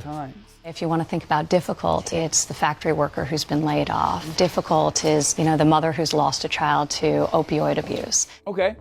I'm going to ignore the shameless pandering and take you on your word, Ivanka. So please tell me, please explain to me, if you care about the mother who's lost a child to opioid abuse, why does your father's Obamacare repeal and replacement plan make the lives of addicts seeking treatment significantly worse? Medicaid is the single largest source of funding for mental health and substance abuse treatment in the United States, and Obamacare dramatically improved low-income adults' access to affordable care treatment. Or tell me, Ivanka, if you truly cared about the laid-off factory worker, why do you think it's okay for him or her to lose the right to affordable insurance coverage? Because the trumpets are using this healthcare bill that restructures 1/6 of the U.S. economy as an opportunity to give tax cuts to the wealthy while simultaneously lying about pre-existing coverage for people with pre-existing conditions and draconian cuts to Medicaid. Because let's be honest, For a lot of those trumpets, the poor have enjoyed far too much for far too long in this country. How dare they expect not to be bankrupted by medical debts? Also, this is your daily reminder that House Republicans are fucking assholes and they quietly voted to roll back Dodd-Frank regulations while everyone's attention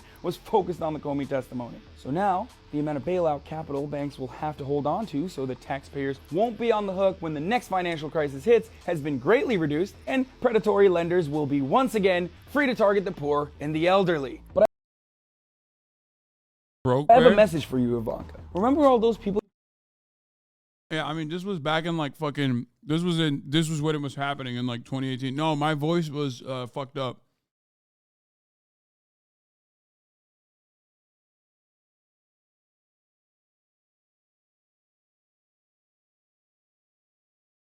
It's not that clip. It's a Netflix episode, an entire episode. But I don't want to watch the full episode right now. Fuck it. I thought maybe we could find it. I wasn't looking at the screen and I didn't think that was you.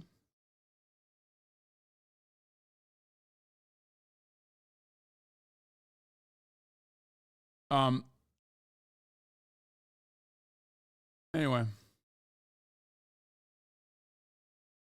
Yeah, you guys are now giving me like really fucking shady links. I don't want to touch that. But yeah, if we are to go back to the deregulation point of the conversation, because that is absolutely the main problem here. Here is what Donald Trump said in May of 2018. We've done. But we've kept yet another promise as I signed the Economic Growth, Regulatory Relief, and Consumer Protection Act into law. It's a big deal. It's a big deal for our country. This is truly a great day for America and a great day for American workers and small businesses all throughout the nation. The legislation I'm signing today rolls back the crippling Dodd-Frank regulations that are crushing community banks and credit unions nationwide. They were in such trouble. One size fits all. Those rules just don't work. And community banks and credit unions should be regulated the same way, and you have to really look at this. They should be regulated the same way with proviso for safety as in the past when they were vibrant and strong, but they shouldn't be regulated the same way as the large, complex financial institutions. And that's what happened, and they were being put out of business one by one. And they weren't lending. Since its passage in 2010, Dodd-Frank has dealt a huge blow to community banking. As a candidate, I pledged that we would rescue these community banks from Dodd-Frank, the disaster of Dodd-Frank. And now we are keeping that commitment, and all of the people with me are keeping that commitment. Why can't we ever look at hot Republicans? You're literally looking at the hottest, dude. Anyway, who said that? Here's Bernie Sanders speaking out against it back then, just like I was as well. Are our memories so short that we have learned nothing from the 2008 Wall Street crash? 15 million families as a result of that financial crisis lost their homes to foreclosure as more and more people could not afford to pay their mortgages.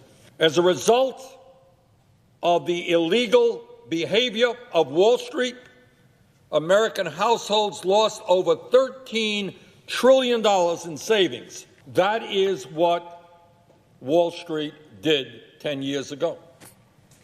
And against my strong opposition then, Congress and the Federal Reserve provided the largest taxpayer bailout in the history of the world to these huge banks because they were too big to fail. But now, 10 years later, hoping that we forget all about that, these large financial institutions are back again.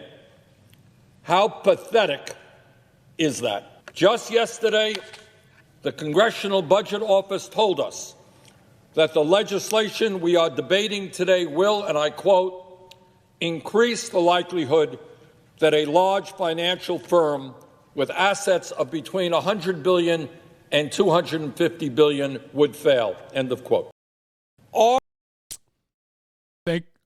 Thank God. Silicon Valley's own banks, lobbyists, Silicon Valley Bank's own lobbyists fought a proposal requiring financial institutions to increase payments into the Deposit Insurance Fund, the DIF, that protects depositors from bank failures, claiming it would harm financial institutions' bottom lines. That's right.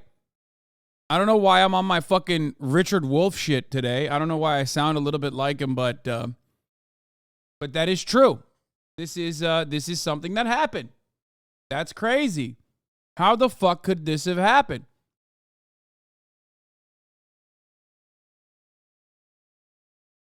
There's always every single point of failure under a capitalist organization of the economy always has a fucking deliberate effort in undermining regulatory agencies led by the very same institution that is currently failing and demanding the federal government help them. It's bullshit, as he would say. Forgive me for telling you, but it's actually bullshit.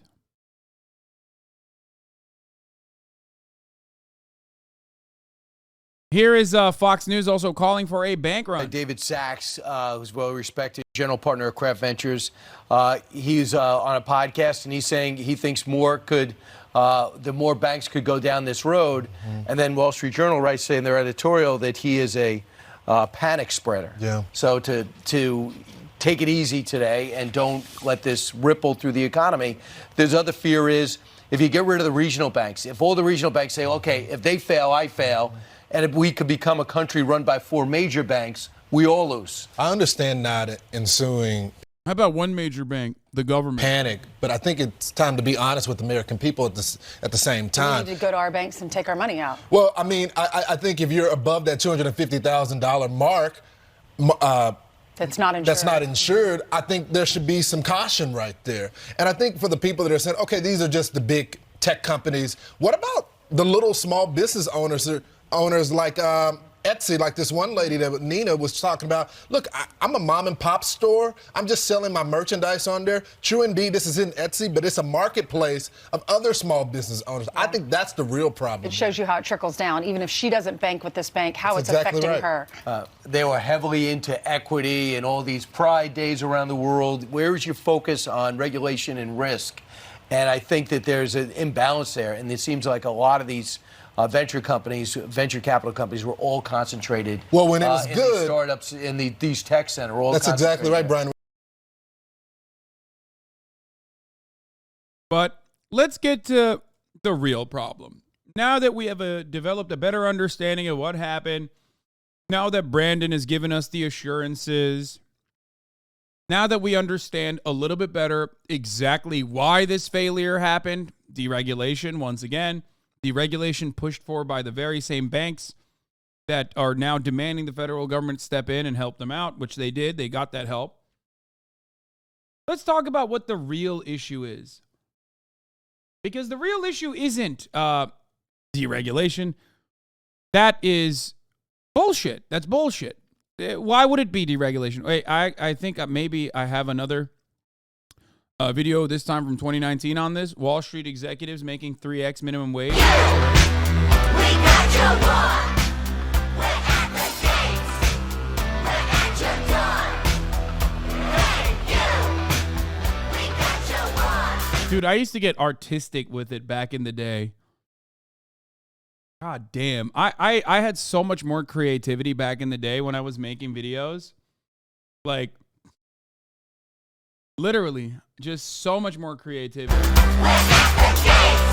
Last year, those working on Wall Street made 3 times more in bonuses than everyone in the U.S. making federal minimum wage combined. Meaning, people working on Wall Street made on average $153,700 in bonuses, not their salary, bonuses, while minimum wage workers made $15,080, which is totally great. I mean, after all, it's not like they caused a complete financial meltdown in almost a decade. They deserve that money. Now, of course, thinking that these bonuses would be distributed evenly amongst the 181,300 security industry positions would be silly. I mean, what is this, communism? Jamie Dimon still gets $31 million in bonuses, while a first-year analyst is excited to see $2,000 that they'll, burn on rent or something. But income inequality is so pervasive, so severe in this country that even these average bonuses demonstrate the disparity between the upper crust and minimum wage workers. Perhaps this will help you understand how Warren Buffett, Bill Gates, and Jeff definitely has a Gundam Bezos have more wealth than half the population of the US. 3 people versus half the population. Now, if you ask very smart Republicans, they'll mention that the stock market's doing well, which means the economy must also be doing well. So can someone please explain to me why the average Wall Street bonus increased 1,000% since 1985, while the federal minimum wage only increased 116%? Because if the federal minimum wage increased at the same rate as Wall Street bonuses, minimum wage workers would currently be making $33 an hour. Meanwhile, we're still fighting for $15 an hour. It almost seems like since the 60s, the only thing that went up is CEO pay. Back in 1965, a CEO made 24 times more than the company's lowest paid worker. In 2009, thanks to tremendous productivity increases, the hardworking CEO now makes 185 times more than the worker. Except productivity and compensation were both rising at a fairly equitable rate until the 70s, but wages took a major dip as productivity increased after that. It almost seems like only our bosses are getting rewarded handsomely now, under the condition that they ensure that we, the workers, don't get paid fairly. Oh, also, the claim that the stock market is the economy is incredible because it always fails to mention that 84% of stocks are owned by the top 10% of wealth. So when the market's doing well, the rich get richer, but when the market crashes, everyone suffers. Well, everyone except the rich who get bailouts. So I want to leave you off with this one thought. Always remember that the last time these vultures absolutely up, we put in place pay restrictions under Dodd-Frank that they laughed off, avoided jail time, and then they continue to give bountiful sums to those much deserving of their third yacht while millions of Americans suffered. So next time you wonder why the minimum wage hasn't risen to $15 an hour, remember, concentration of wealth and power is much more important than motivating politicians to act on behalf of your best interest. And unfortunately for a lot of Americans, you don't have any money and therefore you don't have any power. Now this will continue as long as you remain unaware. As wealth concentration and income inequality gets back to the roaring 20s levels, we mustn't ever do anything to examine how the system is set up and instead just continue to cut taxes. Just remember, when you get cancer and you can't pay for the treatment, or when a hurricane obliterates your neighborhood and you can't get the necessary aid, don't you dare take a critical look at the economic system that brought you this mess in the first place and just keep thinking that it's your fault for not working hard enough or not working smart enough. Bro, in so many instances, like, dude, problems in America have never changed. Yeah, the song is The Guillotine by The Coup. In the beginning. It is very, it's wild that now that you got a haircut, you look exactly the same. Start saying you're 27, no one will know. It doesn't matter.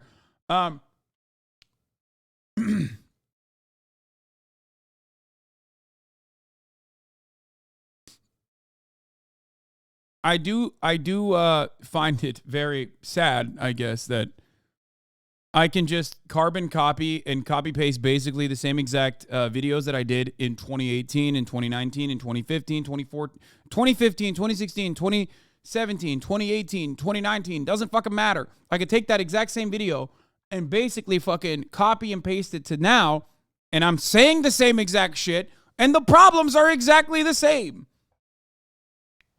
Anyway, I did a thing. We're gonna break up from the from the SVB stuff for a brief moment and give you a quick update. I did a thing, says sadly, due to the headshot and subsequent concussion I received while sparring, I've decided to drop out of the Creator Clash.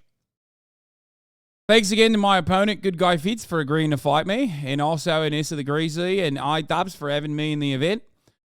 Boxing is a fun and crazy sport, which is definitely addictive, and it's sad that I won't be able to participate anymore. If anyone knows any other events that don't involve real punches like Dancing with the Stars or WWE or a combination of both, let me know. Boy says, we finally got him. And I'm telling them to come to the U.S. anyway again, regardless.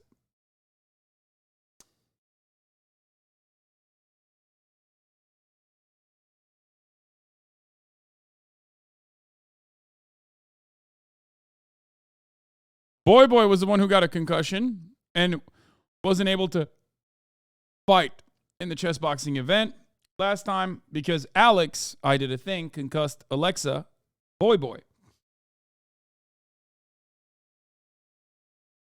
I don't know if if I did a thing, got concussed by Alexa in return. That'd be pretty funny. But anyway, that was the brief, that was a little moment there. Let's get back to it. I have been postponing this for far too long. Folks, it's time to talk about the real villains of this story. Okay? It's not Democrats voting to deregulate banks got 3x more money from the banks. It's not the 17 Democrats that voted for deregulating institutions like SVB. It's not any of that. It's not Dodd-Frank being unrolled. It's the fact that these banks are gay.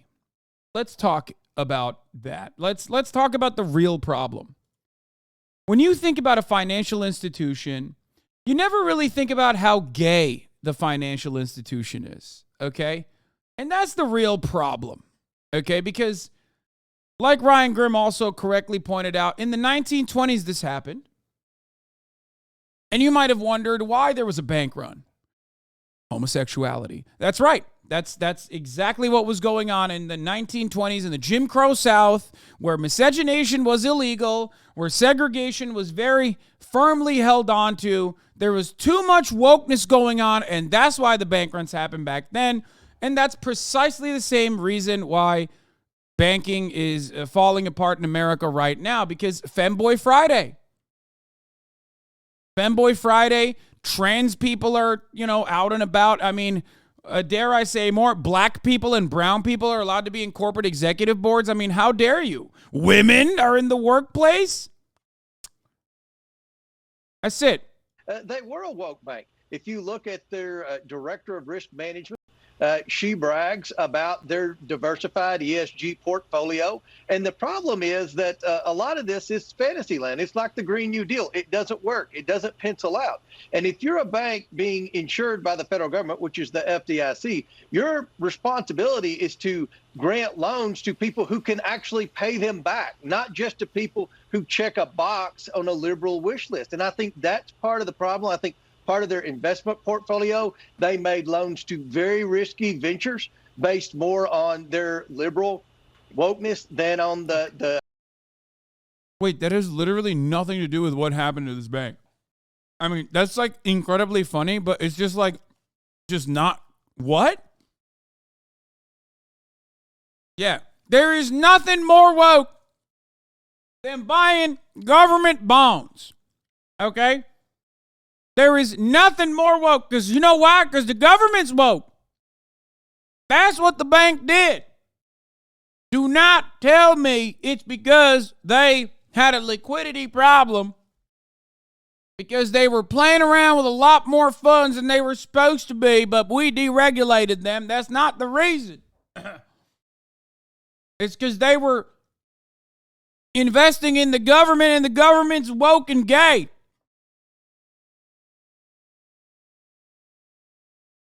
Critical bond theory. Liberal wish list: have sex before marriage, be trans, have an abortion every week, drink vaccines for breakfast. Yeah, that's right, brother. That's what all liberals want to do, is have a vaccination room in their homes. Right next to the gay sex room. Everybody knows how this works. Actual ability for that borrower to pay the loans back, in addition to being too heavily invested in treasuries. It looks they were a woke bank. If you look at their director of risk management,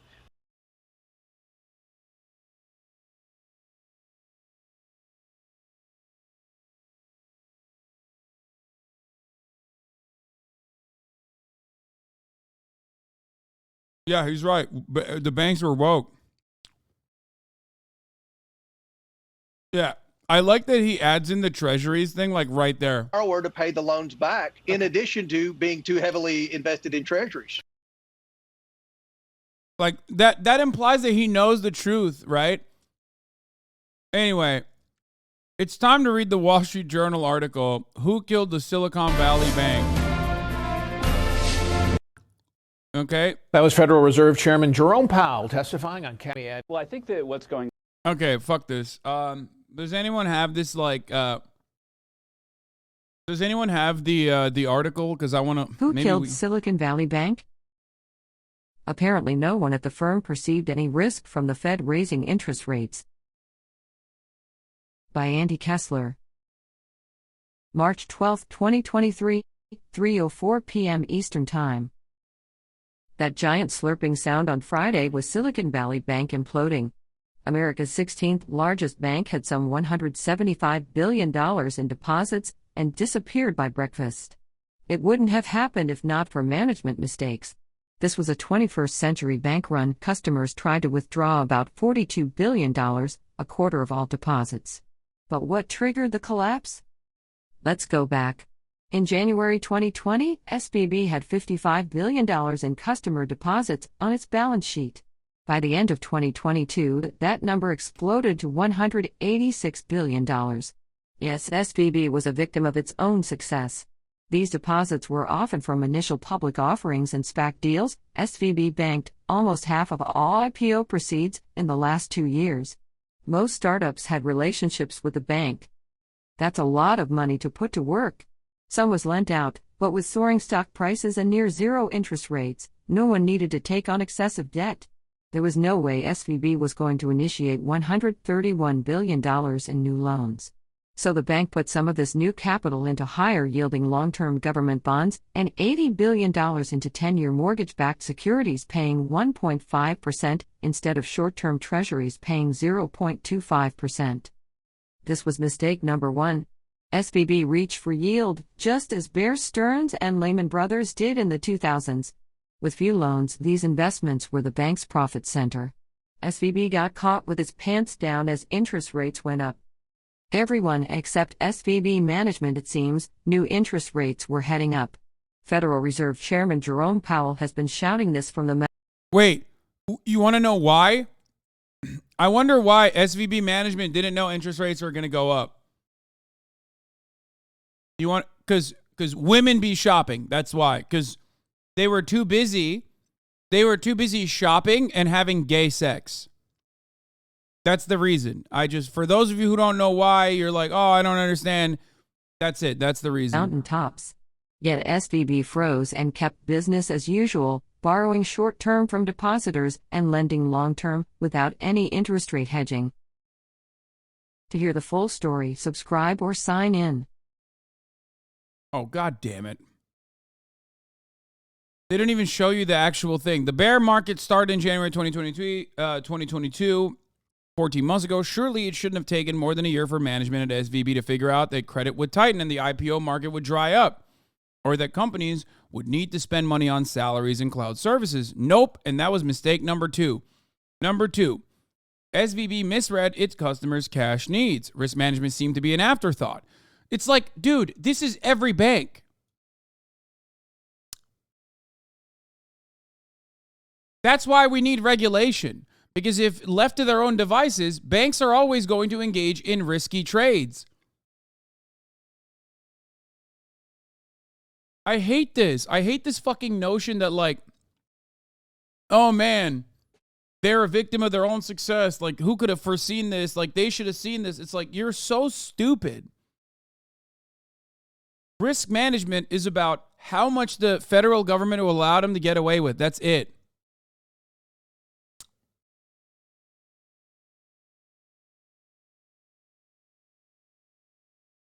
The bank didn't even have a chief risk officer for 8 months last year. CEO Greg Becker sat on the risk committee. As customers asked for their money, SVB had to sell $21 billion in underwater longer-term assets with an average interest rate around 1.8%. The bank lost $1.8 billion on the sale and tried to raise more than $2 billion to fill the hole. The loss flagged that something was wrong. Venture capitalists, including Peter Thiel, suggest that companies that have a portfolio should withdraw their money and put it somewhere safer. On Thursday, the dam broke, and there was no way to cover the billions in withdrawal requests. Peter Thiel saw that this bank was engaging in, or Peter Thiel saw that this bank was about to have a liquidity crisis and fucking went for a bank run. I don't know why. I don't know why the guy I give blood to decided to do this, because I am a blood boy for Peter Thiel. For those of you who don't know, M Skates board, you're correct. That is what I do. I don't know why my blood daddy decided to do a bank run. Or push for a bank run. Anyway, for you to say he hates Californian elites is silly because he is a Californian elite. He himself is quite literally, this Wall Street Journal article is like, yeah, homosexuals caused this to happen. I think he just means Peter Thiel, who is a gay man.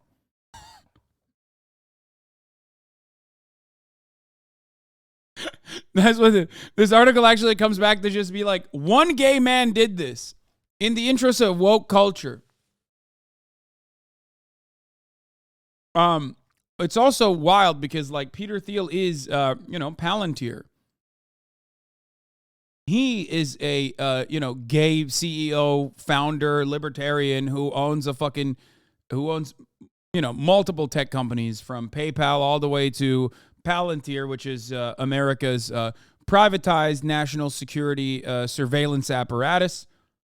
It's a global corporation. There's literally, fun fact, in Japan, when I was walking around, I saw a building in between Harajuku and I think it was Shinjuku maybe, where there was literally a Palantir building right next to the Mini Cooper, right next to, I guess, the fucking Mini Cooper car, like, auto dealership, or literally on top of it, actually. And the building also housed BuzzFeed.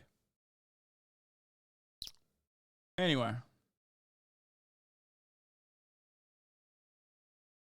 Palantir is literally Arasaka? Yes.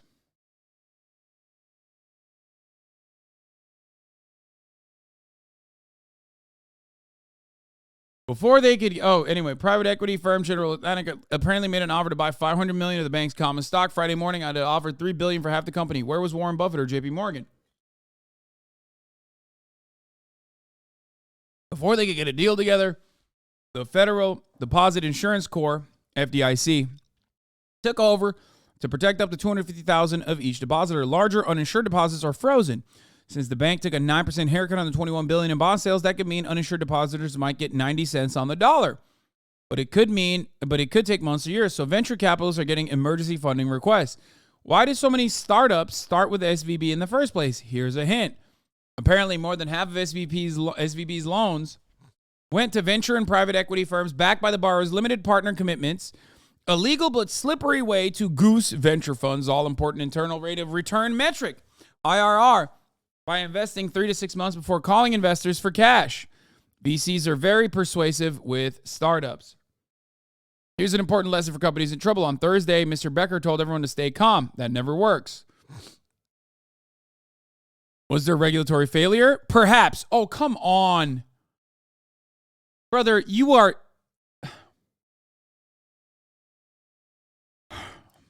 Wall Street Journal is a fraudulent institution that basically very openly does what every other media outlet does, but like their entire purpose of existence is to literally do this, which is regulatory failure, maybe.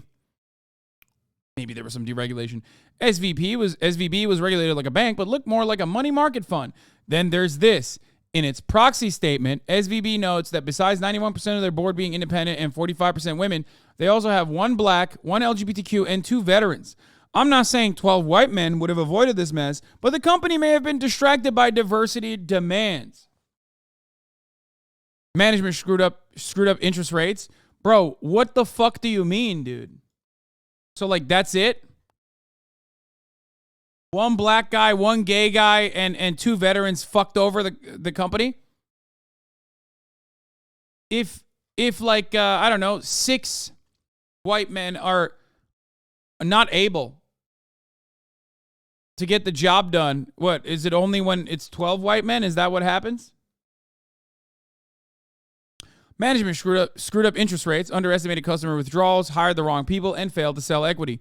You're really only allowed one mistake. More proved fatal. Was management hubristic, delusional, or incompetent? Sometimes there's no difference. I love that, like, hiring a veteran is woke now, by the way.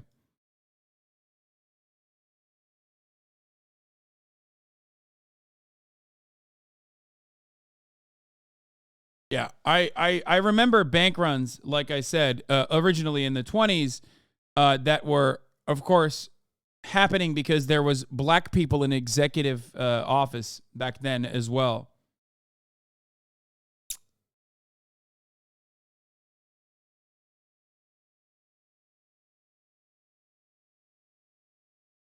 So thank you to the Wall Street Journal for identifying what the truth of the matter is.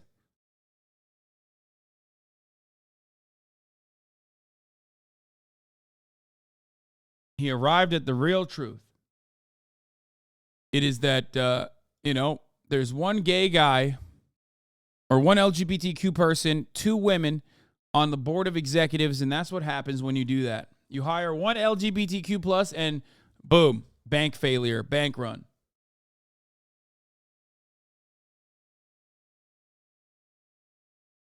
Fuck, man. 45% women, yeah. The veterans were hired from the they-them army. That's right, Rick. My sources in the Valley have confirmed SVP was doing pronouns and le wokisme.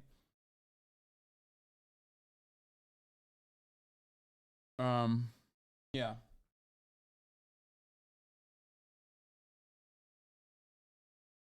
So, also, yeah, 45% women means it's still men. Like, the board has more men than women. I don't even know how do you get, like, what does that mean? Yeah, it's 55% men, so it's still majority men, but, that's not even enough. Oh, is it, they hired one too many gay men and all the chases got distracted? Duh, yeah. Photo board of SVB. Okay, dude, you got me. You fucking got me. Dude, what the fuck happened to my eye, by the way? Did you guys see this?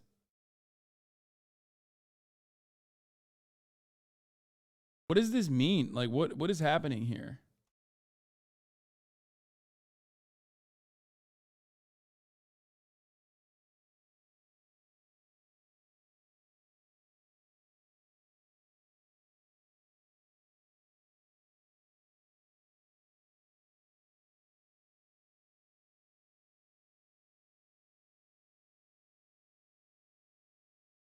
The mask is slipping? Yeah. No, my eye didn't have this. It's just like filled in for some reason. I don't know why.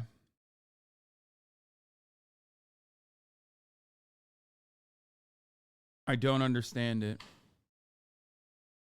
What? Oh, shit. Oh, nice. Scared me. I know. Still scared me, though. I'm bouldering in. You made an appearance on the podcast, by the way. And you also came bouldering in while we were recording.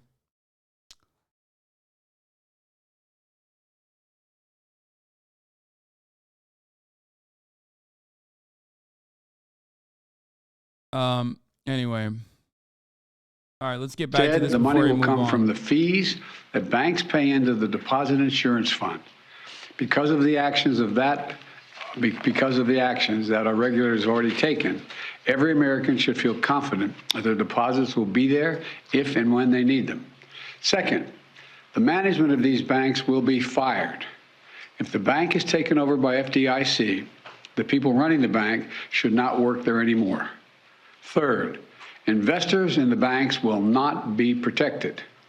They knowingly took a risk, and when the risk didn't pay off, investors lose their money. That's how capitalism works. And fourth, there are important questions of how these banks got into the circumstance in the first place. We must get the full accounting of what happened and why those responsible can be held accountable. In my administration, no one is above the law. And finally, we must reduce the risk of this happening again. During the Obama-Biden administration, we put in place tough requirements on banks like Silicon Valley Bank and Signature Bank, including the Dodd-Frank law to make sure that... He's not wrong. Like, for all of his faults and all of his failures, this part of what he's saying is literally true. Don't say bullshit. No. I mean, maybe the part where he says they're like tough requirements, I don't think they're tough. I think he's just saying that the posture... But yeah, they did. They did do that. That is objectively true. And the Trump administration immediately rolled them back. We just covered it.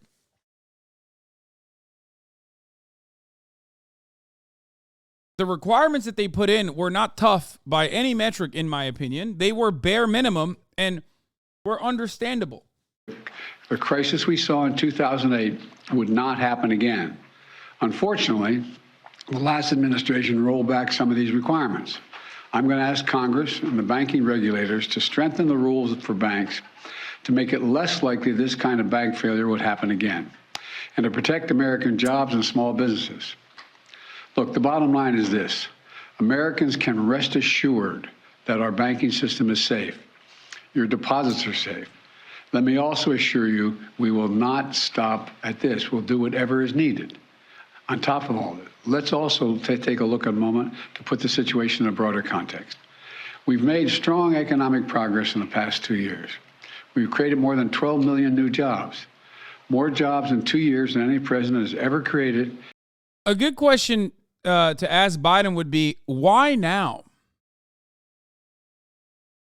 Why didn't we do the regulations? Why didn't we immediately push for the regulations when you maintained control over the House and Senate? Why was that not a thing that was even discussed, brought up? Because when Republicans take over the government, they immediately push for shit like what they did in 2018 when they rolled back Dodd-Frank. Why won't the Democrats put those rollbacks? Why won't they re-roll the rollbacks? Okay, I don't know how else to describe it. Like, why won't they immediately implement regulation one more time as soon as they're in power? This is a fundamental part of what people call the ratchet effect. Every single time Republicans come into a position of power, they undermine civil liberties, they deregulate the economy, they deregulate sectors, they cut tax for the wealthy, and then the Democrats never turn around and re-roll and implement the original changes that were taken away. They never do that. And slowly but surely, we keep going further and further into this right-wing shithole. You know?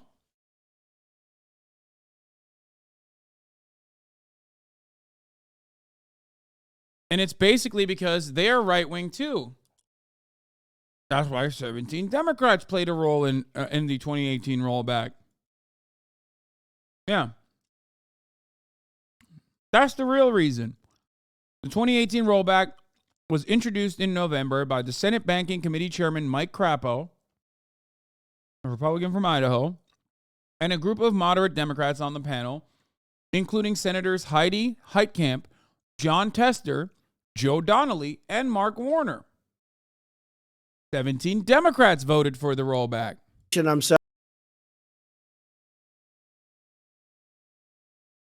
signing today rolls back the crippling Dodd-Frank regulations that are crushing community banks and credit.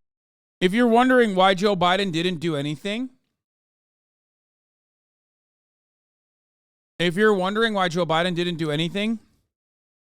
it's once again, the real reason why Joe Biden didn't do anything is because Democrats don't want to do anything within the party.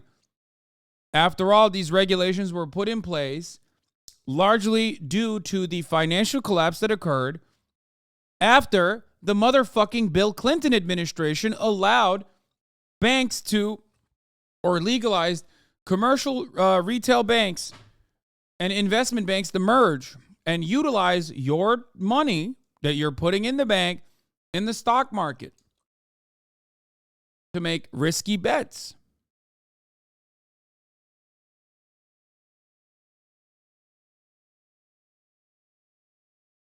That's the reason why Dodd-Frank needed to exist to begin with, to a certain degree. How crazy. Oh, I hate it. I hate it a lot. This is why I shit on the Democratic Party as well as the Republican Party, folks. This is why. Because they deserve the smoke too. Credit union. Anyway, we're just going to ignore that the rollback of Dodd-Frank was notably bipartisan act that passed 258 to 159 in the House and 67 to 31 in the Senate. And also, the Glass-Steagall Act effectively separated commercial banking from the investment banking and created the Federal Deposit Insurance Corporation, among other things, in 1933. It was one of the most widely debated legislative initiatives before being signed into law by FDR, which was repealed in 1999. Although some parts of it remain, including the FDIC, which guarantees bank depositors against losses, at the time, the overzealous involvement of commercial banks in the stock market was seen as the main culprit of the financial crash. And Glass-Steagall was repealed by Bill Clinton. So I hope everyone understands that Democrats have played a tremendously important role in deregulating the financial sector.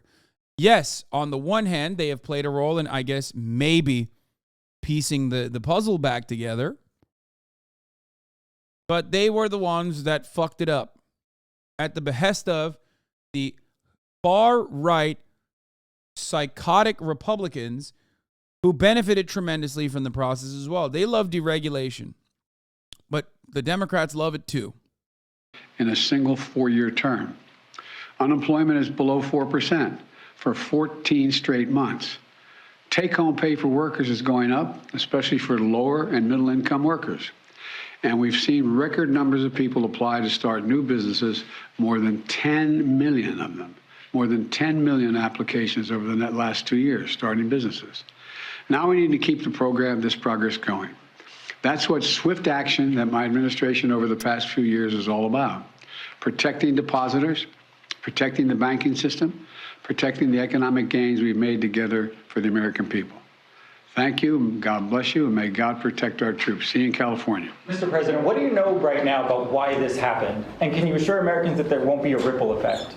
Do you expect other banks to fail, Mr. President? I love when he Should just all walks depositors away. be protected at all banks? That was President Biden assuring the American public that, in his words, our banking system is safe after the collapse of 2 banks in 3 days. The president says that depositors at those banks, Silicon Valley Bank and Signature Bank, will be able to access their money and will be made whole. I want to bring in ABC's chief business correspondent, Rebecca Jarvis, and senior White House correspondent Mary Bruce for more on this. Mary, the president is insisting that this isn't a bailout. So walk us through this. How is this working? Yeah, the president there is trying first and foremost to assure Americans that the situation is under control. And as you said, he wants to make sure that Americans understand and feel confident that they can trust the American banking system and that they can trust that their deposits are there, that their money will be there when they need it. And he is underscoring this point that he says this is not a bailout, that this is not a repeat of 2008. You heard him say there clearly that the banks are paying for this, that this is not coming out of American taxpayers' money. And he's underscoring this point that those who are responsible will be held accountable, that they will face consequences for this. But the depositors, those who kept their money with these financial institutions, shouldn't be the ones who are bearing the consequences of this. But again, the president just trying to assure Americans that they can feel safe in the banking system and trying.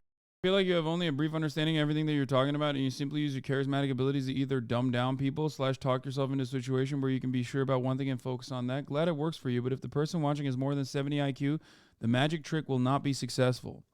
My friend, if you personally think you have more than 70 IQ, but you're like writing this kind of fucking thing in the chat, I'm afraid the only difference between you and I is that I understand that I'm a fucking dumbass. You, on the other hand, think you're like an anime antagonist when you are just as dumb as I am, perhaps maybe a little bit dumber than me because you also think that you're right.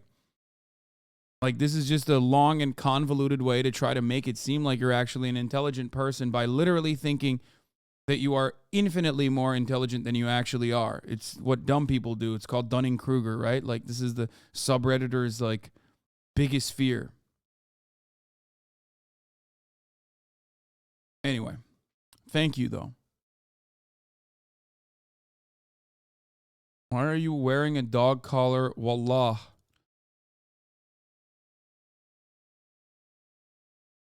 Anyway.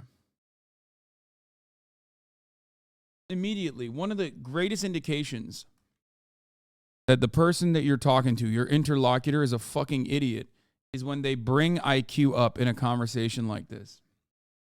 Okay? There is no better indication. Because no one who is actually truly intelligent is ever fucking talking about how high their fucking IQ is. It's like, as the saying goes, if you got it, you don't say it. If you say it, you don't got it. Okay? All the people endlessly pontificating on how alpha they are, how alpha dog they are. One, misunderstand the concept in and of itself. It's just basically confidence. And two, are certainly not alpha by the metrics that they understand. Because if someone is truly alpha, they're not going to fucking turn around and tell you how alpha they are.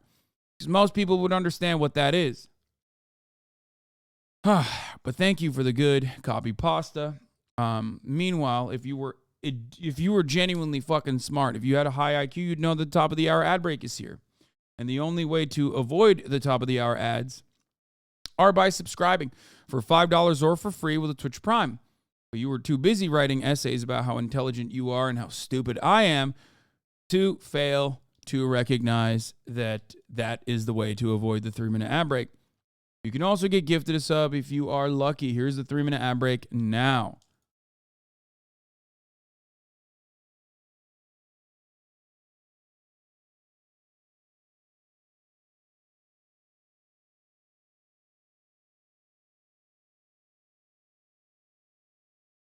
Anyway,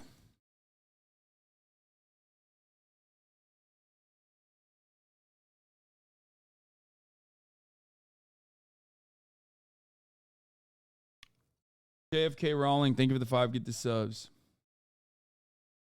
It is very funny because, like, I regularly dumb down concepts, and sometimes in order to dumb down a concept, you have to have a profound understanding of it. Sometimes the dumbing down of concepts comes because I myself am dumb and maybe even don't have a really good grasp on what I'm talking about, which I openly admit to you when that is the case. Okay, wait, what the fuck?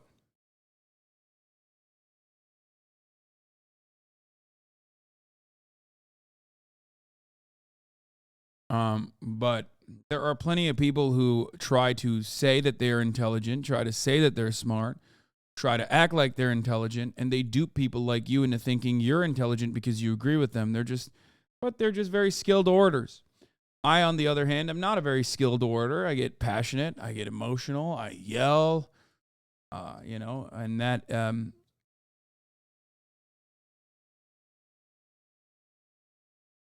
that is literally why a lot of people who find themselves to be super smart, when they're not actually super smart, will then turn around and think, well, another streamer or another YouTuber was able to successfully dupe me into believing that he's smart, said you're dumb.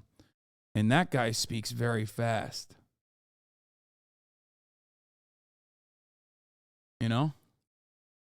So he speaks very fast, and he doesn't seem like he's passionate about the subject matter. He's only arriving at the truth through spirited debate. So I think I'm going to go with that guy. I think that guy is definitely smart. No, I'm not talking about XQC. Mostly just like people who like to debate. Anyway, SVB's meltdown. I mean, it's Ben Shapiro. That's a great example, as a matter of fact. SVB's meltdown is indicative of a larger problem with the central bank policy now acting as a prime mover for markets. The Federal Reserve and government blew out spending in 2020 and 2021 in an unprecedented degree. This means a lot of speculative investment in tech ventures who then stored their cash with SVB. SVB had no idea what to do with the cash, so they invested in bonds, trusting the government, of course, and knowing that if things went belly up, there was a good shot at a bailout. Perverse incentives never fail. The moral hazard will continue because the urgent always outweighs the necessary until the time comes when the government is removed as the central economic policymaker. Wow.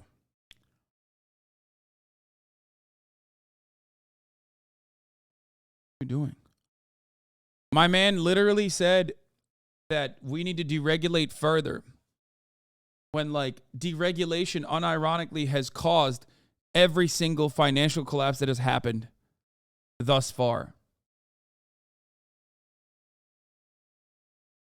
It's so awesome because, like, there is such a thing as bad regulation, but in most instances, the bad regulation isn't necessarily the regulation itself that's bad. It might still be written with, like, decent ideological reasons, but more often than not, it is the undermining of said deregulation. It is the undermining of said regulation, that causes these kinds of issues, as we covered.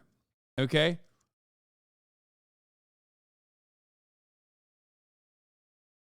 It's just, like, very fucking stupid.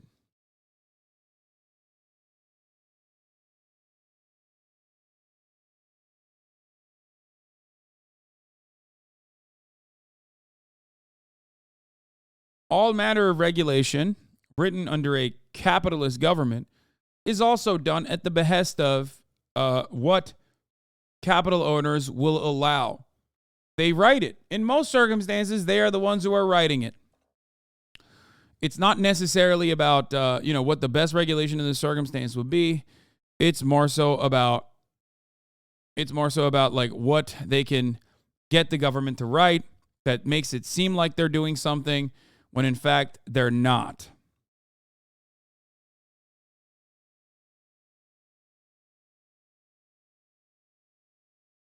Actually, if you did your research, you'd understand the collapse is because we don't have a fully free market yet. Once deregulation happens, the market will inevitably balance itself with just checks and balances. We need more deregulation to incentivize capital owners to vitalism our economy.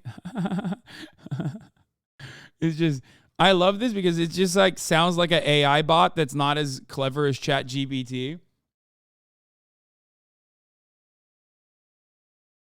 Right? I mean, I know that a person is joking, right? But it sounds like an AI bot. Congrats on the award. Check this audit. The audit will make your blood boil. Anyway. But also at the same time, it's like, clearly, you sound a lot like every other fucking person that is... Actually, not many have tried to defend this so far. Trying to prevent any sense of panic here and assure Americans that there won't be a ripple effect throughout other financial institutions. Diane. Now, Rebecca, while the president is promising to hold those responsible accountable, he's also saying they need to look into this a little further to figure out how this all happened. What do we know so far? Well, Diane, what we know is really what happened over the last decade, and that is that a number of companies got 0% interest rates, expanded, especially in the tech space, especially in the crypto space, and those are the banks that we have now recently seen fail. Those companies failed, and many of those companies had issues. That led to these banks, at least over the last decade, getting very big, much bigger than they were, and as a result of what's happened with interest rates now going up, that's made business much harder on these banks. They've had to sell assets as a result of that, and in turn, customers have gotten very concerned about their financial position and gone in and done a run on the bank, which is what we saw with SVB over last week, where customers pulled out $42 billion. The question going forward is what new I think capitalism enjoyers are in their entitlement phase now. They're not going to defend anything. They're just going to throw tantrums at anyone who talks shit. Yeah. It's cool. It's just I haven't really seen anyone really defending it.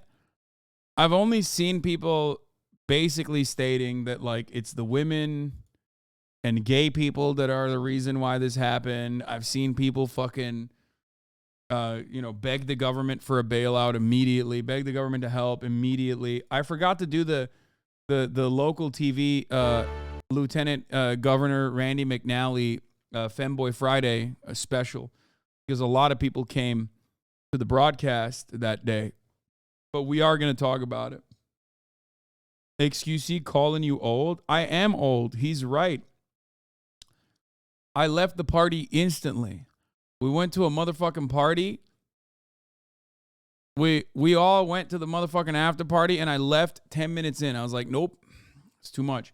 I had 2 burgers and a cookie. If you watched the Fear and podcast, you would have heard it. Wait, let me hear what XQC had to say about SVB. On what this means for the tech world. Chat, this is the same thing as like crypto or whatever, where like banks, you give them your money, right? But then they don't have the money anymore because they will like buy shit, invest it, and they're just using all the money to do shit. So if you went to, and you went like, yo, dude, money now, and they're like, well, we don't have it. Sorry. Even though they should have it. That's kind of stupid. I mean, he's right. Wait, what the fuck? That's how it is. Here comes the pump. No, he's not wrong. He's not wrong. Wait, hold up. He's not wrong.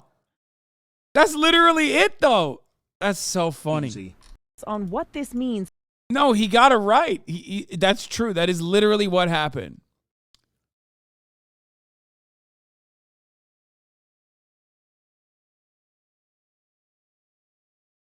Yeah, you go to the bank and you say, money, please. And then they're like, sorry, we don't have your money. That is. Yeah, if you're like a 12-year-old and you watch, you have the perfect understanding of like XQC's Pepegan, okay? Because that is the one requirement, okay? Which I do. I understand when he speaks like this. This is the truth. He's spitting. Another good XQC take. This guy, man, brother, how old is he? Is he 60 or 65? What the fuck? Brother, man, every time it's like 10:30, 11, Hasan, stop it, okay? Every time, 10:30, oh man, I gotta be up in the morning. Oh boy. Because usually I wake up early in the morning to work out. I wake up at, every day, normally I wake up at like around 6:30, 7, okay? I make my coffee, I take my morning poop, and I read. I read the news. I need to like, tap in. I need to get into the fucking mainframe, right? I do this every day, whether it's the weekend, whether it's the actual week. Unfortunately, I can't do that. I can't like go out until 2 a.m. and then wake up at 6 and be able to have the mental clarity that demands. Why don't you read some bitches, bro? Yeah. I mean, it is because I'm old. Let's be real. And you're laying this out to be the old man allegations? No, I'm not. I am. I am 31 years old. And I have realized that, like, I need to fucking go to bed early. Maybe if you adjusted your caffeine intake, yeah, but I don't want to drink more caffeine. Boys, guy, I'm going home. Stop it. Okay, it was not late. It was just getting started. The party was just getting started. It's 11, yo. It's funny because he was genuinely disappointed. Like, I saw real disappointment in his face.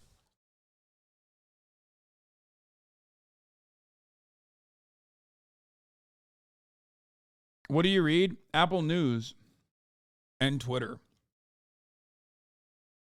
Twitter is dog shit, but it's still much better than anything else as a news aggregator.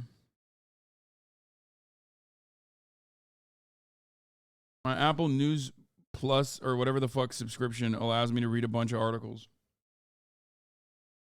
Wolf is a good example. You don't have to be old, Mr. Curmudgeon like you. Brother, Will used to work out with Myth every morning at 10 a.m., okay, which is later, which is like an hour later than when I work out with my trainers. He doesn't show up anymore to training. Do you want to know why? Because it doesn't fit his sleeping schedule. Like, I don't know why you would compare me to someone like Will, who has a different kind of schedule.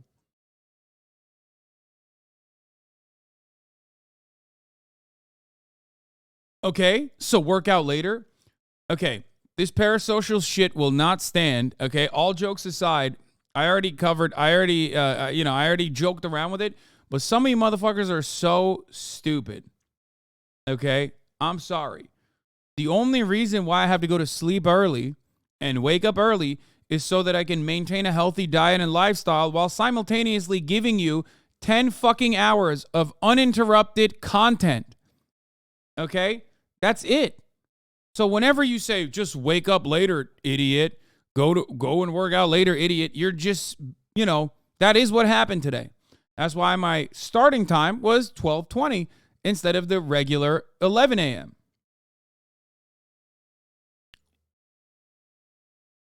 You get it? Why are people writing 1?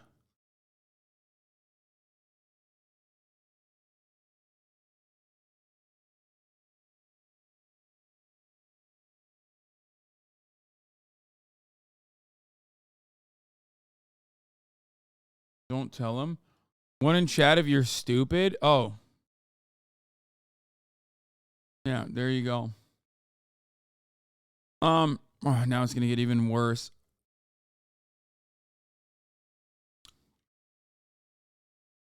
But yeah, it's just, that is the reason.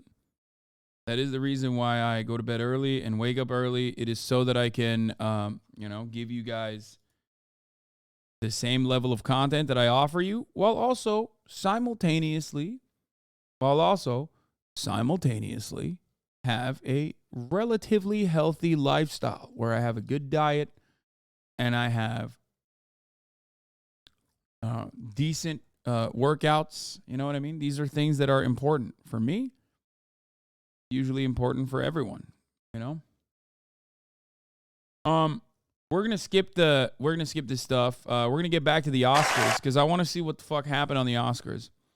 But before we do that, let's talk about Eden, who, from what I understand, is a trans person who was on Twitter. Trigger warning: suicide.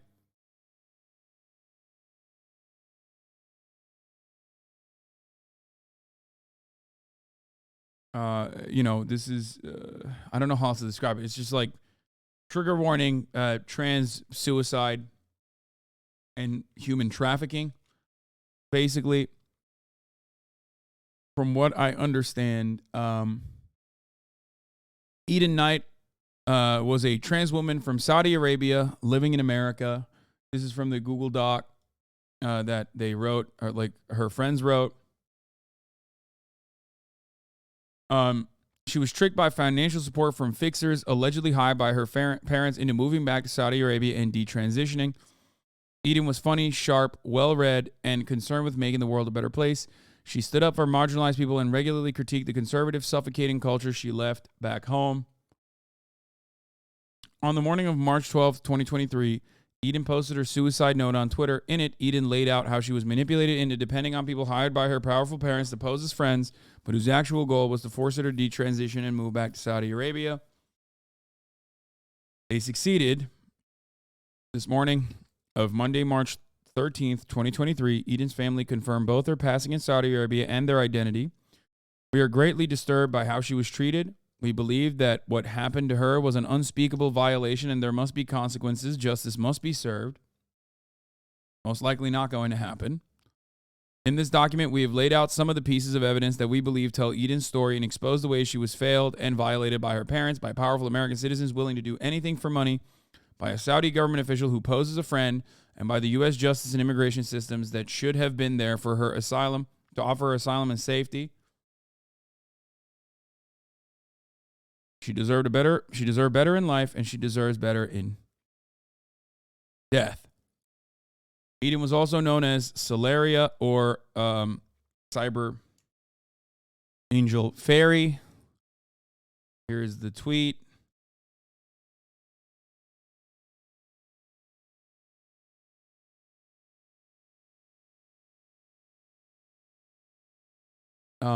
The thing is, like, you know, the trans community online is a very, I mean, it's like, yeah, there's a lot of people that duke it out nonstop, but ultimately it's like one of the remaining spaces that people can utilize to talk to one another.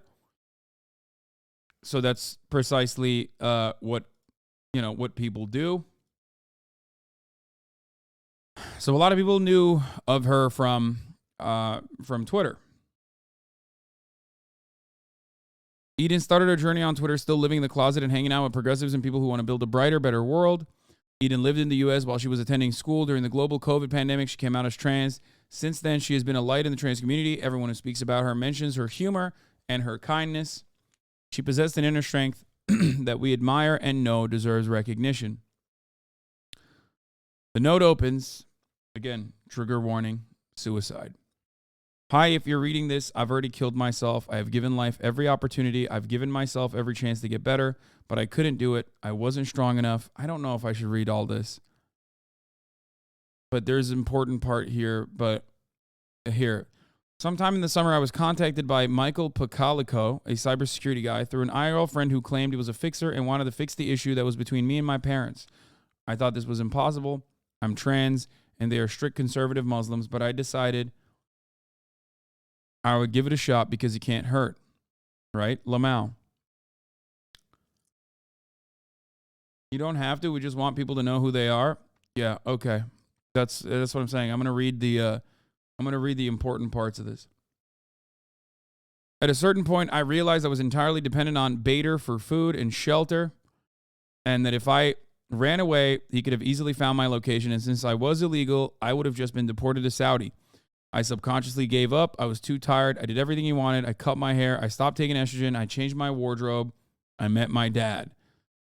I wanted to be a leader for people like me, but that wasn't written to happen. I hope the world gets better for us.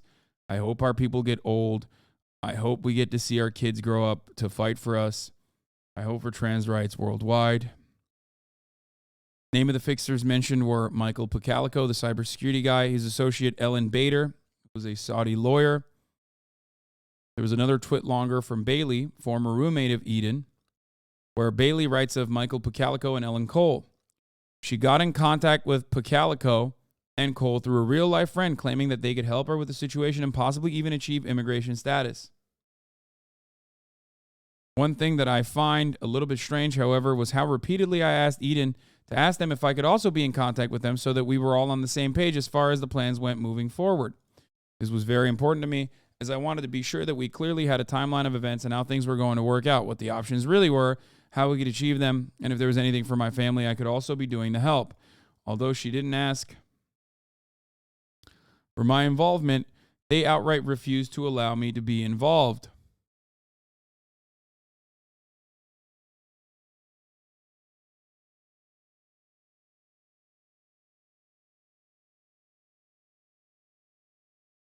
To clarify, Bader is a separate Saudi lawyer. Ellen is an associate at whatever firm with Michael Pacalico. Fahad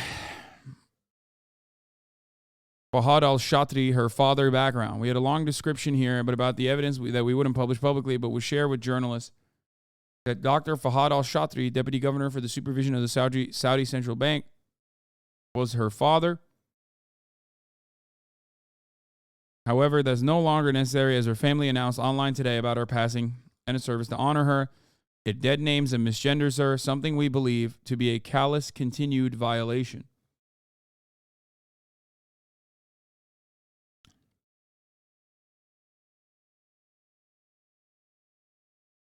Anyway, background on Michael Pacalico, who is the fixer, is an American man who worked through an IRL friend of Eden's to make contact with her, offering her help, saying he worked as a fixer and could make her situation with her disapproving parents better.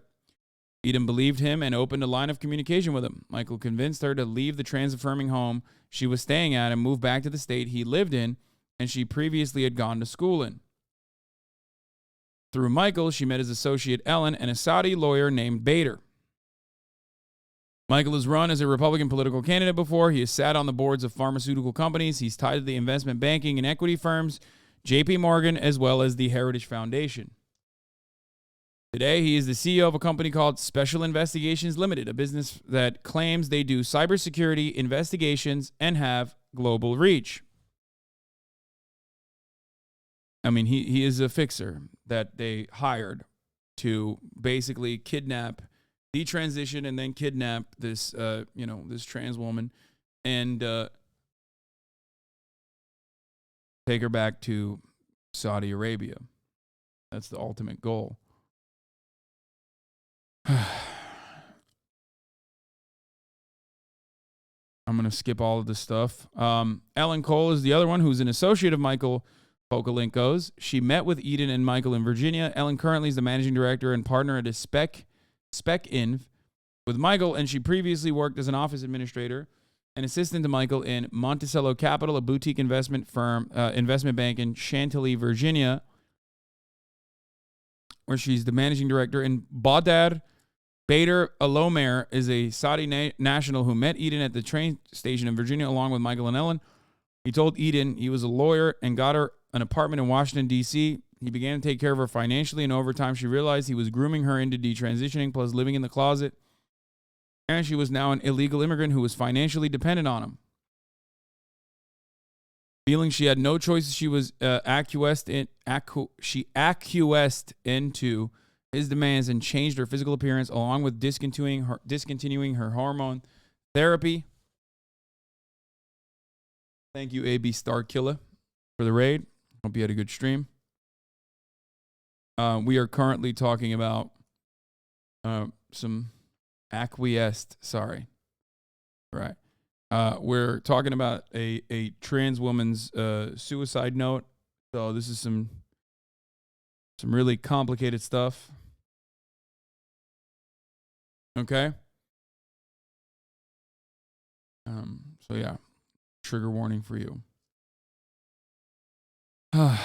At this point, Michael and Ellen had ceased all communication with her. She had an emotional breakdown and repented as she was asked to. Bader then booked her a flight back to Saudi Arabia.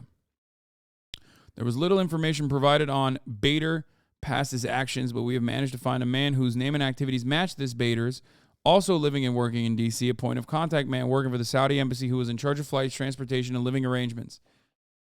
I don't know if I should show this part of it because this seems like, this isn't as super credible. I don't know if this is the same person, so I don't want to go too far into the details of that part.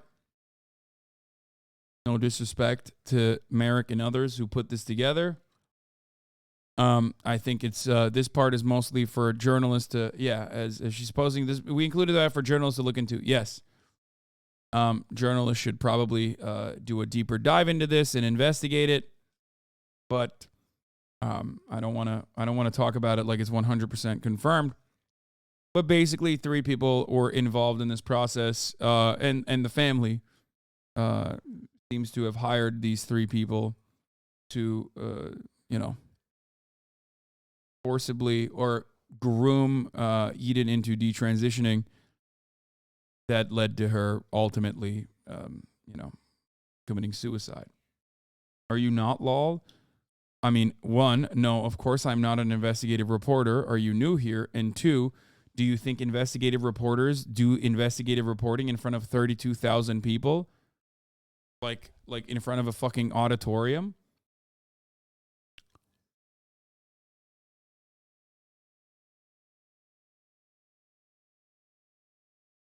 Can they be charged? No. I don't think that they will be charged, not only because this is like a powerful Saudi family that we're talking about, an important ally to the United States, which routinely does stuff like this, not just for, trans individuals, but for cis individuals as well, men, women, and the like, with basically supervision and maybe even in some instances assistance from tech companies, the American State Department, and the like. when you are a Saudi national, you are under the direct supervision of the Saudi government, considering that the United States is a very important ally to Saudi. They kind of get away with a lot of stuff. If you recall, I mean, they're currently actively doing war crimes in Yemen, a genocide in Yemen with United States weapons. They have, they literally killed a legal permanent resident by the name of Jamal Khashoggi very publicly in an Istanbul embassy and pretty much got away with it. 9/11 was a whole other thing. So, they already have an awesome amount of power. So there's that. But also on top of that, this is a trans person, which, that makes it additionally less likely that there would be any kind of help. I mean, they don't even help cis people. You know what I mean? But the reason why this story is important, I think, is because ultimately gender affirmation is profoundly important in cutting the very high suicide rate within the trans community. There are so many studies that prove to this reality. I mean, that point to this reality, that prove what trans people say all the time. And this kind of like grooming and creating like financial dependence for someone, forcibly trying to or coercing them into detransitioning,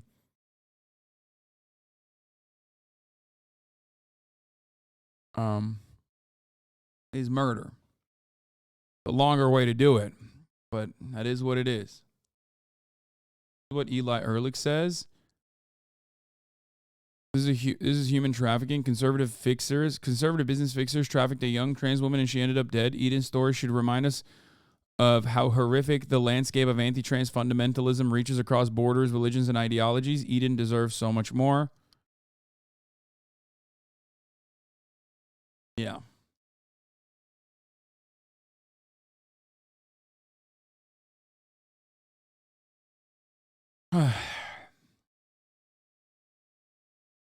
So, yeah.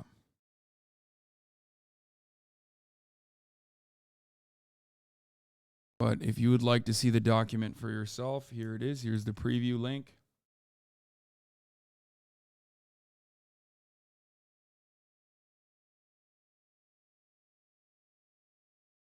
In any other circumstance, if you were to force someone to do something that led to their suicide, that if you coerce someone into committing suicide, that would be considered, murder,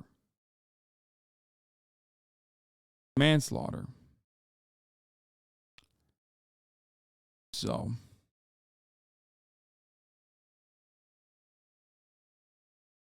but when it's a trans person, people don't feel like that's the case. So, yeah.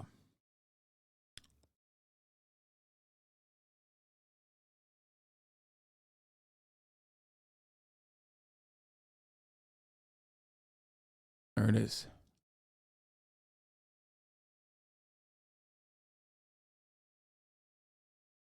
How the fuck do you justify this? Like, do you sleep at night knowing you did this? Conservatives are crazy, but I can't just imagine a single way they could mental gymnastics this one.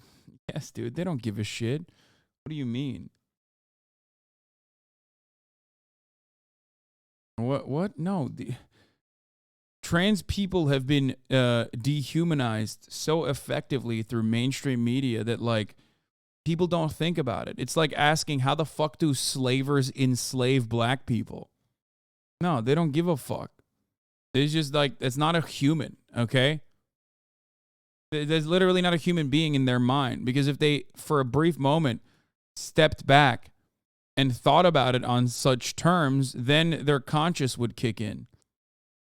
That's why dehumanization, and that's why, dude, this guy goes, how about the Arab slave trade? Yeah, sure, that too, okay? Jesus Christ, you fucking petulant little white child, immediately. Oh, my Lord. Sure, all slavery. Okay, you got it, Papa Fury? Are you happy? Like, I can't bring up a single goddamn point without these motherfuckers being like, what about this? Gotcha. Like, you don't even know what my perspective is, okay? Ha ha ha, peace, Hasan. You will never find peace in your life because you have so much hatred in your heart that you have to literally spread it to every single person. If you want true peace, then stop behaving like this fucking psychopath, okay? You're not Patrick Bateman.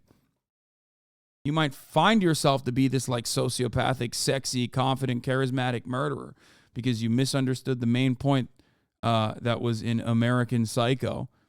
But you are not him, okay?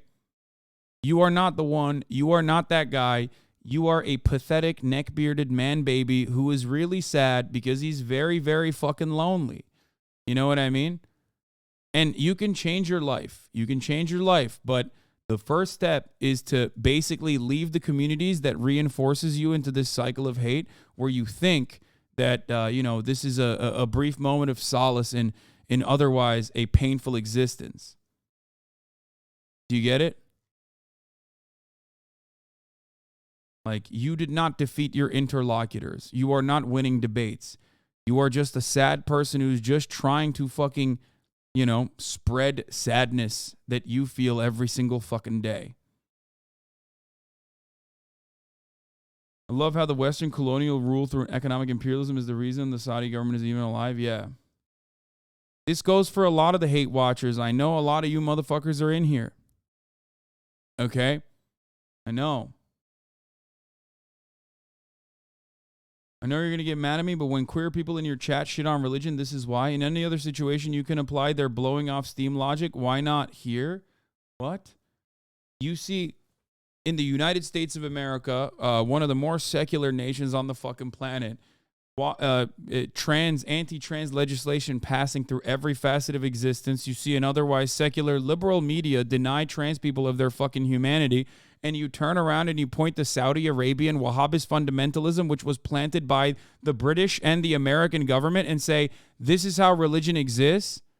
This is the reason why it's religion. Religion is just a justification for the cruelty. Religion is just another way to fucking extend the same oppressive constructs. It's just a more recognizable way to just sedate the masses, you fucking dumbass. The fuck are you talking about?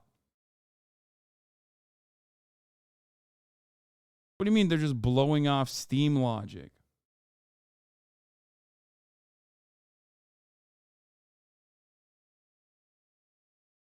Is the United Kingdom's behavior towards trans people because they are so fundamentalist Christian? Is that why you think Turf Island is like that?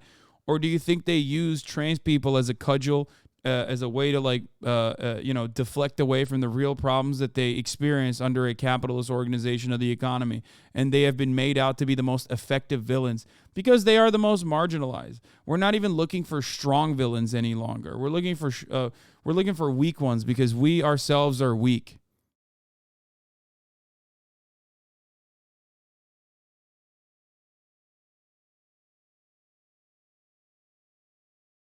You said secular USA, though? Holy shit, I'm cackling.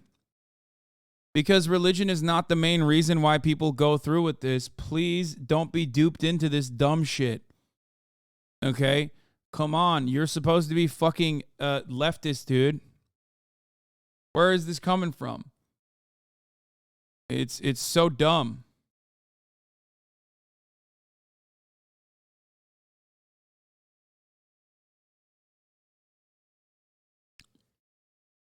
You are mistaking conservatism for one ideological justification. Come on, you're purposely misunderstanding. I'm not talking about that specifically. I agree. I'm saying that applies for all oppression. What? They're just blowing off steam logic? Wait, what are you saying?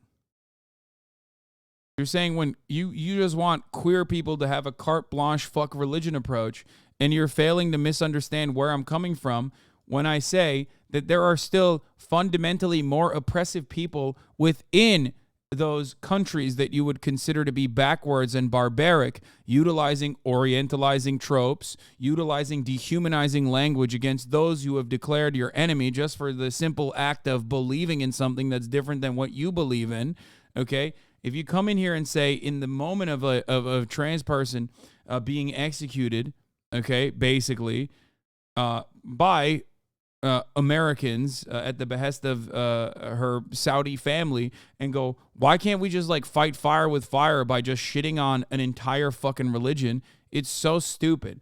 No, man, I'm saying it's understandable to have a reflexive anger towards religion being Christianity or anything else. No, I get it. But like, you know, it still doesn't change the reality that like that is the very same justification as to how people get away with, you know, century of imperialism, colonialism, and continued destabilization of Muslim nations. So no, I'm not going to fucking sit here and justify that. It's so stupid. Come on, man. Let's just say a little bit of Islamophobia when this story has pretty much nothing to do with fucking Islam in general and everything to do with fundamentalist conservatism. Okay?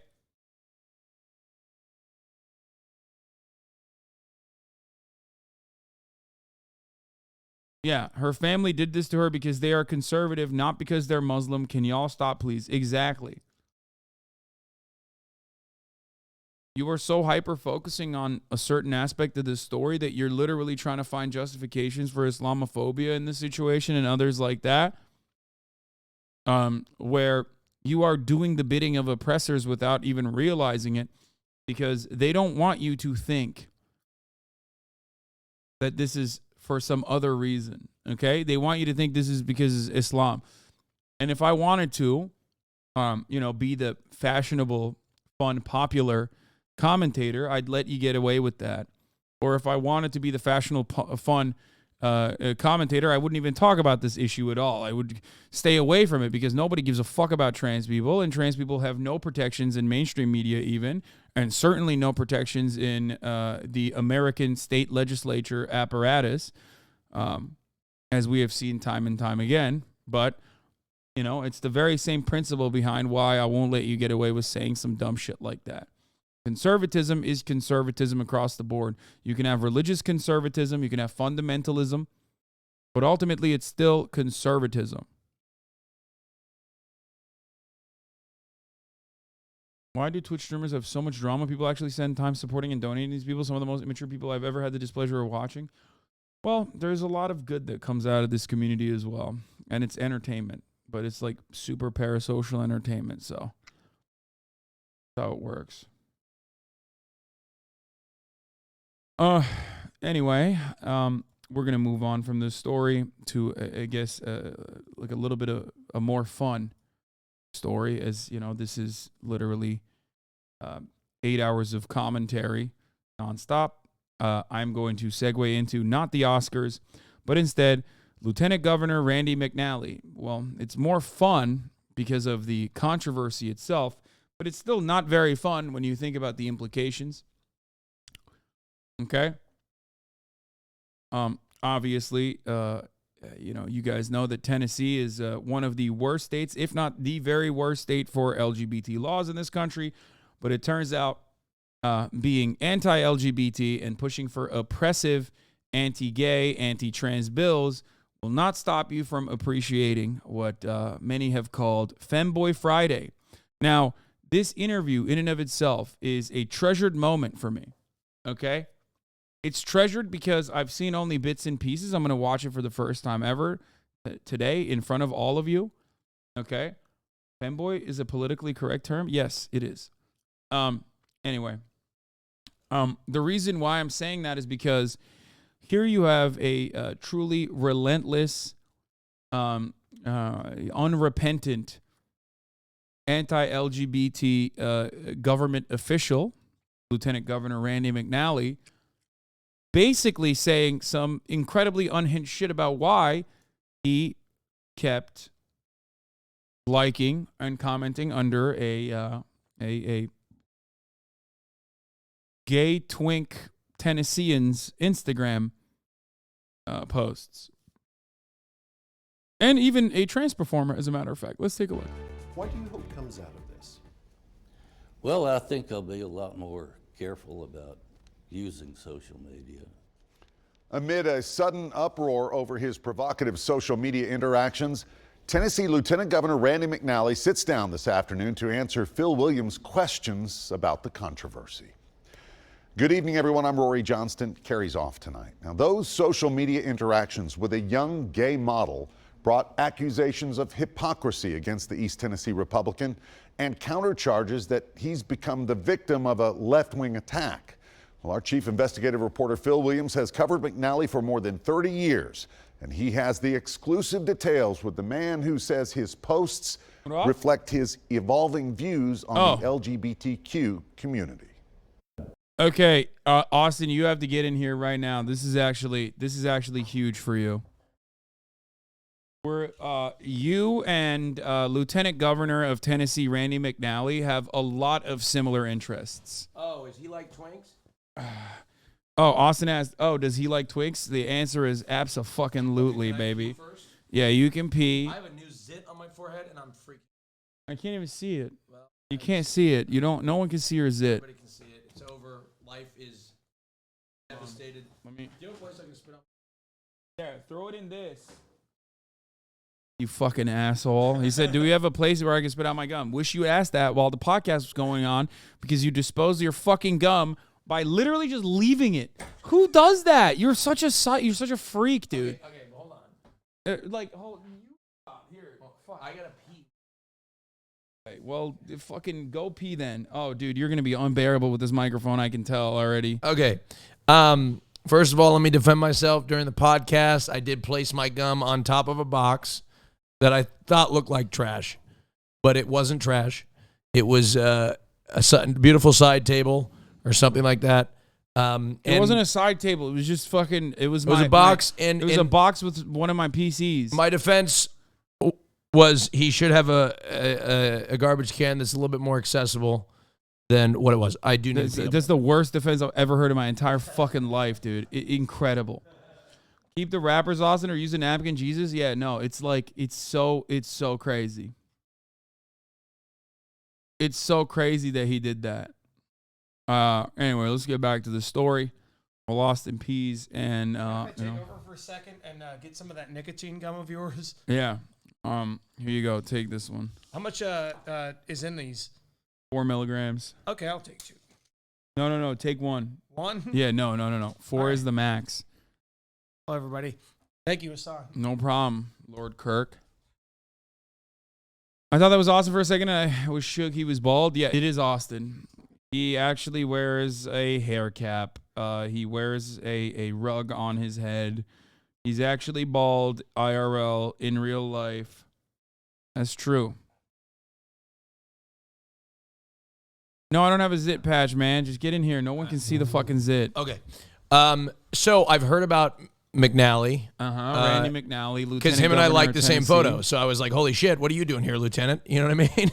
So, and turns out I'm curious what his defense is because his original defense was that like he likes to support everybody. He likes it and he likes it, you know, that kind of thing. He was like, I see something I like and then I like it. Okay, I'll be honest. I hooked up with Lieutenant Governor McNally. I thought he would have said you're not his type. I thought you would have said he's not your type. Well, he paid me a lot of money, so what am I going to say? Okay, to that? all right. You know I mean? Initially, I was not very kind to that community. As I learned some things and met some people in that community, I realized that they're still individuals and they still have value. In a legislative session dominated by they're bills still outlawing human drag shows in public places and targeting gender care for the trans community, Tennessee Lieutenant Governor Randy McNally finds himself facing accusations of hypocrisy after a progressive site unearthed his social media interactions with a 20-year-old gay model. Oh, Kirk's here, by the way. Wait, what is the question? Yeah, Did this guy get busted for something? Yes. Yes. Oh, I think I saw this on Twitter. Yeah. He's like liking somebody's thing on accident. Yeah, no, not on accident. No, very brazenly and very openly. He liked this femboy's post about like how he likes to suck dick for weed and how he's not a whore but a hoe, that sort of thing. Okay. And he would write underneath posts like all thirst traps. He would write underneath like multiple, like you go, using his stage name, implying that he knew that because he was like a gay performer too. Yeah.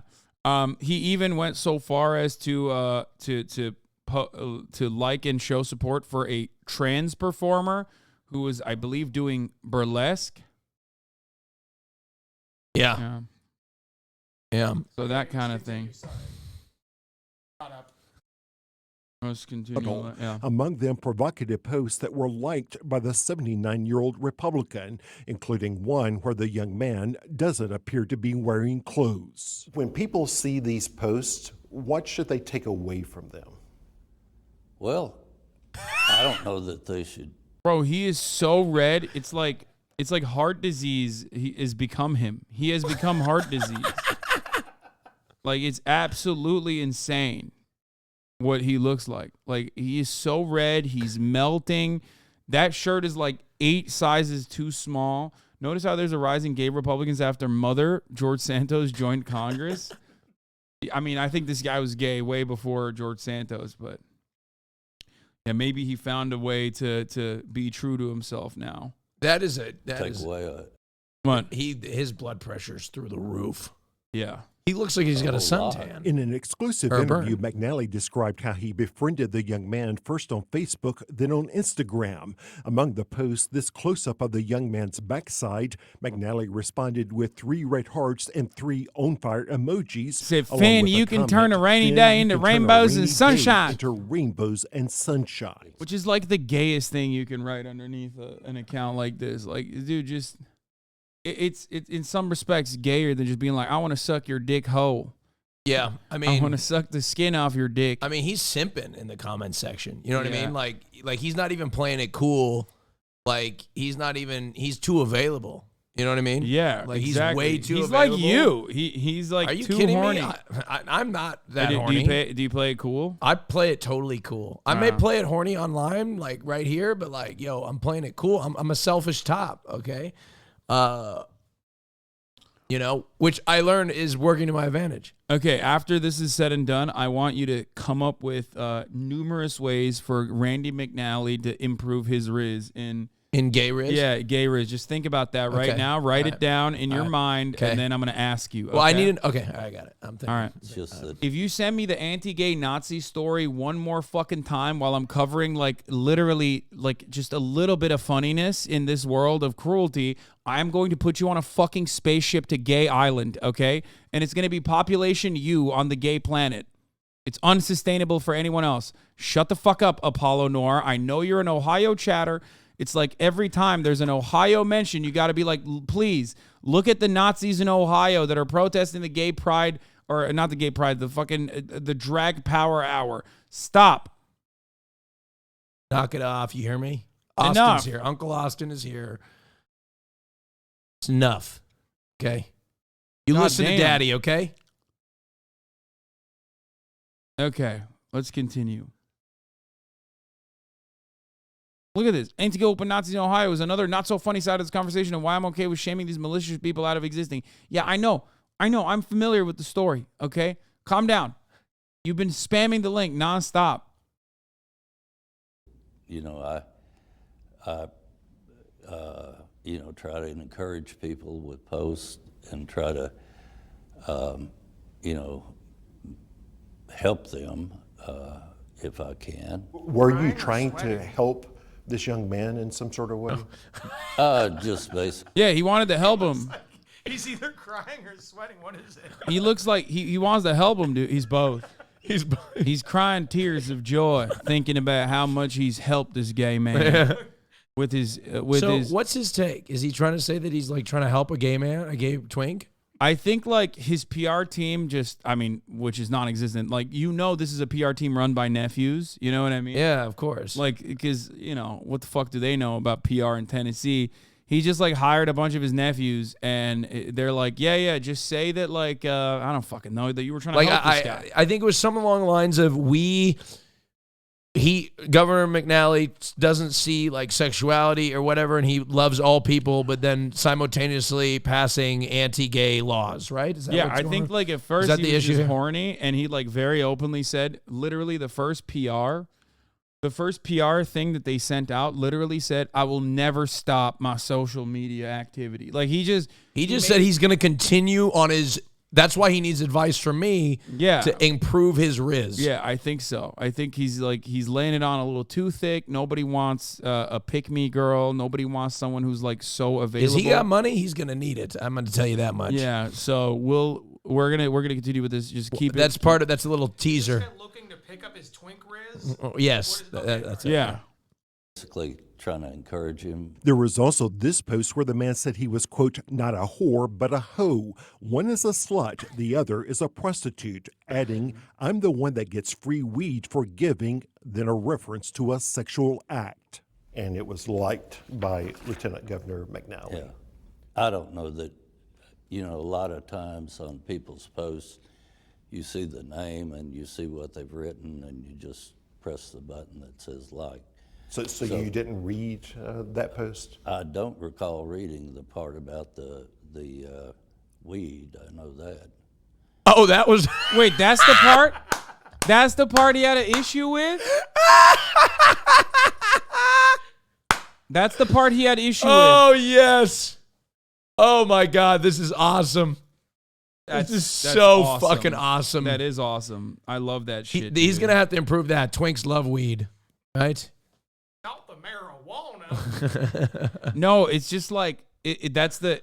I love that. That's the only part of the issue. Like, oh, it's weed, not the sexual acts for favor. I mean, I would like him. I wish he wasn't asking for weed, but instead asking for a nice cup of Joe for sexual favors. In which case, I would give him a cup of Joe.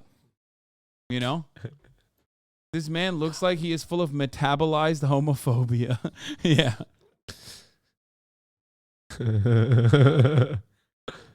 What about the prostitute? I might have read that. In that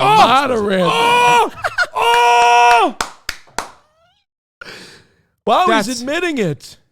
Why he didn't have to admit any part of He this? could have just said I didn't. He could have Bro, pulled the Trump. He could have just said I was. Trump hacked. would have denied everything. He could have said I have great grandchildren. I don't know what the fuck any of this shit is. No, I'm old. He could have put it on somebody else. He could have put it on. He could have hired somebody he could have made up a gay intern that he had that was in control of his account, liking the posts.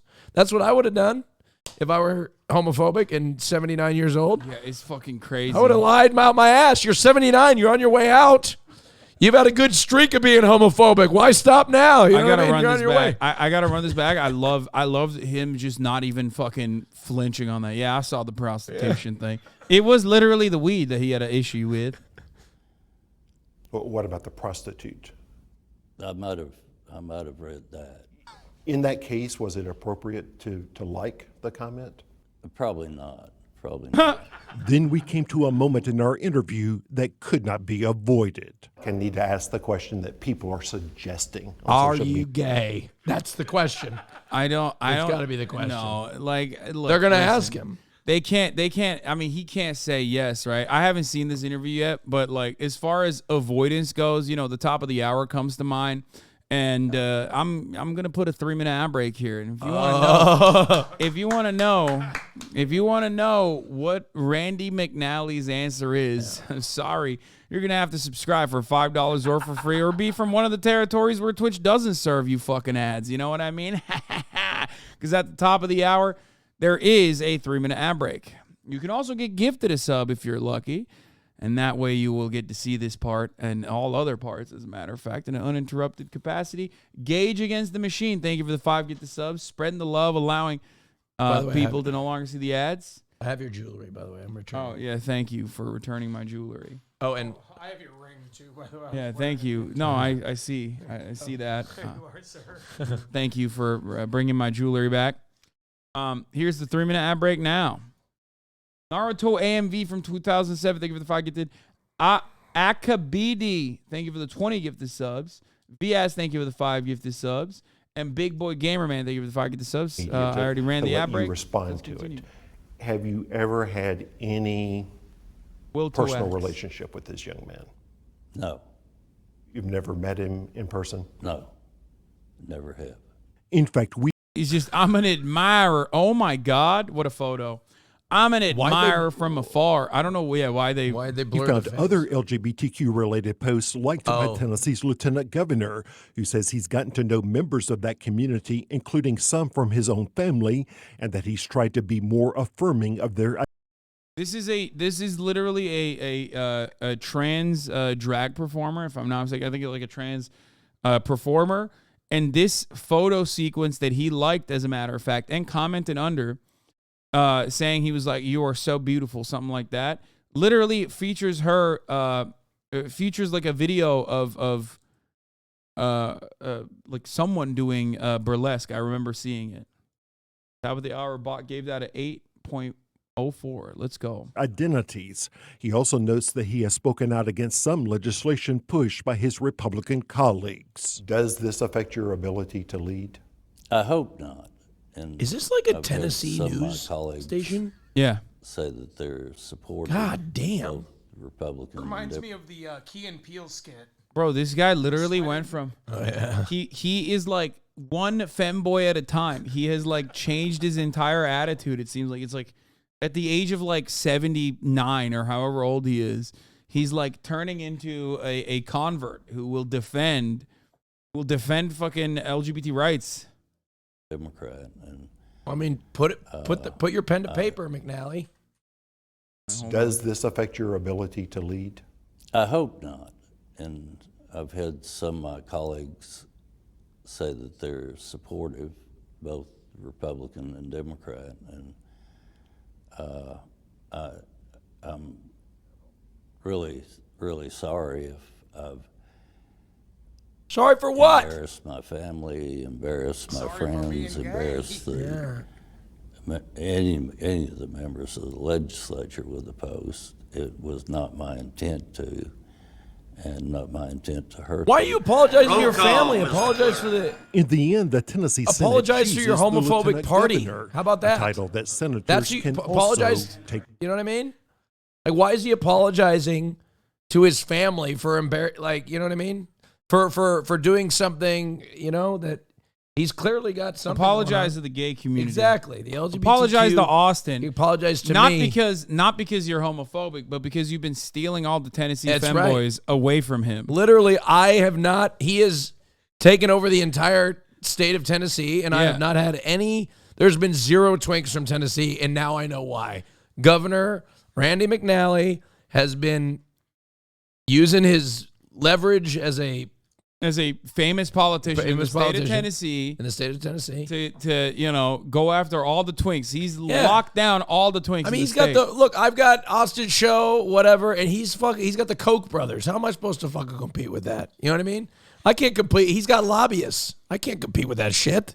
Go win. Have you thought about resigning? I think that's really up to the members of the Senate. You know, I would serve at their pleasure, and it would be up there, my boss. Phil Williams, News Channel 5 investigates. Bill Liggums? There is no doubt that Lieutenant Governor McNally is extremely active on social media, often offering positive comments about people's families, latest achievements, as well as birthdays and anniversaries. He tells Phil if there's any lesson for him, he needs to be a lot more careful with what he posts and how those posts might be perceived. Okay. Austin. Liggums to me. We saw some of my man's takes as he was being horny on the timeline. And if you know anything, I mean, this is universal. You can't be too horny on the timeline if you want to secure a femboy, okay? A twink or a femboy. You can't be horny on main. You are horny on main, but then again, you're in a target-rich environment as a social media guy. There's a difference. There's being horny on main. You kind of go with the prezzo thing where it's just like, I'm gay, by the way. You know, like you just like that's a punchline always. But here's the thing. I'm saying you're a one-trick pony. Oh, you think I'm a one-trick pony? Yeah. All right. Well. Okay, but anyway, that one-trick pony, you keep asking this one-trick pony to come back. So that's true. That trick works. Well, it's because I'm homophobic. Because I'm homophobic, and it's a good demonstration to bring you up. Yeah, one trick pony. Hey, you know what? That's just me. Whatever. One trick pony. Okay. Nobody loves me. What? Oh, you Yes, I'm gotta just stop. This nothing. is like new Just shit nothing. that you're Nobody doing. likes me anyway. This is. still I don't have like Kirk. this new thing that you're Kirk doing. does this. He does. I'll get pissed at me. He'll be like, "Yeah, nobody fucking loves me anyway." I guess I'm I'm just just. stupid and ugly and dumb. Yeah. You gotta move the microphone to Kirk if you Okay. want him to be heard when he says stuff. Okay, cool. Oh, So, what was I saying? Oh yeah, okay. There's different. Being horny on Maine is different than like being sexual on Maine. Two different things. Horny on Maine is you're like replying to everybody, doing the McNally thing, and then there's sexual on Maine where you're just like blasting pictures of your abs and blasting general tweets out about how you like certain things. Right? I think that you won't. You don't see me. Actually, you do. You know what? Maybe I need to have an intervention. Maybe I'm too horny. You know. I mean, You're- hey, you're if it works, absolutely it right. works. But I could give him some tips. I do think that twinks or anybody in general, I think generally speaking, making yourself very available is not a turn on, especially on social media when they have a million comments like that. So what could he do? What could Randy McNally do to improve his metrics? What could he do to get access to some of these twinks? I am going to be honest and very rude, unfortunately. Okay. Mr. Senator is 80 years old. With all due respect, sir, you're going to have to pay a lot of money. Oh, I thought you were going to say, sir, you're going to hell. No. No. Dude, I was gonna say, you should just come out to the community and say, "This is what I support," and then you'll get more of the votes, right? No, he won't. No, he's in Tennessee, bro. He's in Tennessee. Yeah, you live in Tennessee. Yeah, you know, I that's not but gonna fucking I work. stand, so you know. Yeah, I know, but it's just not gonna work. It's not gonna work in Tennessee. He should. Okay, I'm going to show you. Some I'm going to show you hateful. some of the photos, and then I want you to what would you say under what would you say under this photo? No, but here's the so this thing, is one Hasan. photo. This is a photo from Right. Franklin Superstar. The caption is, "Really, I don't care." He wrote heart, heart, heart, fire, fire, fire, and then he said Finn, which is his stage name, by the way. You can turn a rainy day into rainbows and sunshine. 298 likes. I'll be honest. I think the first comment wasn't as bad. He should have removed the hearts and just added a fire emoji. Left it at that. The other one is where he crossed the line. Finn, you can turn a rainy day into rainbows and sunshine. It's not 1945 anymore, okay? Okay. Those sorts of pickup lines don't fucking work. They make you seem 80, okay? He needs to reel it in. Heart, no hearts, just a fire emoji maximum, okay? Hearts is too aggressive. Okay, so he went a little too far. For sure. Here's a response from the femboy, or not femboy, from the twink, to everything that's He's going just on. the twink now. Yeah. Franklin McClure. You know, who doesn't want attention? It feels so good to be noticed. McClure, who goes by Franklin Superstar on Instagram, says the lieutenant governor started communicating with him 3 years ago. Here it is. Here's another Franklin Superstar post. I FaceTimed the guy I love today. Everyone hate on him in the comments so that he knows he sucks. Now, this is he's expressing emotional vulnerability here. This is like an opportunity for someone like Lieutenant Governor McNally to strike. He says, he is not a good-for-nothing man. He is very talented and a very empathetic person. Wait. Now, here's the deal. Wait, who is he talking about? I think FaceTime, he must be replying to another comment. He sucks for real. That's what he's replying to. He's replying to that. He's No, not I don't a think good so. No, that's what he's replying to. No, it would show up as a reply then. Well, also, he's 17 here, by the way. This is illegal now. Oh, boy. Well, then the answer here is just don't comment on the post. Yeah. When he was 17 years old. McClure was clear that it was nothing more than an occasional compliment. I on a mean, bro, photo you write or the a laws, direct message. dude. Come on. How do you fuck that one up? I mean, first of all, you know this is the law. Like, come on, what are you doing? No, the unique part about this process is the fact that he's publicly commenting on a hot young twink, not in this circumstance. I'm saying in general. Because he's wait, is the Tennessee law different? No. The unique part is not. I mean, it is Tennessee. I didn't know. The fact that he is the fact that he's replying to a 17-year-old is. Chick-fil-A cup. Yeah, that's fire. Oh, that's awesome. Yeah. Oh, yes. The uniqueness is not that he is trying to rizz up a 17-year-old, is what I was going to say. That's like very normal for Tennessee, for most people, I think, in general. But like that is the meta. That is no shot. Okay, Zoe, I don't know what you want for me to do in this particular situation. Please. I don't know what you want for me to do in this situation. Like, Zoe's please, just exciting. Now, please, come on, let's not no, look at it's not. No, this is about something entirely different. This is about the previous story that we were covering. I don't know what you want. They're just on mobile. It takes like... No, they have been spamming nonstop. Please stop spamming in the chat, please. All right. Chat, don't make fun of the person, okay? They lost a friend. Calm down. But Zoe, I don't know what you want from me in this particular instance, okay? I'm sorry about your loss. I'm sorry. I'm sorry about your friend. Please. I didn't want to like quietly ban you or anything and get you upset, so I'm responding to you personally, okay? All right. So, okay, so this one is just like, I don't even know what you would say here because I don't think you would respond. All right. So, yeah, he said he's not a good for nothing man. I'm a little confused. Getting back to this story, I'm a little confused because, like, I FaceTimed the guy I love today. He says he's not a good for nothing man. He's a very talented and empathetic person. Who's, like, does Lieutenant Governor McNally know the man? Is Lieutenant Governor McNally the man that he's talking about? Like, what's going on here? If he can be kind to a 20-year-old guy posting his butt, he can be kind enough to not help pass a bill that hurts anyone like me. I'm not against. Oh my God. Oh, man, that was awesome. Yeah. That was so great. Wow.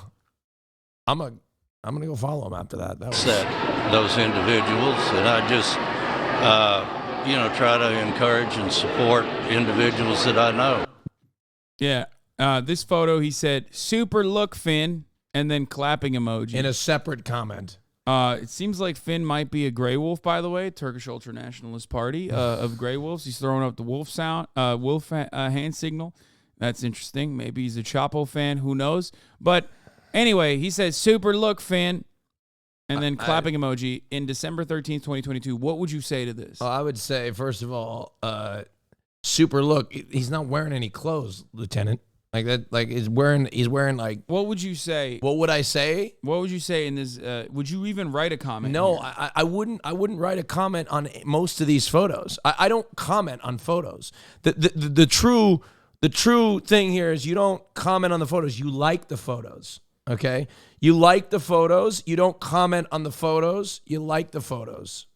That's what you do. That's how you show. Just a little way to say I'm here. I'm here. I appreciate it. Sometimes you could throw a heart emoji in a response to a nice photo in a story, right? If you're really interested. Sometimes you just hit it with a heart, say I'm here, you know what I mean, on the story, you know what I mean, story react.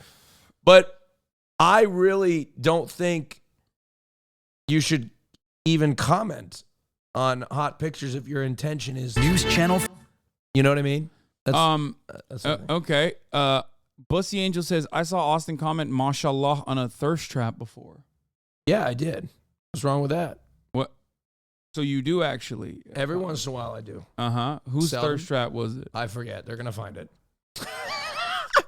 Also, Bussy Angel monitors your social media like the fucking federal government. I know. Holy shit. They're going to find the tweet that I said mashallah to, and it's going to be embarrassing, and that's okay. Okay. All right. Well, so you're saying it's okay when I do it, but when Lieutenant Governor of Tennessee Randy McNally does it, then it's unacceptable. Yeah, he's 80. Okay, got it. So you're a problematic age gap. Okay. So, I mean, yeah, it's literally illegal, I think. Oh, is this guy 17 at the time? He was maybe not 17 here, but McClure says the support didn't stop. Find it? What did compliments I on respond Instagram. To? It was probably from one of my straight friends. Hold on, let me look. It's probably in Hoscord. Where is it? Come on. Is it? Let's see. Oh, God. What did I do? Hold on. Is it? No, there's no embeds.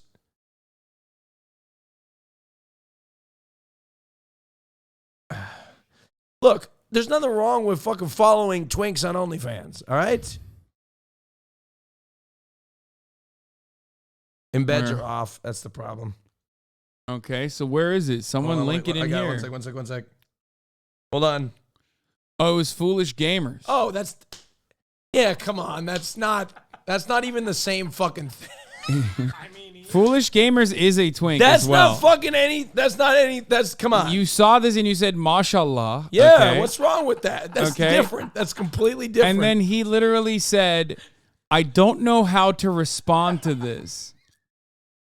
Yeah, I look, okay. Foolish Gamers got you so horned up. No, you started speaking I just said Arabic. Mashallah. I mean, mashallah is a great way to describe something that only was invented. Look, quit putting me in the fucking same category as Lieutenant McNally. Okay, You are not as homophobic openly.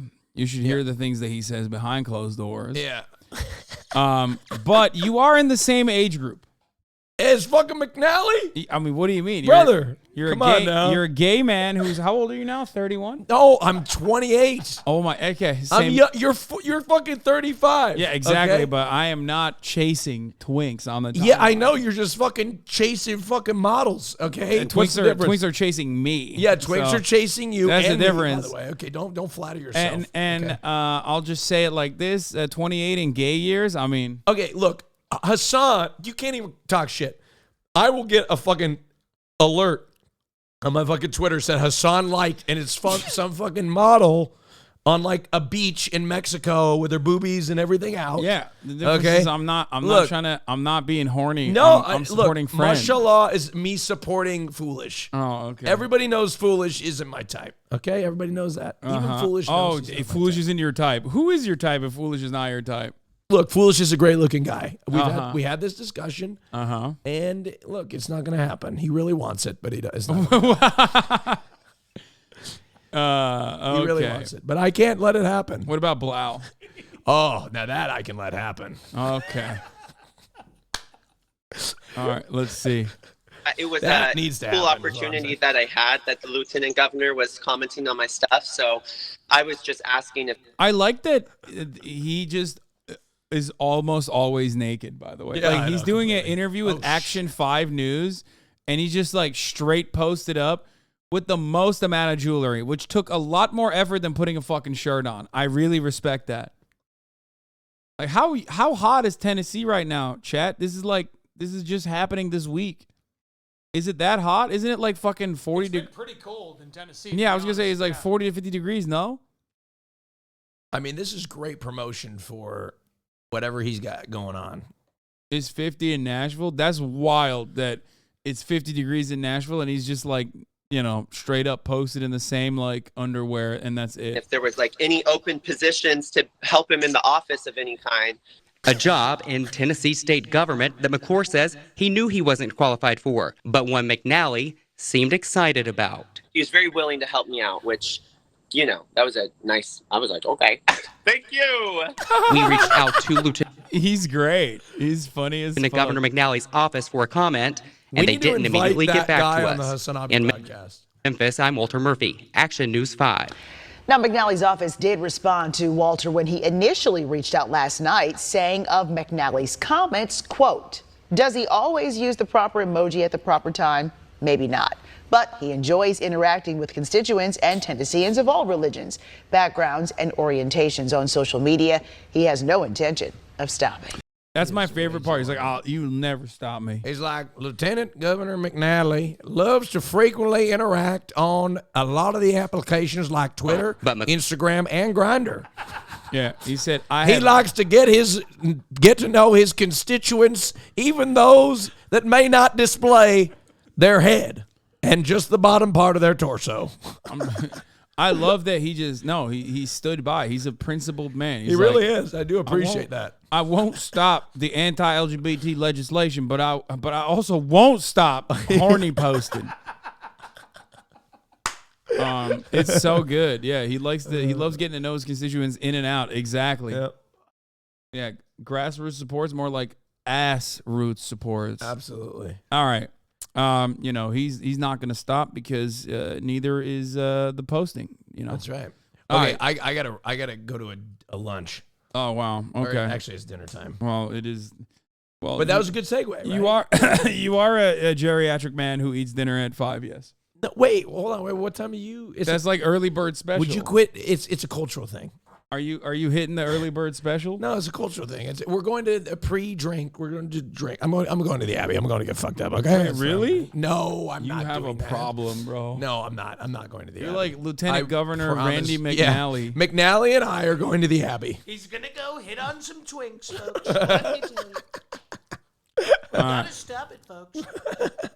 Yeah, unstoppable. All right. All right. I'll see you soon. Thank you, for Lord. having us, Hasan. Thank you, Lord Kirk, Bye, for coming everybody. on. Thank you, Austin. Much love, Hasan stream. All right. Sir, for having us. Thank you for coming. Thank you for bringing back my jewelry. Sir.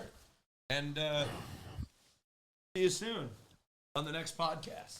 Oh, yeah. Oh, hell yeah. All right. Well, next week is when we're filming the next episode, so we film weekly, Austin. Check this out. I like to get to know my constituents inside and out. I know, I already read that in the chat when someone else made that joke. This is another interview he conducted, it turns, a newer one that he conducted about his interest. News Channel 5 Network. This is Inside Politics. I got to pee first. Hello, everyone. I'm News Channel 5's political analyst Pat Nolan. Welcome to Inside Politics. As the 113th Tennessee General Assembly charges deeper into March, the activity level continues to grow on Capitol Hill. Of course, that also means the debate and controversy over a number of bills also continues to grow. The person who presides over one of the legislative chambers is Tennessee State Senate Lieutenant Governor Randy McNally. Every year, we are honored to have him join us on Inside Politics to share his insights and wisdom on what's going on in the legislature and what's lies ahead in the rest of the session. Mr. Speaker, welcome back to the program. Thank you, Pat. Appreciate it. You were scheduled to be here a couple of weeks ago, but on the day you were going to be here, you suffered some heart irregularities and didn't feel well and wound up being hospitalized. You had a heart pacemaker installed. Right. Thank God you look so well now. But how concerned were you when you first started having these symptoms? Well, the only symptoms I actually had were I felt tired, lethargic, and I did get a warning on my watch. It was an Apple Watch, and it said low heart rate, and I didn't pay any attention to it the first time or the second time. And when I did it the third time, I had Speaker Hale come up and preside, and I went with Dr. Briggs across the hall, and he checked my pulse and my Nice to have a doctor hands. in the Senate. Yeah, it was a curbside consult. He said I needed to get to a hospital right away and get a EKG. So I did that, and everything turned out fine. I feel good now, and feel a lot better. The tiredness is kind of gone. Especially this time of year, you have a very stressful job. Are you having to make any other changes in your schedule or your lifestyle to stay in good health? No, they actually did a stress EKG, and from that they said, my arteries and that go to the heart and feed the muscle. By the way, I'm not even kidding. He did have a heart issue. I nailed it. But that's like, that I guess is not really surprising because, he is in the age group and he is an American and he is a conservative. So it's like,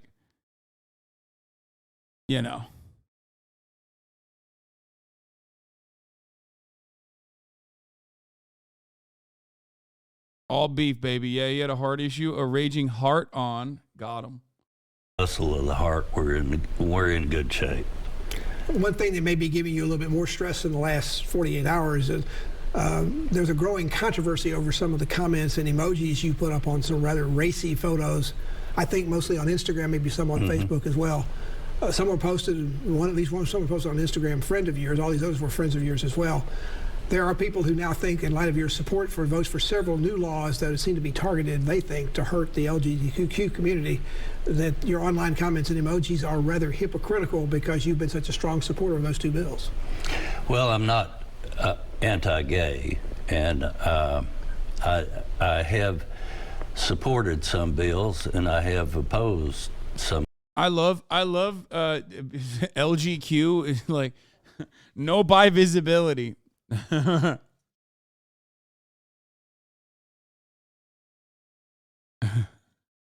Bill. So you're not a hypocrite. That's what they think. They think you're being hypocritical. No, there's certain things and certain parameters, I think, that the state needs to look at and enforce. But as far as people, I enjoy, talking. Maybe he's also of the HasanAbi mindset where he believes that the B is for bald, and he's engaging in bald erasure, which also makes sense because look at this man's hairline. For like, honestly, for all intents and purposes, everything going on, it's just like it does seem like he has a good hairline, Talking to people and meeting people and try to encourage people and support people. Your office has issued a statement that indicates that they said in this statement, all this controversy seems to be in the mind of left-wing operatives who are pushing this story. Your statement says there's nothing sinister or inappropriate about your social media activities. You are a great-grandfather and a prolific social media commentator, and you have no intention of stopping to do that. But the statement also indicated that sometimes you might not always use the proper emoji. Are you going to change that? What are the changes are you going to make about your online behavior? I think I will. I thought the emojis were, when you click on some of them, that they mean that, you like something. You like the person and not necessarily what they're doing in the picture.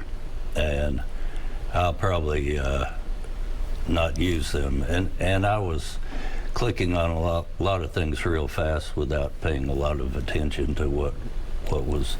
I just knew who it was from, and would hit the button. One other question in this area: there may be some people that have been longtime supporters, even voters of yours, who have straight sexual preferences. What do you say to those folks who've now seen or heard about this controversy, who may now have some doubts in their mind as to exactly what kind of lifestyle you have?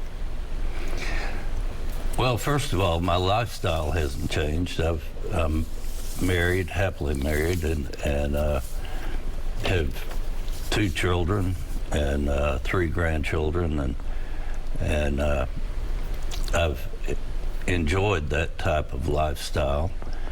But I do have friends that are gay. I do have friends that are, and relatives that are gay, and I respect them as people, and you can, if you keep your mind open, you can learn from different. Dude, it's crazy. Like, he is literally, oh God, it's so interesting to think that, like, whenever I say like American politics is a sea of contradictions, you know what I mean? Like, this is one of those instances where you do have yet another fucking guy who's like understanding, open-minded, you know what I mean? And yet simultaneously, still very much turning a blind eye to an infinite amount of anti-gay legislation that is like harming the very same people that's like, oh yeah, well, the gay people are good, but also I don't want them to have all rights, don't be crazy now.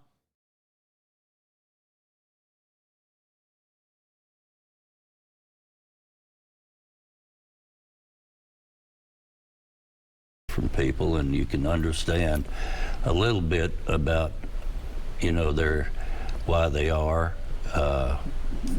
why they do what they do.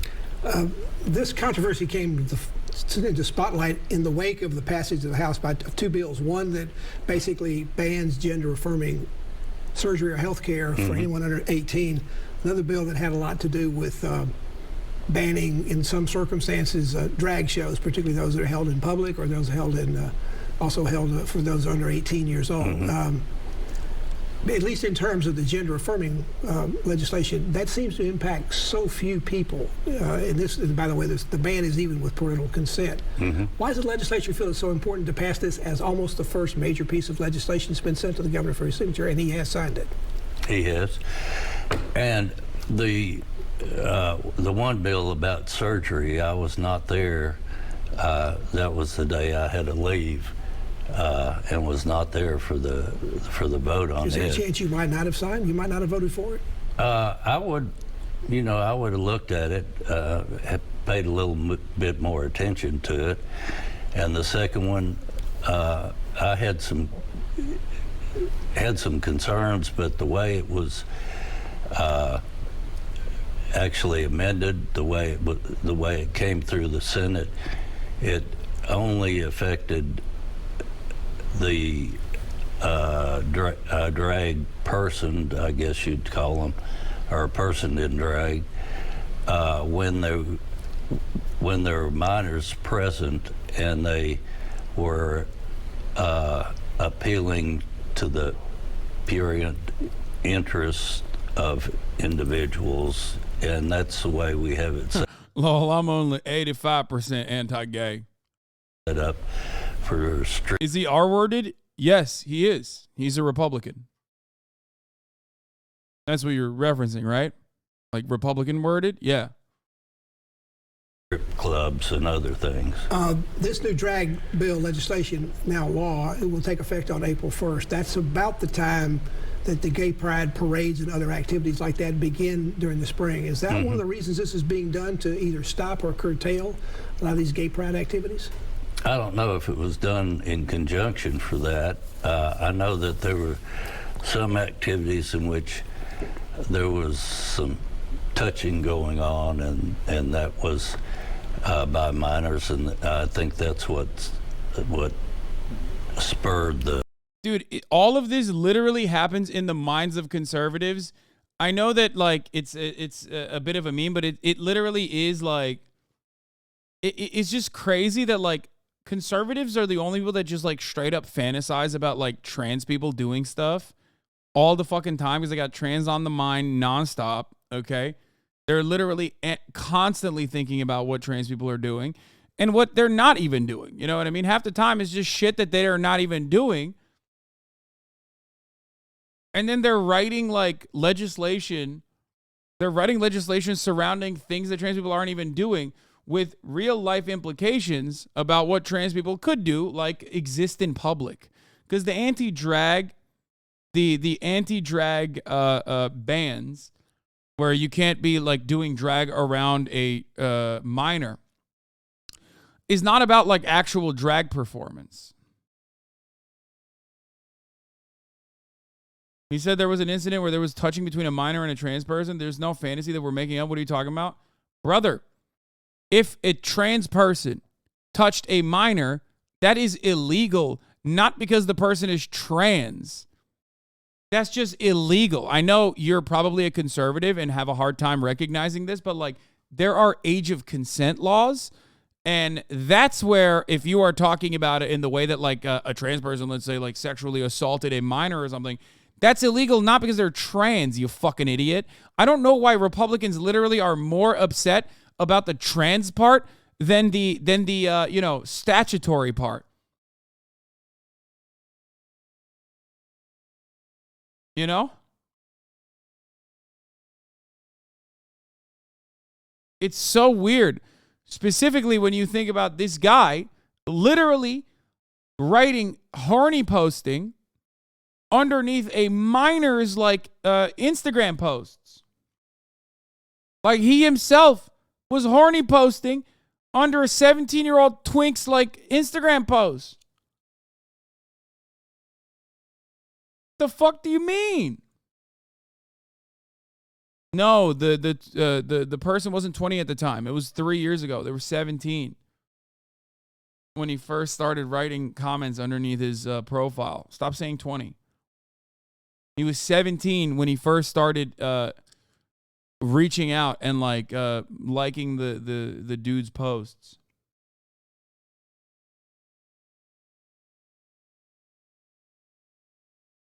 Oh, Now,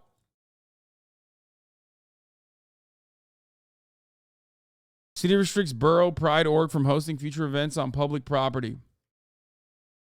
The type of drag shows is not acceptable on property where kids are present. I saw the videos and couldn't believe people would have kids at a show like what was conducted. The group is welcome to have it wherever they want. They conduct on private property, but parks and recreation property was not designed for these types of uses. It's not about a group or organization, but about what's acceptable. This is yet another one of these like fucking right-wing psychotic freaks. Cuban-American Robbie Starbuck, who apparently follows me, posted about it. All right, if it's something you're going to want to see. Something you're going to want to see, dude. You're going to want to see this shit.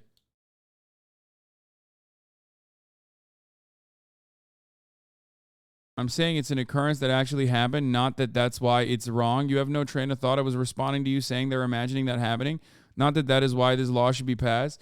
Brother, there are literally an entire arena full of people here. You are a gray name, and the first thing you ever wrote in the chat unironically sounds exactly like what a lot of people who defend anti-trans legislation would write. You came in hot, contentious, and expected me to like understand the background of what you had to say. How can I be charitable to you when you have not demonstrated an ounce of charitability in this circumstance or even utilized everything you could have used in this situation? You could have literally written out exactly what you wanted to say, okay? But instead, you wanted to go for the fucking stupid thing and just basically come across identical to anti-trans weirdos. And now you're upset that you got fucking called out. Write better. You have every opportunity to take the time out and say exactly what you fucking mean, okay? So dumb. You have no train of thought. No, I just don't care about you. Like, I don't know anything about you. I'm sorry if that comes across as insensitive. There are plenty of chatters who I at least understand the background on, and when they're derailing the conversation, I yell at them too. But like, you're a random gray name who just came in, and the first thing you wanted to do was try and like quote unquote own me in a way that is like identical to how like a Matt Walsh fan would. So of course I'm gonna fucking respond kindly. I'm gonna give you back exactly the energy that you put in. Thinking that like I know anything about you, your background, and all the information that you're working with or context is so silly when you're fucking writing something in the chat in front of 31,000 other people. You know?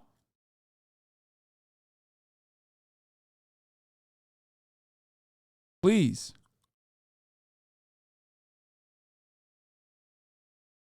The expectation is kind of silly. A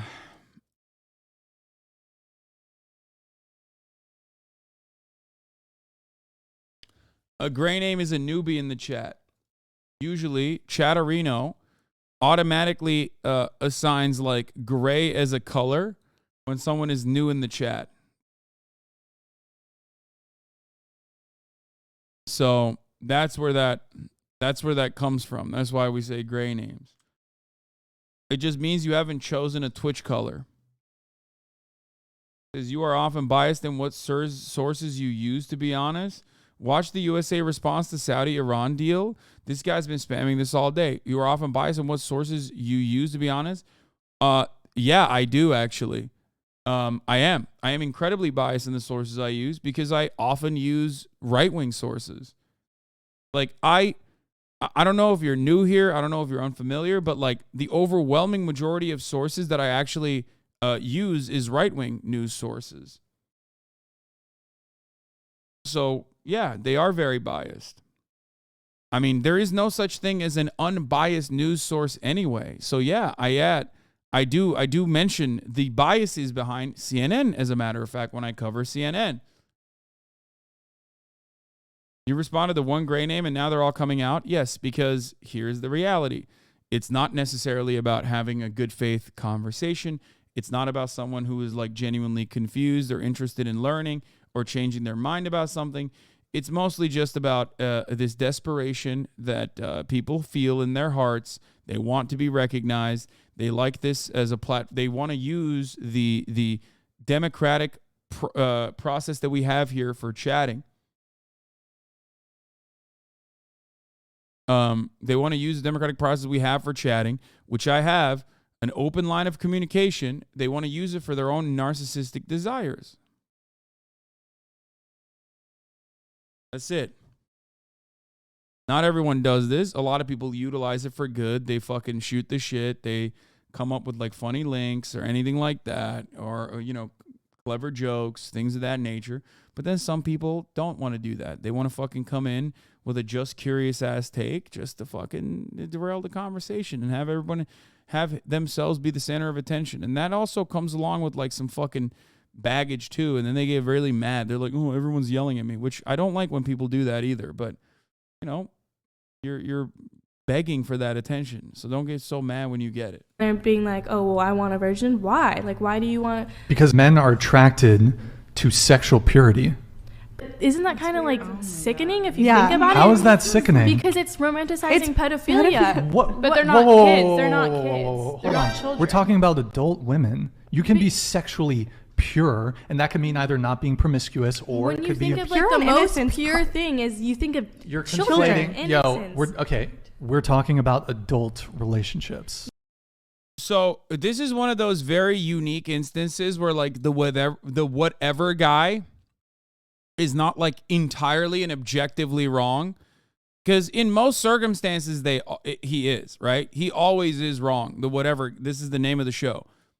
In most circumstances, like that guy is like absolutely in the wrong, okay? And the girls that he carefully picks are also like being silly billies, so he can like look better to his audience, even though he's still always in the wrong. But the lady in this circumstance is also not entirely incorrect. The purity concept does come from like someone who is untarnished, okay, untarnished, untouched. But no, I don't think that like I don't think that a woman being a virgin in her adult age makes them a childlike. Okay. I'm sorry. I think that the liberal radlib discourse on this, fucking makes me so mad. And this is one community that like genuinely people get super fucking annoying on, especially because like every time this conversation comes up, it's like, are small women actually children? Like that's what this Discord deviates towards, and it's very stupid. Now, these guys take 100% take an 18-year-old virgin and a 30-year-old virgin. Don't be silly. Okay, that's fine. Okay, that's you can make that assertion, but as long as the conversation revolves around like simply just the boundaries of virginity, then it's kind of weird. Especially weird that we have motherfucking people in this chat who are full-ass adult virgins. Okay. I would have to see what is going on here. I would need to see more context in this circumstance. But arguments like this very easily belittle any kind of like intellectual authority you may have had. Yes, but it's still very common for men who are in adult relationships to look for stuff that remind them of pedophilia. That's like, absurd. It's not absurd. That is it's just absurd. very hidden within like our culture and things. That is ridiculous. Yeah, it's not going to be, listen, that's not going to, there's no way this is going to be a healthy conversation or debate. It's not about adults being virgins, it's about fetishizing virginity. Yeah.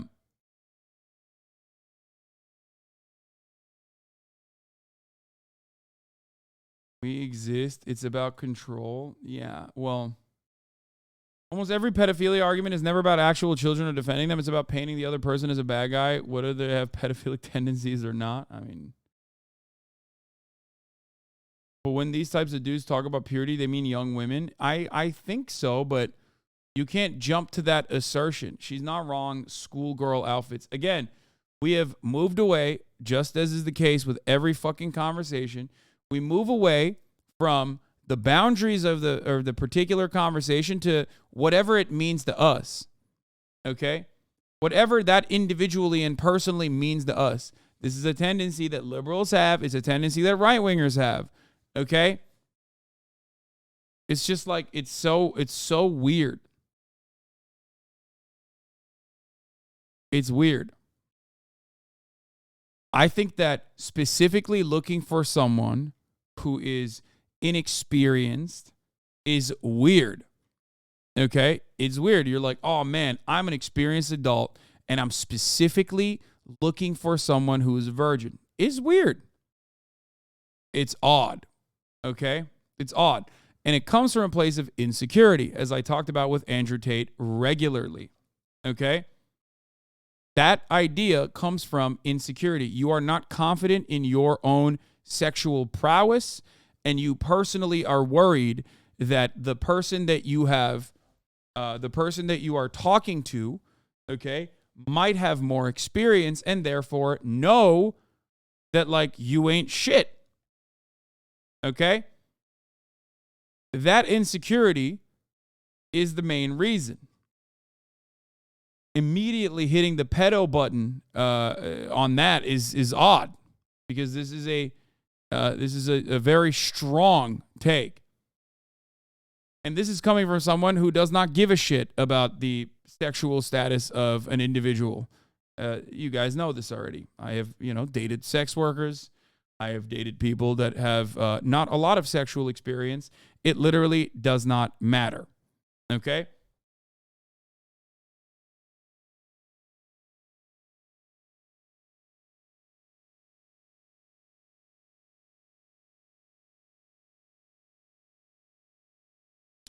It's more insecurity in being alpha and dominant. Exactly. Well, a lot of those people who are like, I'm alpha, are literally not fucking alpha. So that's the other point. Alpha is about being confident no matter what they say. That's it. It's about confidence.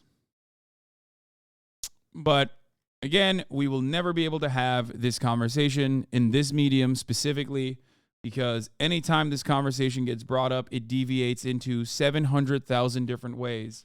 And nobody has the actual conversation within the boundaries of the argument itself, and everyone has the conversation on what the fuck they think it entails, and then they go to, like, oftentimes very personal instances of trauma or coercion that they've experienced, something like that, and it's not productive at all.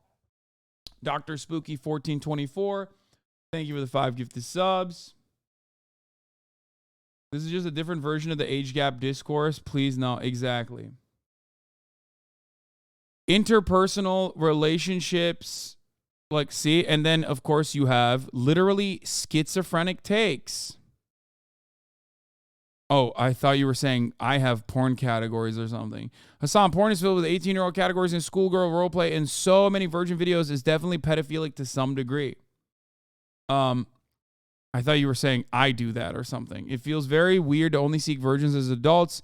As males, it definitely feels creepy. Catholic schoolgirl is in every other porn vid in 18-year-old category. She's not wrong, Hasan.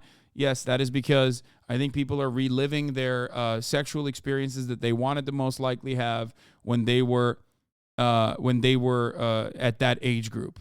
That's probably where it comes from. I can't think about it any further than that.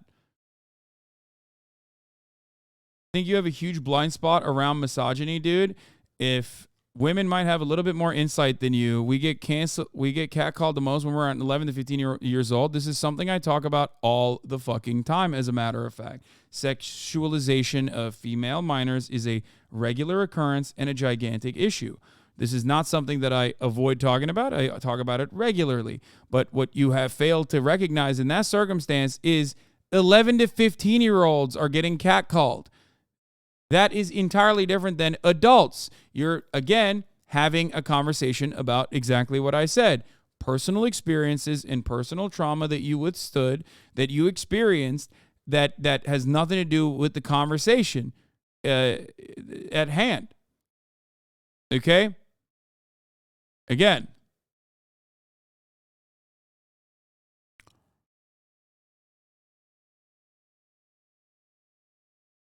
It's not an entirely different topic, man. It is the topic. Okay. How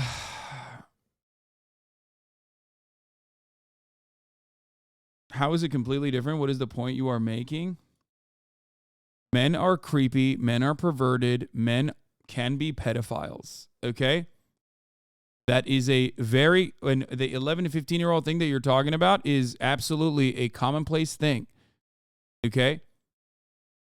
But if you're going to have a conversation about like, like kink, especially like someone dressing up like as a schoolgirl or some shit, while it's not for me in particular, if it's conducted by consenting adults, you are losing the plot.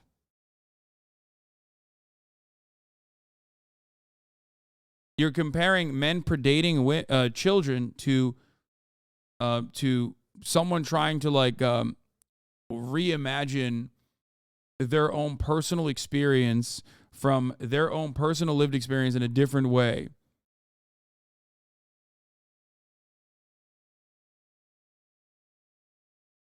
It is safe to assume that this person is most likely still absolutely operating on the creepy boundaries. Okay? This person's interest might be creepy in general as it pertains to like, I want a virgin. Most circumstances, anyone that says, I want a virgin, unless they themselves are also virgins and have no fucking experience, in most circumstances, they themselves are doing this because they're fucking creepy, okay? They're creepy, and in most circumstances, they are sexually inexperienced and creepy and also insecure, okay? So they want a level of control. It is weird. I agree. But ultimately, any moment that this conversation draws up like the age-old, Zoomer discourse on TikTok and on Twitter,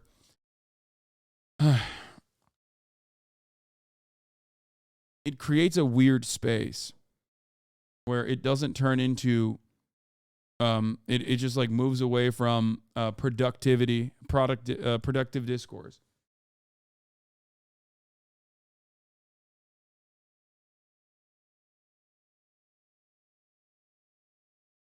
I do think that openly saying that you are looking for a virgin is odd. It's weird. It's weird, and it ranges from weird to possibly illegal. Okay? That's it. And it stems from the same place.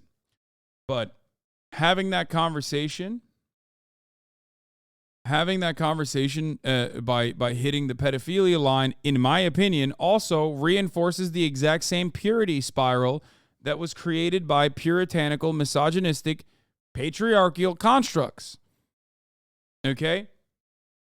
Someone's sexual experience should not immediately, in your minds at the very least, a woman's sexual experience should not immediately imply mileage. Okay? He's thinking about it like that, but you should not allow that construct to continue. Okay?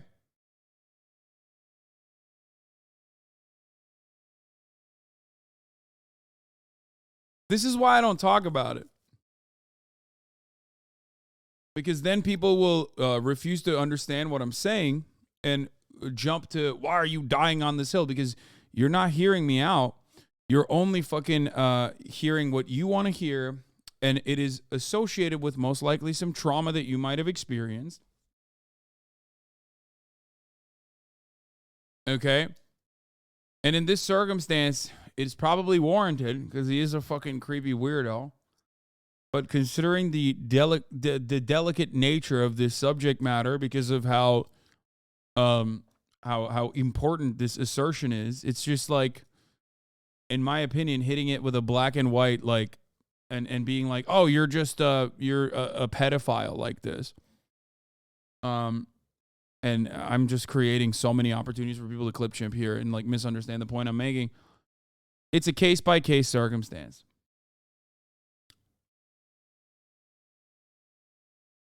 This podcast looks way too much like a parody. It's not hard to just copy Fresh and Fit, and you get talked about by people on the internet by pointing how crazy your takes are.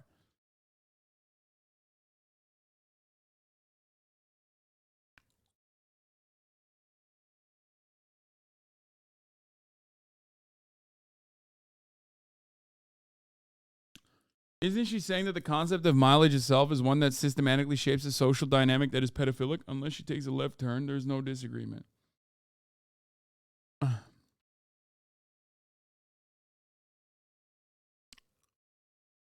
I hear you, and you have good points, but please stop pulling it's the chatter's trauma card. It can be and is on case by case, but please don't strawman it. I mean, that's not. I said that, and everyone immediately went to their own personal experiences, so that happens for every single circumstance, every single issue, especially one that pertains to interpersonal dynamics. You know, cishet relationships between men and women. It literally is the only way that we can analyze relationships through the relationships that we've had, and of course, because that experience is clouded with a sea of patriarchal constructs, some of which does definitely place a lot of value, associate a lot of value unjustifiably upon, you know, women's value in any field towards like how sexually desirable they are, and also simultaneously how little experience they have, like how youthful they are. Like fertility is associated with youth. You know, VS, thank you for the 25. Get the subs. Yeah.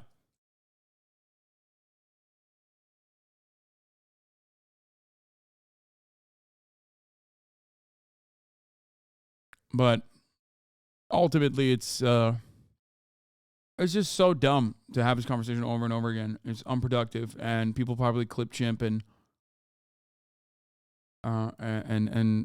use this as an opportunity to do whatever the fuck they want with this discourse.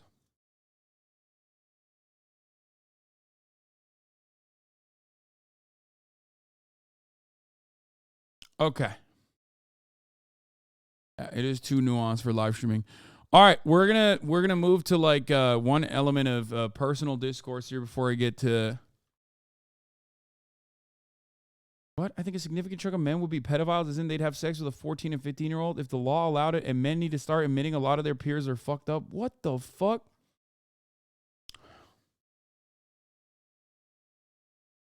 Bro, that's an insane thing to say. Like, that's crazy that is your worldview. I'm sorry.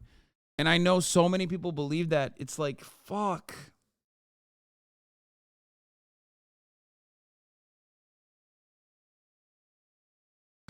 Can we not have this conversation, please? Let's just move on. It's not one that makes you look good, I promise.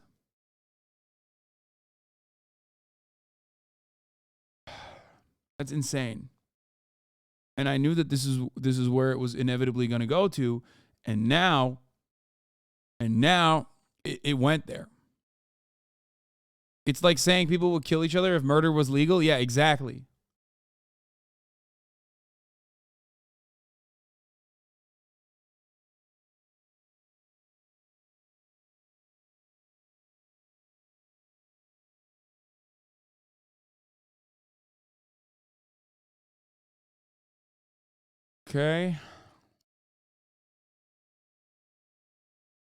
Okay, now all the fucking psychotic pedophiles are in the chat going, what if someone is 15 but look way older? Oh my God, I hate this. They're abolish Reddit. Okay. It's just every debate lord loves that tendency. They have it in them. They have it in their heart. They have to have this. Two conversations that every debate lord has to have at all times is, why can't white people say the N-word?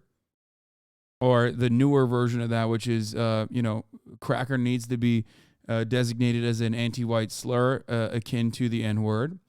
Or age of consent debates. It's so fucking freaky. It's so weird. I don't like having this conversation. Y'all are fucking gross. Okay? Y'all are fucking gross as shit. Grow the fuck up. Buy a subscription at the top of the hour so you don't have to fucking see the 3-minute ad breaks any longer. Okay?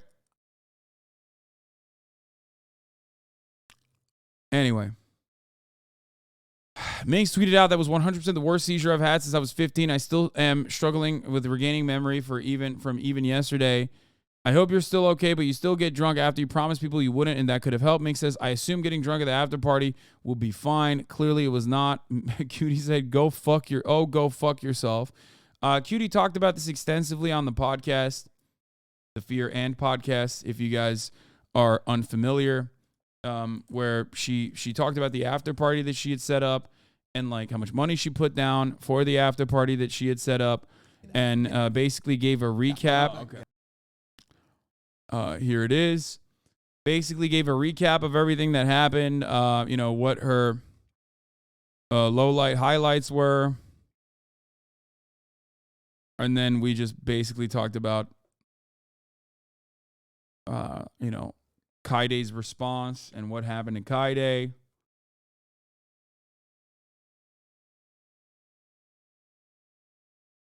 Fear End is trending for gaming. It doesn't show on my end, but that's cool. Okay. Why is it? Is it showing? I'm not. Oh, it is number 31 on trending for gaming. That's crazy. Anyway, where the fuck was I? What was I gonna say? Oh wait, I forgot that. I said I was gonna run the ad break, and then I forgot to run it. Here's the 3-minute ad break now.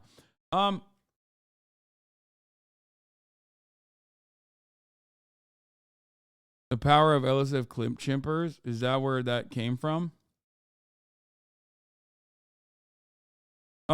Anyway, so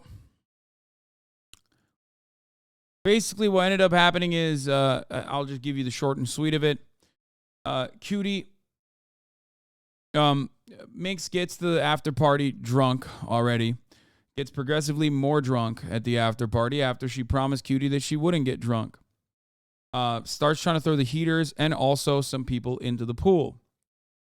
Minx is becoming such a problem in the after party that security tries to escort her out.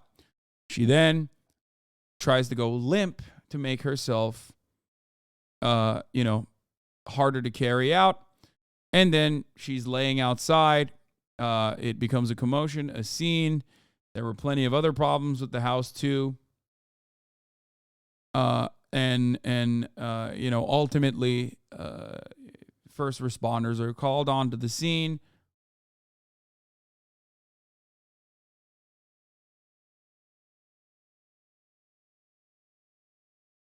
For people who don't know, by the way, for people who don't understand, if you don't know the personal involvement, or if you don't know the personal experiences that people have gone through with this particular individual and how they behave, I wouldn't comment on the situation. Okay? Because the notion that Cutie hasn't tried to help Minx is you're wrong. Okay? You're absolutely wrong. For the record. It's an ongoing issue. It's a never-ending problem. It's there's not much. There's a certain point where you have to stop, or you can't really do anything about it. Everything, and anyway, she reaches out to me out of the blue. Yeah, I mean, I get you, guys. I think Cutie, when she talks, I think she's the opposite of Pokey. I think you're listen, Chad, guys, this is my genuine take, okay? People hate on Cutie a bunch, okay? And I get why, but a lot of times she'll speak and she'll say some true shit, some actual true shit. Yeah, sure. He's gonna say Cutie doesn't hold back at all when she speaks, and doesn't do any doesn't think about how what she is saying is going to come across. And he just she doesn't filter it at all, and it's true.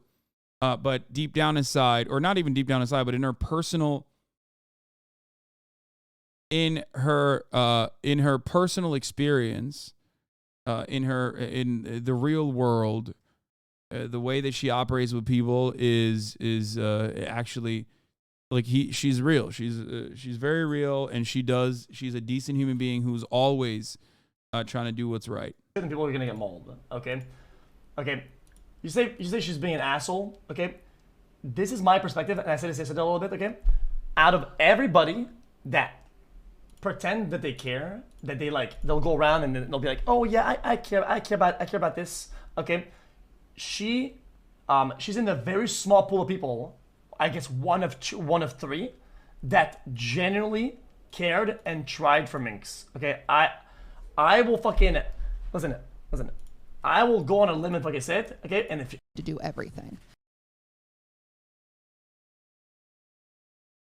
Yeah, like she I know that she's not like she's not PRing it up. No filter is better than no decency, but worse than just good filter in my opinion. Cutie's obviously great and trying hard. Yeah. I think people just like simply don't understand that. And they basically hyper focus on like the way she comes across. So that's it. But yeah, these two people have been friends for a very long time, and I know that like Cutie has done a lot. The idea that like people have zero empathy for addicts, I'm not even gonna pull up that fucking community member with the QRT, but like it's not as easy to understand as like, oh, people have zero empathy for addicts. Like, come on, what the fuck? Like, come on. There is a point of no return, or there is a point where like someone is like, okay, I can't take on this responsibility for the rest of my life, especially if you're not going to hit rock bottom and then decide to like truly want to do what's best for yourself. Okay? You know what I mean?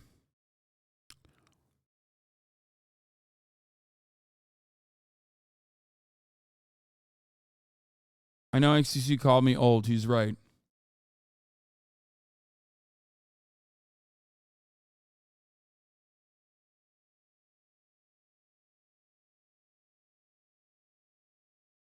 Anyway.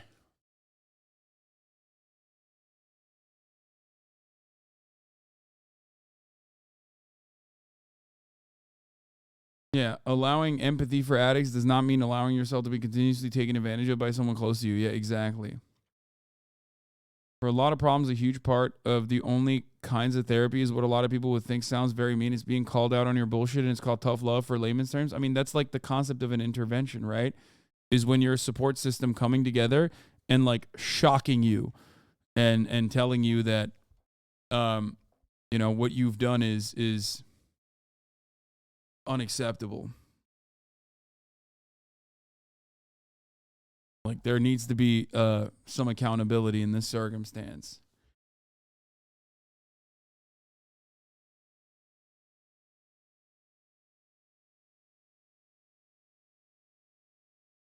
All right. Yeah, especially with like Cutie having her own set of struggles as well that she's very open about. But she said, oh, go fuck yourself. And then said, you were drunk before the after party. I almost had you thrown out of the show because you were yelling and making everybody uncomfortable completely. I've tried everything with you, rehab, everything. I hope this is your rock bottom. Get help. I already bought front row tickets the day you announced that I won't drink. I will just sit and applaud your streamer awards 2 years running.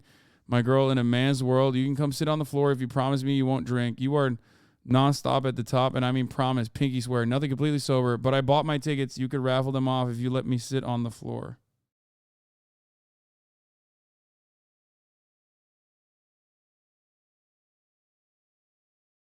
She says, send me an invoice for the after party. I'm sorry. And like people don't really know. And by the way, addiction and recovery is a journey that is like very unique and left up to the individual. So everyone is going to do the same thing that I was talking about before, where they basically rush to their own personal experiences, whether they have people who have recovered from addictions in their lives or their own personal experiences with recovery. Okay, so again, it's very, very difficult to discern from the outside. You will not understand. You have no clue. You don't know how long it's taken, what it's taken out of the person. It's a lifelong journey in general. Okay. Regardless.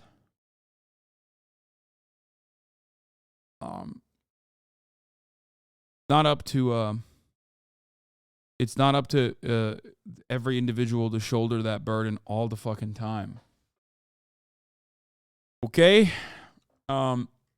It's a long fight, and it's a very it's a very difficult one. And it's a lifelong struggle. That is the one universal factor. Actually, even that's not universal, but usually it's a lifelong struggle, okay?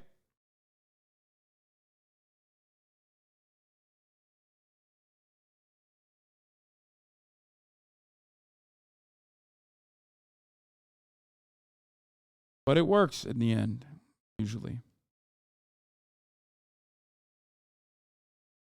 This video is also blowing up. What is this? Oh, I covered this earlier today when we were doing the fashion thing, but Ray suggested that she would just do nails. I'm the one who suggested the fashion rating thing, and the reason why she didn't want to offer any ratings was because, you know, she's one of the hosts of the event and she's good friends with all the people involved, so that's why she was doing 10/10s overall for every single person. And on top of that, I mean, I think that was the right thing to do regardless. I'm such a fucking brain-broken content lord that I just don't really think about. I don't really personally think about, like, oh, well, what if someone, like, takes it seriously and gets very upset? And I feel bad. I mean, I wasn't being mean. Every single person I said looked incredible, amazing. Sometimes I would criticize dresses to a certain degree. Like, the lowest I went was like a 7, I think. But even then, I do understand why someone would be upset about that. Because, you know, no one wants to. Nobody would take anything you said poorly. That's what you think, brother. People will take it poorly. And I think they did. But yeah. Hannah, heard you call her a grandma lol. No, that's not what I said. I said that it's my own personal experience, but like floral prints oftentimes remind me of like, grandma coded.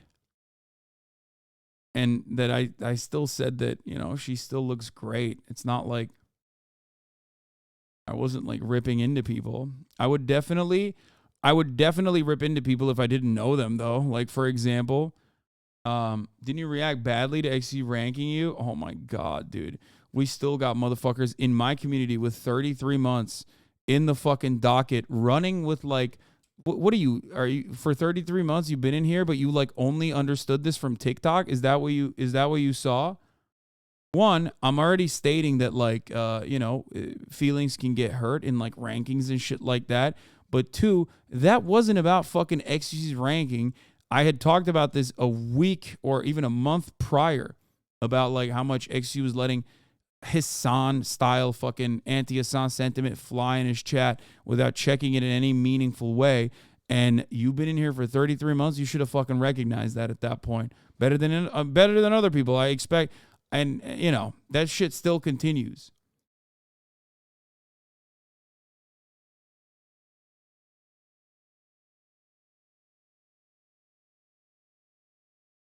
Oscar's party looks. Oh yeah, we'll do that.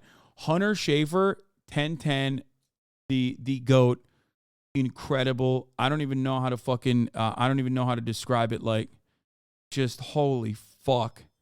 Jesus Christ. Jesus fucking Christ. It's unacceptable. Okay? Anyway. It's too much. It's too much. That's not allowed. That shouldn't be allowed. You want to see? Here you go.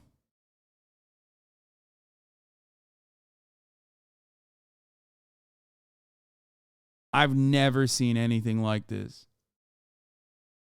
Okay? I've never... Dude, listen to me. Listen to me. I don't know where to begin. I don't know where to end. I don't know how to have this conversation. Some of the dresses in that thread are TOS, nipples are shown. Listen, I need y'all to understand something. Okay? This is like impossible to pull off. There's like 8 people on the planet that are capable of pulling this off, and like Emily Ratajkowski is one of them. You know what I mean? And it turns out Hunter Schafer is another one. Someone said she's wearing a COVID mask. Yeah. It's bananas.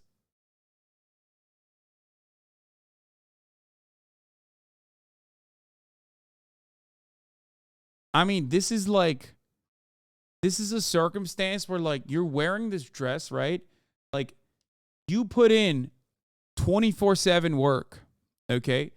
24 hours a day, 7 days a week to be able to rock this. That's what's incredibly impressive about this. It's like, instead of wearing art, you yourself have become art to be able to amplify art. Bananas. I don't care about showing skin, go nude for all I care, but this outfit is just ugly. I disagree.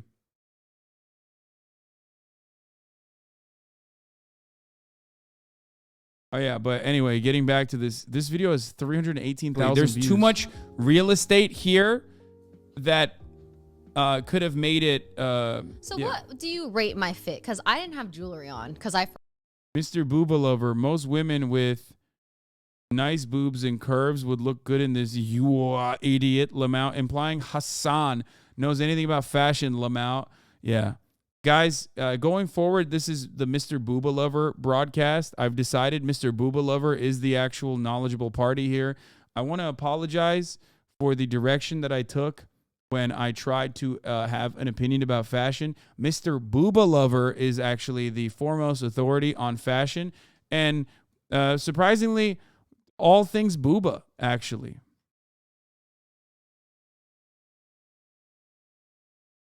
Or I guess maybe unsurprisingly.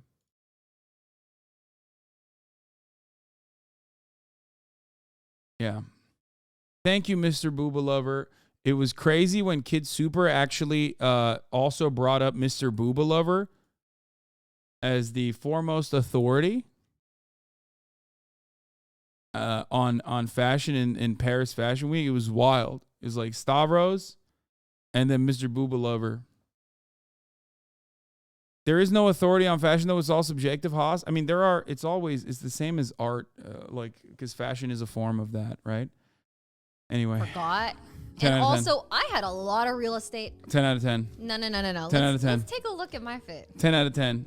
Hasan, pull up my Stop fit. asking that question. Pull up my fit. 10 out of 10 is easy. All right, Trisha is a birdie. No, I feel like if you have like a really long, like poofy dress like this with a ton of pattern, you don't need. Yeah. Okay. Oh my God. Cutie and I don't have jewelry on.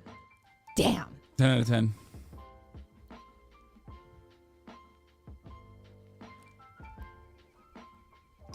What? 10 out of 10? What do you mean? 10. 11 out of 10. What? Hasan, I don't know. I think you need to really evaluate this. We were just talking about honesty here on the broadcast, and I think you need to look inside and be honest. 12 out of 10?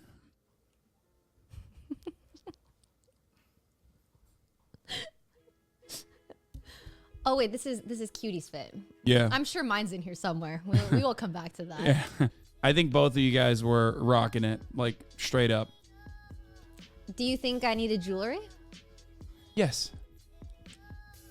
Yeah, I do. You already admitted to it. So you're saying I'm a 9 out of 10. No, you're still a 12 out of 10. It's crazy. But if you had a jewelry, it'd be a 20 out of 10. Fair. That's how you do it.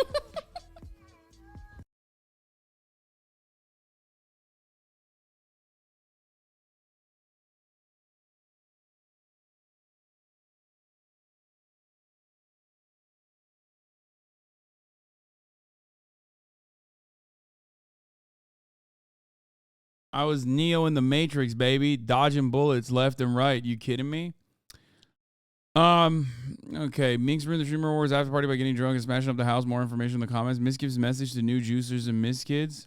What is this? A lot of juicers don't even know, and maybe a lot of my viewers don't even know too. We go way back.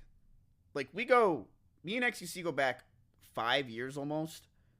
We go way back.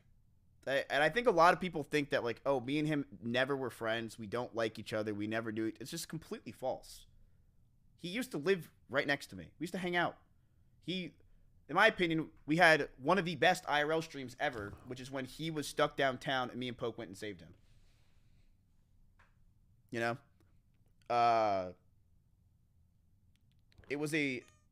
We had good times, man. We had good. The one element of this that is true is that, like, streamers behind closed doors at the height of this drama, XC would have killed for you taking this. At the height of this drama, XC would have killed you for taking this picture with Miz. Yeah, I know. Because yeah, streamers are performing.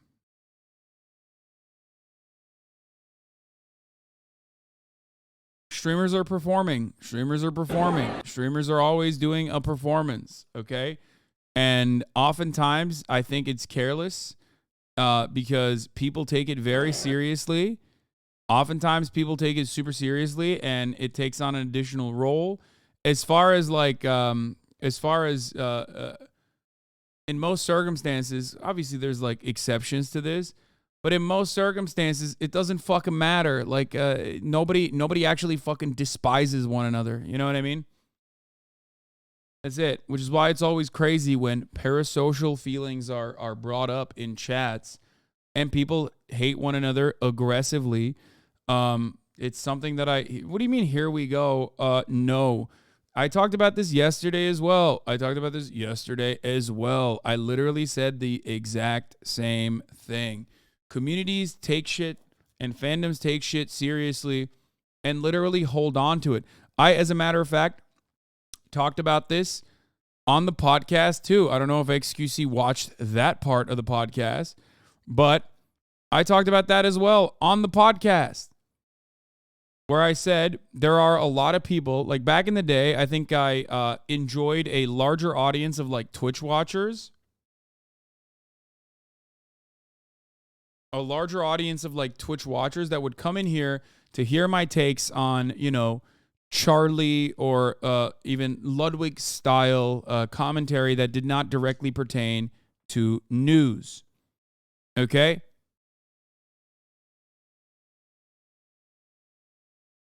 They don't do that anymore. This community has grown. This community is very big, but most people that's in like the Twitch ecosystem already have made up their minds about me. Most of the times they have made up their minds about me through clips out of context and through what their Twitch streamer is saying about me on any given moment, or allowing whatever kind of like sentiment to be expressed in spam in their chats. Okay? And that's it.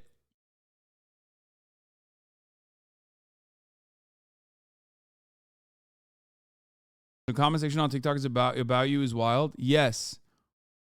It's always going to be that way. It's never going to change.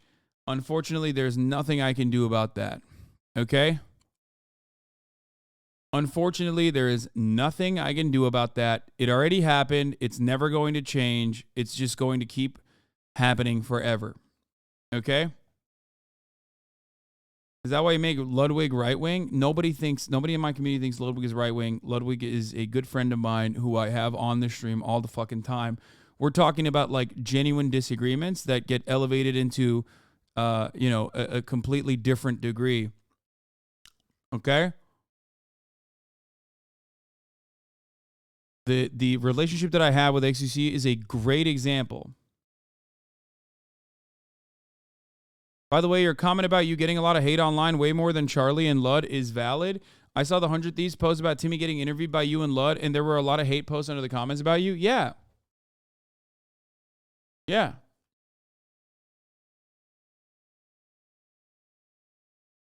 Yeah. There are a lot of people who like don't realize that. There are a lot of people who don't realize, for example, that they might even be fans of Ludwig but hate me. They might be fans of Charlie but hate me. Even if we have the exact same identical perspective, because unfortunately at a certain point, it's like impossible for me to make everyone's minds up and gain charitability, that's gone already. It's happened already. It's happened for far too long. It's been happening every single day since 2020 by people with actual fucking massive audiences and fan bases that specifically have weaponized it towards every minor infraction that they've turned into a genuine massive point of contention. That's how it works. At this point, I think you're just a stand-in for anything left of the haters. They can never hide it for long when you engage them. Yeah. I genuinely believe if you ask those people what they hate about you, they wouldn't know what to say. No, they have takes. Of course they have takes. I'll tell you what it is. They say he bought a house. He doesn't live his values. He's a socialist but a hypocrite. They'll say he bought a fucking car. He always flexes his wealth. Or they'll say he always LARPs as a poor person that's living on that's living within his means in the same way that he's living like a rugged Spartan lifestyle. Both of those at the same time. Socialism is when poor, and also I'm both flexing my wealth, but also simultaneously LARPing as a poor person. They say I never do charity, or when I do charity, I'm actually doing charity for clout. They say that all matter of charity I engage in is clout or even fraudulent, while also simultaneously maintaining the position that I actually never do charity ever. Mr. Beast does all the charity. Hasan does none of the charity. They say I hate Mr. Beast, which I don't. Which is also a really funny one, especially because I know him personally. What else? They'll say I am a bro. I'm too much of a bro. It sucks so much that literally all communities I like except this one despise Hasan and HasanAbi heads. Yeah. They say I don't react hard enough, or I react too much with too much pausing and extending the clips. But also another very common one is that I don't react at all. I play a video and I move away. I move away and just like play the fucking video clip through and through. I do it deliberately to steal from small content creators who absolutely despise it, even though that is not the case at all. I only react to, for the most part, friends who love that shit. Who love that I react to them. Every single content creator pretty much that I've ever reacted to has said how much they appreciate it. What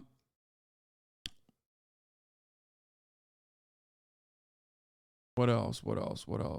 Yeah, every large streamer sells merch, but when you do, we have dumbasses in the chat going, where are the profits from your merch going? Exactly, that too. When I do merchandise, even if it's like ethically sourced, that to the best of my ability, that is considered to be unacceptable. People think I run the most amount of ads, even though I run, out of all the top content creators, the least amount of ads. The reality is that things I do, if any other person did, they would never get hate for it.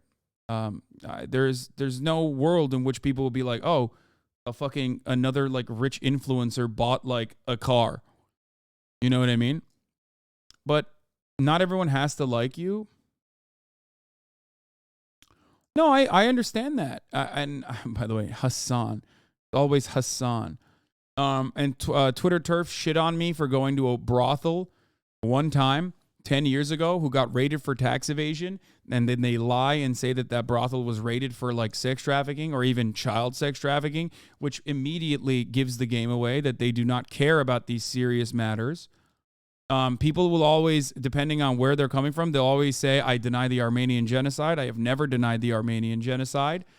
I traveled to fucking Japan with my friends, and they said I did it as a sex pest, which, insane. Brother, you will be critiqued regardless because motherfuckers are stupid. None of these are actually valid critiques. You understand that, right? There's just slander.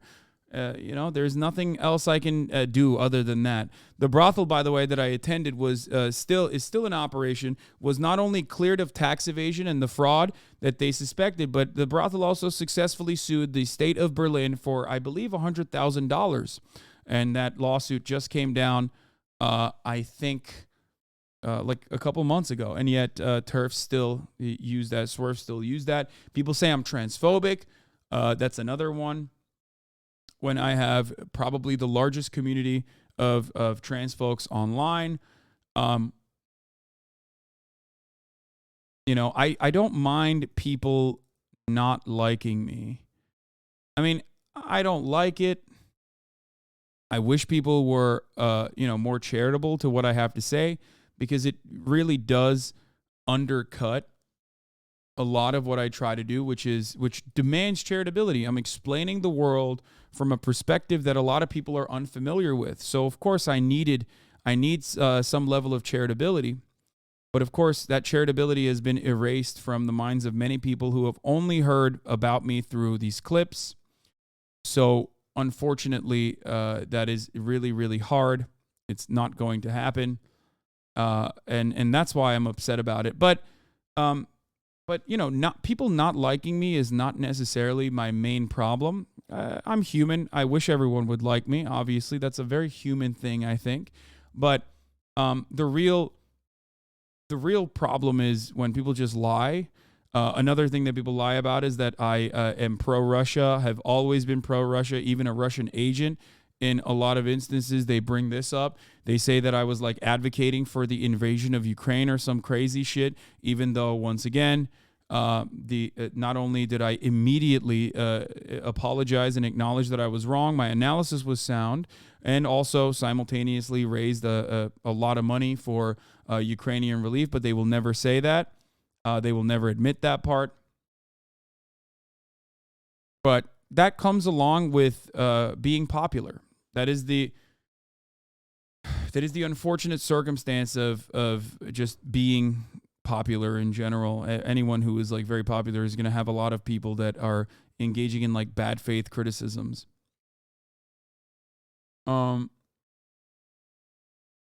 People will say I'm racist. That's another one. They'll say I'm anti-black, which I think is brain dead and really stupid. But, you know, it doesn't matter because you said the largest community of transphobes instead of trans people? Wait, I said I have the largest community of transphobes? No, I have the largest community of trans people. Oops.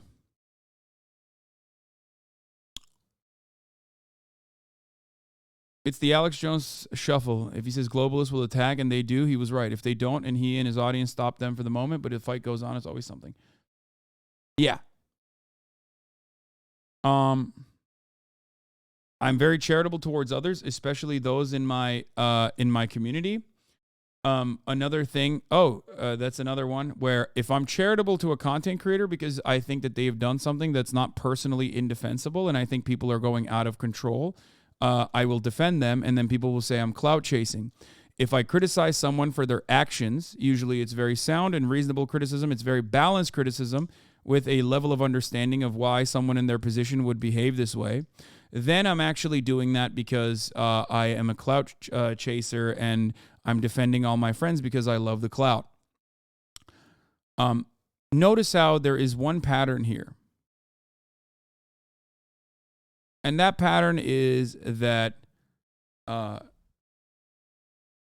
people attack me from both sides of the argument. I'm both simultaneously transphobic or too pro-trans in the same way that I'm like morally degenerate or whatever. And that's it, because I think ultimately I rub people the wrong way because I'm talking about a lot of emotionally charged issues that pertain to everyday existence. And when people are, instead of coming at it in a charitable way to try to understand my perspective, especially if it's heated and I yell at them and I say some very cutting things about them, especially if I'm in a bad mood too, and then ban them, they become a lifelong hater. So, you know, it is what it is, and that is an unfortunate byproduct. I have created a lot of villains in this chat.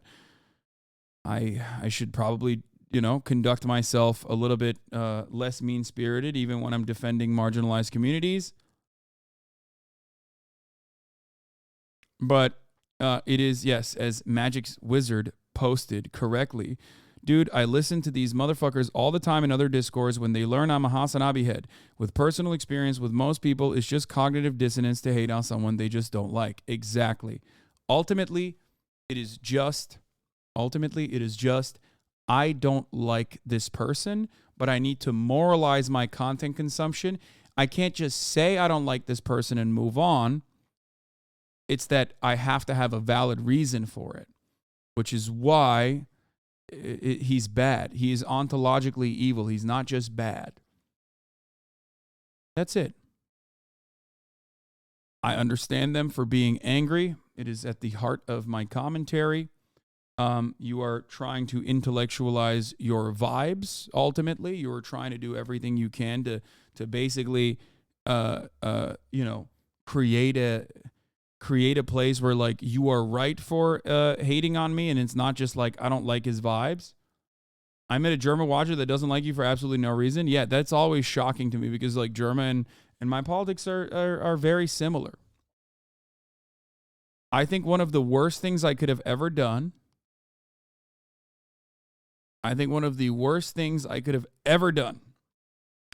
In my entire career was ever openly state that I am anti-capitalist. If I had said I'm a capitalist, but like slowly but subtly always talked about anti-capitalist concepts, no matter what, I think that I would have had a significantly better time. Because the reality is there are a lot of people who are even, who even say capitalism is great, but then routinely say a lot of base shit, right? About how there's a lot of corruption within capitalism, things like that. Those people get celebrated by the very same people that turn around and criticize me for similar boundaries. The greatest example I can point to is Markiplier. Markiplier seems like a very good guy. People routinely, when I had longer hair, would say, leftists on Twitter would routinely say that I am evil Markiplier. Markiplier is me if I had good politics. And it was really interesting because like, as far as, Markiplier has never talked about politics, and he doesn't cover any of that stuff. He just plays video games, and he has a wonderful voice, right? But people were saying that he is, a nice person because he's done like a lot of charity and stuff. And that is that's it. Like if I had never talked about what my personal politics are and just covered it from the perspective of, covered politics from the perspective of like someone who's like, yeah, I exist in capitalism, I like it, all that kind of thing, while simultaneously telling you that like it's still kind of fucked up and corrupt and bad, you would go, oh, maybe he's based. If I created the notion of being apolitical, if I was in the business of doing that, then people would like it more. It's like content creators doing a face reveal. Before they do a face reveal, they can create this mysterious persona, and you associate whatever you want. In your mind, you're always going to be able to find something that is always going to be better than what the reality is, right? You're going to make up thousands of different things up in your mind. It's the same as that.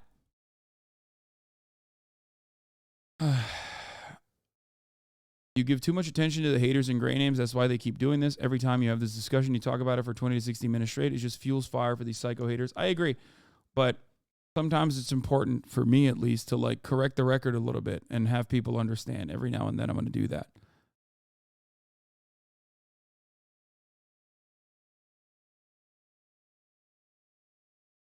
Yeah, this is it. This is at the heart of everything. When the random e-celeb you dislike for being dumb and annoying and unfunny is finally added for a legitimate reason to dislike them, but if you can't come up with a legitimate reason, you have to make up legitimate reasons. And like we talked about yesterday, if you're constantly around fires, you're either an arsonist or a firefighter, right? And a lot of people have chosen to say that I'm the arsonist. And, where there's smoke, there's fire. They constantly see me around the vicinity of fire, and they say, that guy, that's a bad guy. He's doing the fire. He's the one who's responsible. I see him around all the time. That's why I always say a lot of people say like, oh, he's such a drama farmer. He's such a drama farmer, which I find really interesting because like These are the same people who, love Moist Critical. They love Ludwig. They love all these other commentary people. They love XQC. We all cover the same exact stories. Oftentimes, we cover the same exact stories from a rather similar perspective, as a matter of fact. But the only reason why I draw ire from a lot of people when others are praised for their take is because they're not even expected to have good takes in certain circumstances. And it's just vibes based. I'm not a drama farmer. I am a drama farm. Yeah, that's even better. That's true. My Chapo friends know nothing about you yet hate you. That's pretty funny. Again, another instance where like the actual content creators that they watch and love, right, are friends of mine that I've known for years. People I've had in my house. People that have met my dad, right? But the fan base is like, fuck that guy. I hate him. You know? That's the hilarious part about this. If there was anything, and I mean it, if there's anything I could have changed in my career, I probably never would have. Socialist with a mansion, drama farmer, that's a definitive argument. Yeah, exactly. I would have never, I probably never would have explained my true political perspective. I would have danced around it always. And the second thing is I should have never, ever, ever thought I could correct the record and try to take seriously people who were engaging in bad faith critiques, thinking that they were engaging in good faith criticisms, and like try to correct the record that way. That's it. That's pretty much it.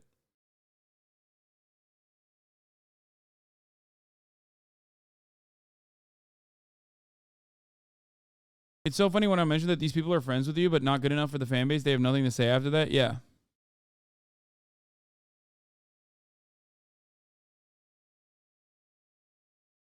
Seeking validation from strangers will never lead to happiness. I know, but what you fail to recognize is for what I'm doing to work effectively, people need to, at the very least, they don't need to like me. They don't need to hate me. They don't need to love me. But they, at the very least, need to come here and be like, you know what? I'm going to listen to what he has to say in good faith. You get it? Because not everyone is always going to agree with every single thing I say, right? But when someone is already geared towards, geared against being charitable towards what I have to say, they're going to turn around and use any kind of division from what I say and what I think. And they're going to run with that and be like, this is why I fucking hate that guy.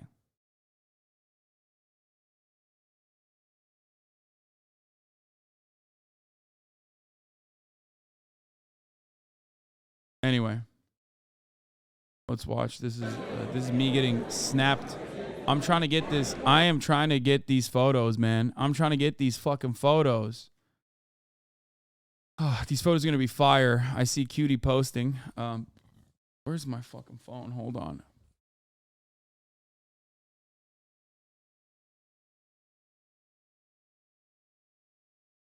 Oh, Cutie responded to me. Oh, I got the link. Oh, shit. I can post now. Have you seen this? This is actually hilarious. Although the double down is an affront to God. Oh, the double down ad. It was really funny. Yeah. I don't know, bro. Maybe.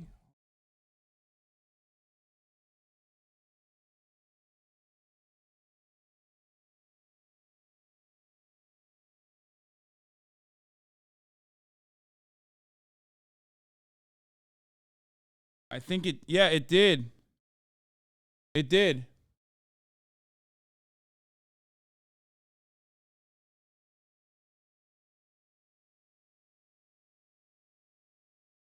Jake got his? What do you mean? Oh yeah, we're gonna watch that now. First we'll look at the Oscars, Inside Hollywood's Biggest Night, but it's like kind of mid. There's like not really a lot going on. There's not really a lot going on in that in the Oscars, except for the fact that Jimmy Kimmel stole my fit. I have to pee, and here we'll play this real quick. Hollywood's Biggest Night did And not I'll be back in a disappoint. From the fashion to the musical performances.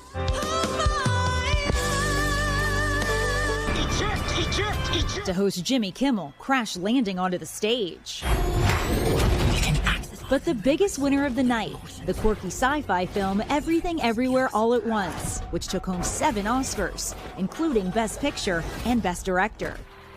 The inspirational Michelle Yeoh becoming the first Asian to win Best Actress in a leading role.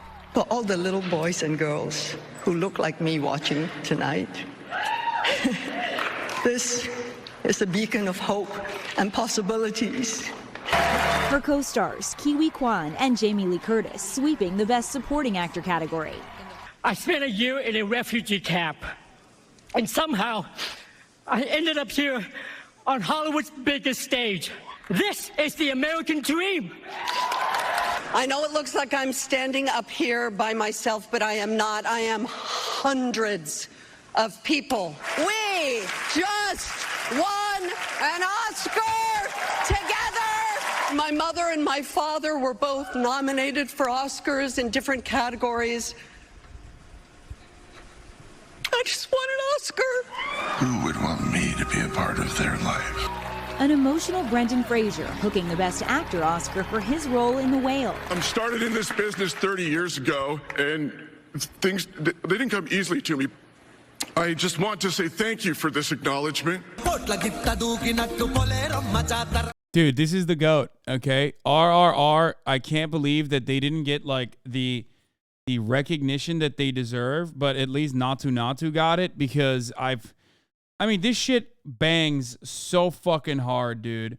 I was non-stop listening to this song when I watched RRR. I have routinely advocated for RRR and trying to get everyone to watch it. It's so fucking good. I mean, I don't know what else to say about this other than, fuck, man. It's worthy of all the praise. I know they won Best Song. I think they deserve more than just winning Best Song. I think they should have been in foreign film. India didn't submit it for consideration. That's a bummer. Actually. Also making history, the song Natu Natu from the movie RRR, which became the first Indian film song to win an Oscar.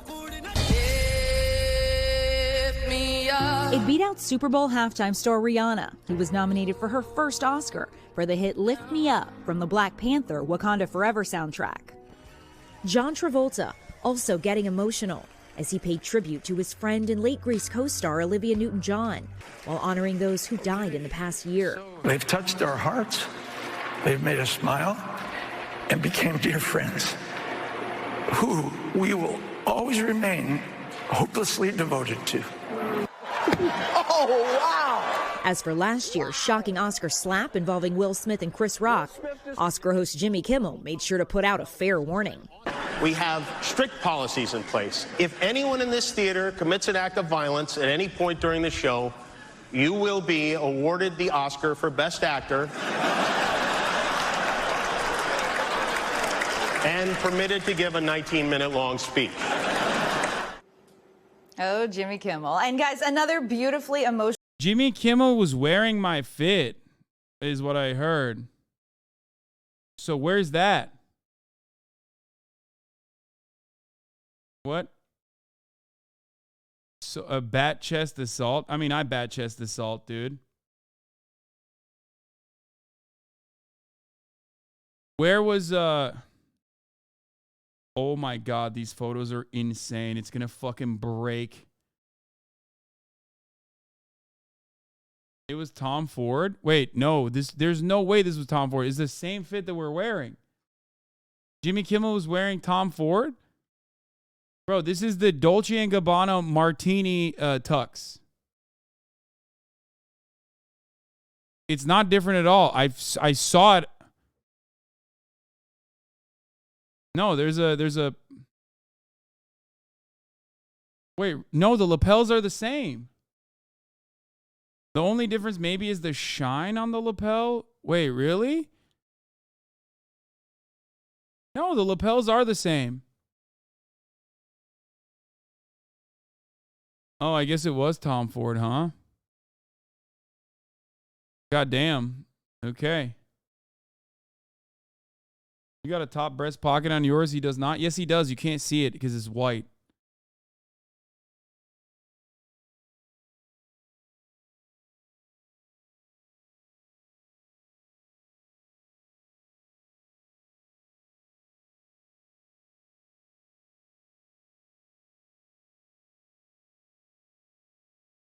And for the record, like, it's funny because he's wearing black pants as well. When originally the DNG suit that I had, they wanted me to wear white pants with it. And I didn't want to wear the white pants because I was like, I think it's like it's like gaudy. So I was the one who against the better interest or best wishes of Francisco, who was the Dolce & Gabbana representative there on scene, decided to not go with white on white and wore black pants instead. He did the exact same thing. That's why I thought it was like interesting. We literally wore the same fucking thing. You should have worn this fit. I mean, that's a goat. But yeah, I guess it was Tom Ford and mine is D&G. All white feels like prom to me. Yeah. In LATAM, we know that there's the Cuban tux. It's just called the martini. I think it's called the martini tux. Did you ever give your take on Everything Everywhere All at Once? It was great. I loved it. I thought it was a great movie. But I also love, like, I'm a bit of a sucker for multiverses. I think multiverses are unique in the sense that, like, if you do, like, multiverse shit, it can be kind of corny. And there were definitely a lot of corny elements to Everything Everywhere All at Once, for sure. But it's decent. No, it's the best film ever. Thank you. Yeah, I puffed bad takes. Yeah, I don't know. I think it was all right. I mean, someone said Reddit movie. I mean, basically. There is a Rick and mortification of a lot of content, and I think that played a role in that as well.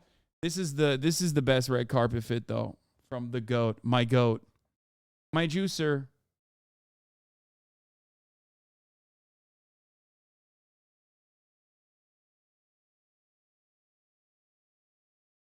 It was a great night if you liked only 2 movies this year. It has a Rick and mortification, a Marvel-esque attitude to it for sure. A little bit. But it's a good movie. It was a good movie. It was a fun movie. It was a good movie. It was a happy, it was an emotionally charged movie. I don't think it was.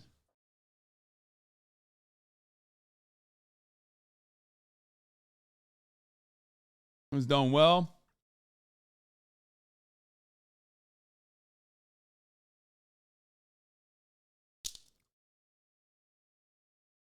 I think there were a lot of bat chest moments in it, but the emotional core is super solid. Yeah. What is this? I still can't believe this happened. Yeah. Literally the opposite themes and approach from Rick and Morty. You're focusing on aesthetics.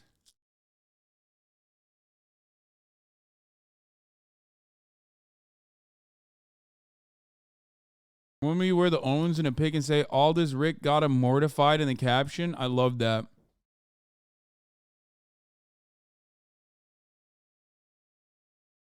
You could have gotten this tailored in Tokyo.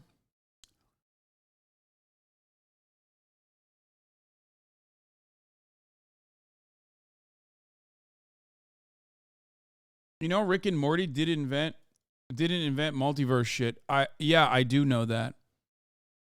But there is there is a Rick and Morty style.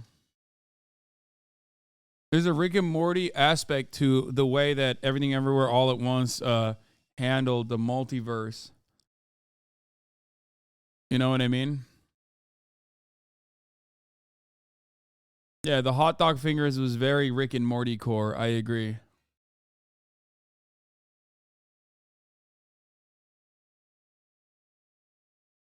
Yeah, there's a goofiness to it. Oh, God, this is just like how every game is either Zelda or Elden Ring. Guys, I liked the fucking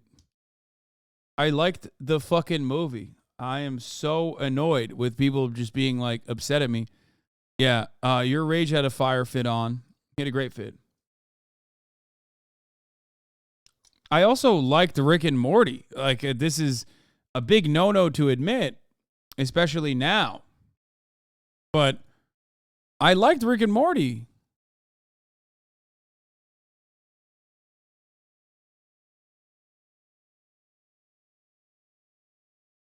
So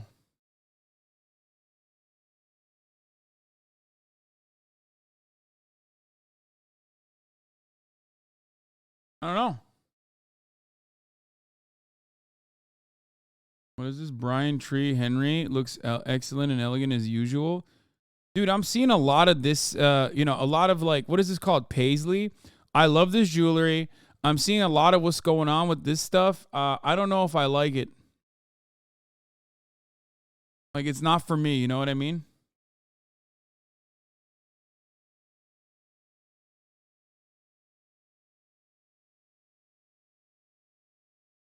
Bro said tree. What?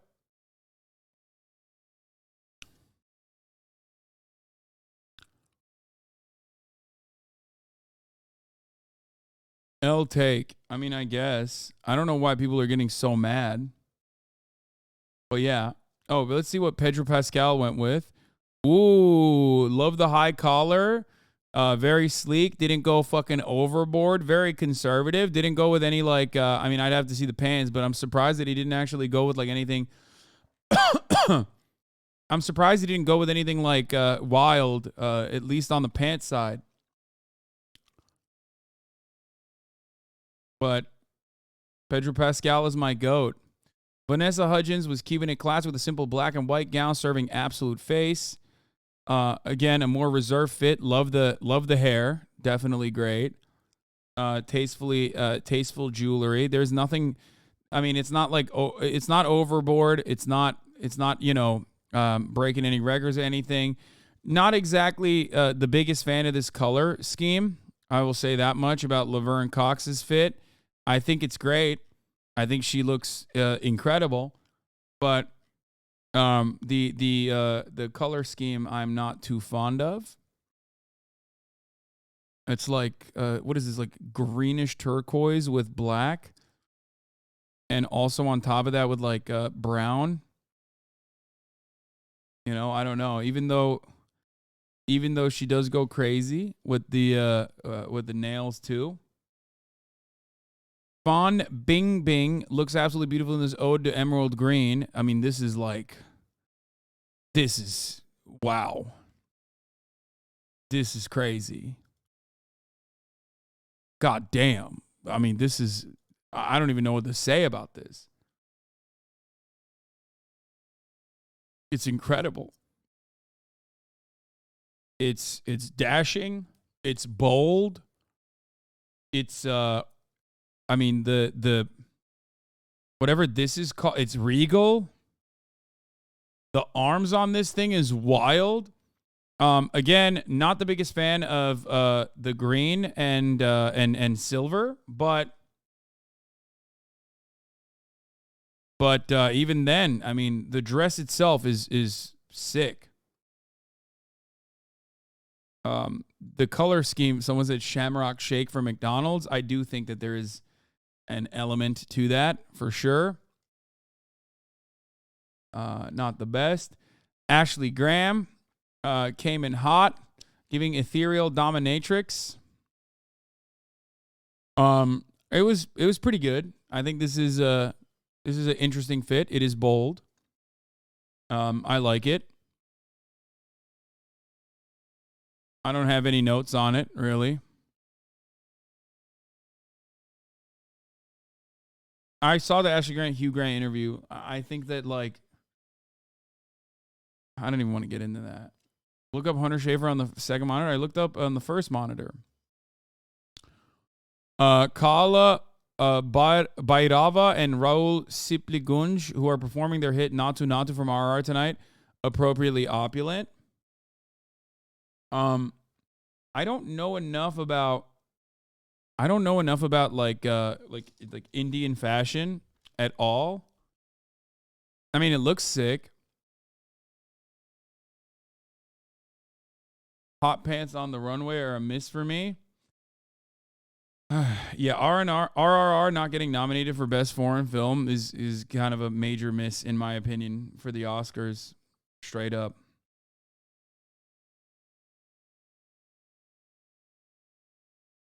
It's just regular Indian traditional fashion fits. Yeah, I love patterns in South Asian fashion. I do too. I don't want to say anything about it though, because I feel like I don't want people to say that I'm like Western centric. But immediately when I see that, when I see fits like this, I feel like I know this is probably Orientalist, you know what I mean? But there's like an element of casualness that comes from this type of garb. I know that like as far as Desi fits goes, a lot of dudes wear this in at weddings and stuff too. So for me, like the way I see it, but you are though? No, first of all, I'm already openly admitting that like I have a clearly like a clear lack of knowledge in this field. I know that this isn't casual, but it does feel almost starting to turn into a hot take. No, just shut up, just listen. It's not casual. I get it. But as far as like a fit like this, I want to merge it into like, I don't know, I want to fucking put like something crazy up top, like on top of this, like almost like a matador cut, you know what I mean? Garb is the same kind of coded language as news anchors say thug, is it?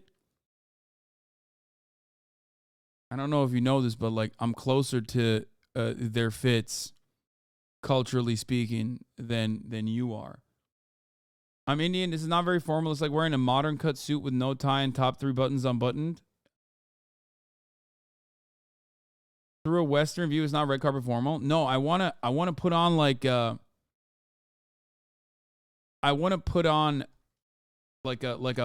matador style short jacket. You know what I mean? Like a crop top jacket, which would like, I feel like it would make the ensemble work differently. Maybe even like a matador style jacket, but like with super long conductor style like tail. You know what I mean?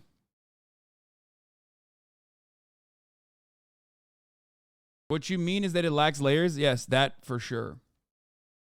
Hasan is like, where's the turban and an elephant? First of all, I did not say that at all, so shut the fuck up.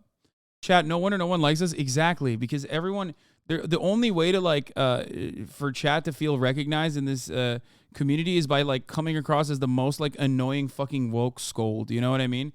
Yeah, like a conductor's jacket. That's what I was thinking. Chat is insufferable. Sparkling champagne dress on Jamie Lee Curtis. It seems great. I have no notes on this. I don't know. I don't like. I genuinely have no notes. I don't know. Monica Barbaro wore this gown. I like it. Again, what is happening with like people mixing and matching these kinds of colors. I find it like really interesting. I don't know.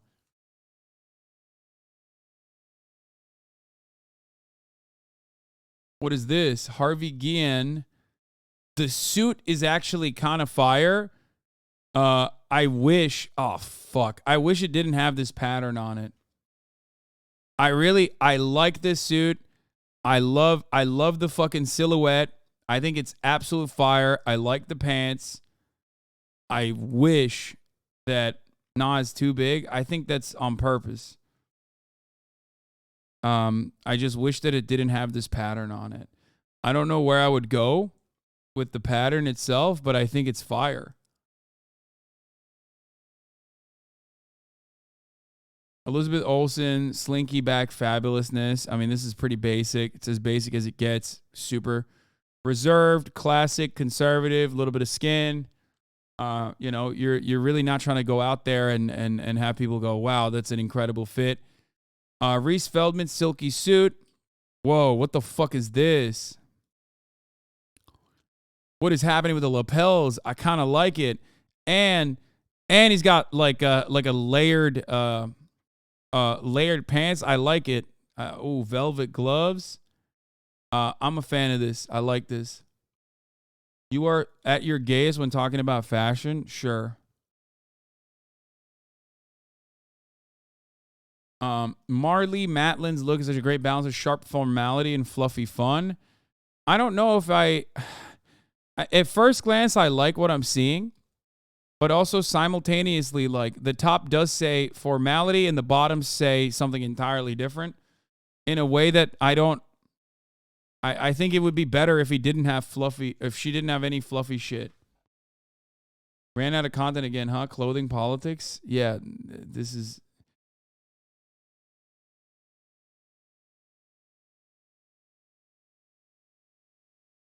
Questlove, coziest person at any given award show. I mean, yeah, no. That's going to be a nope from me. You know, fashion demands sacrifice sometimes. I mean, he's the GOAT. He's great. He's a wonderful person, but this fit is not great. Winnie Harlow's bright mermaid gown is archival Armani circa 2005. The most perfect marriage of Y2K and old Hollywood.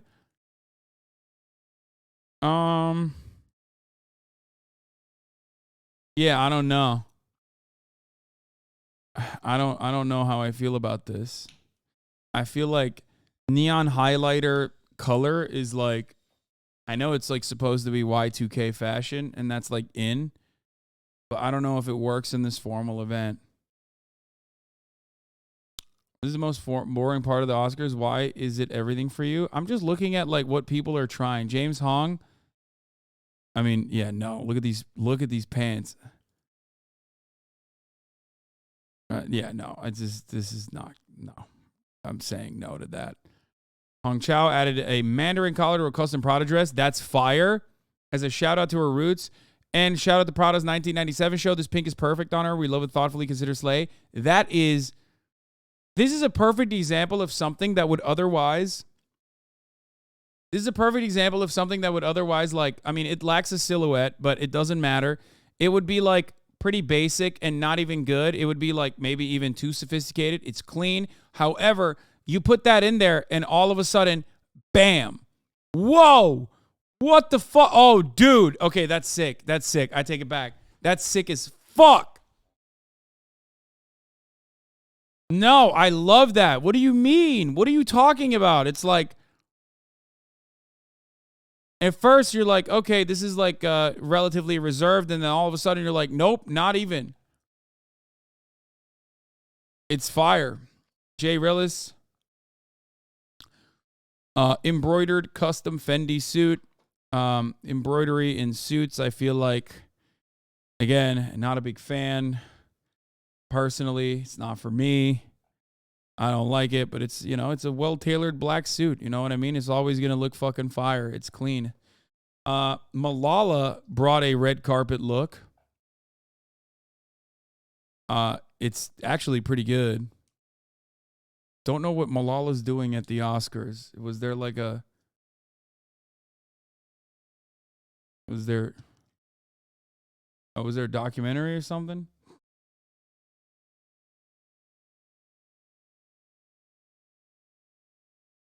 She had a dog up for an award. Okay, fire. Good shit. Mindy Kaling is beautiful in Vera Wang. Yes. Oh my God. Okay. This is really fucking good. Like, actually fire. God damn. That is a beautiful dress. Holy fuck. Okay, no notes. No notes. No notes. No notes. She looks great. Good on her. They brought Malala to flex on Zelensky.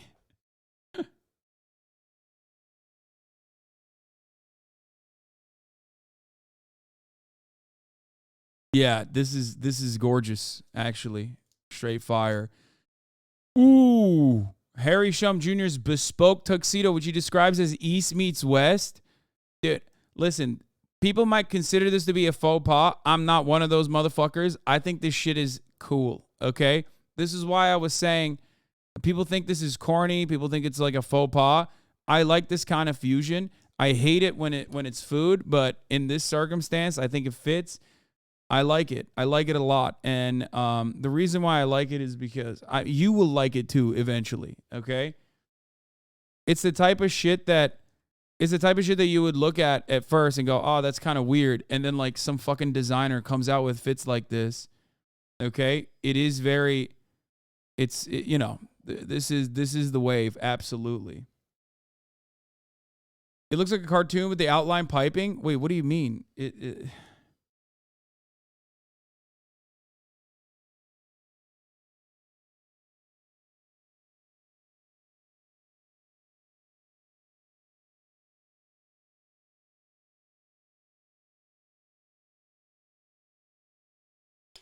No, I like it a lot. I think it's really good.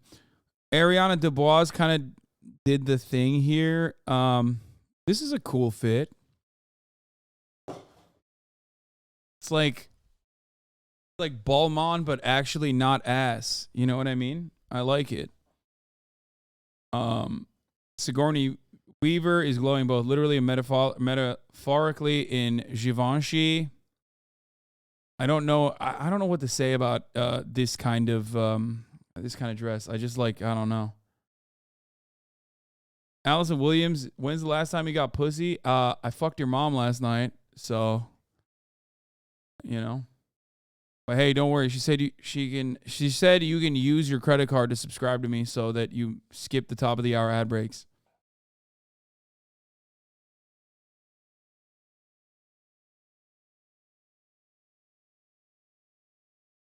So, fear not.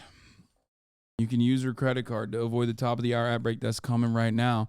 Because at the top of the hour, there is a 3-minute ad break. If you no longer want to see those fucking ads, all you need to do is subscribe, baby. You can do that for $5 or free with a Twitch Prime. By connecting your Amazon Prime account to your Twitch account, you get 1 free Prime subscription a month. Use it on your favorite broadcaster. You know what I'm saying? Hopefully that's me. You can also get gifted a sub. Here's a 3-minute ad break now.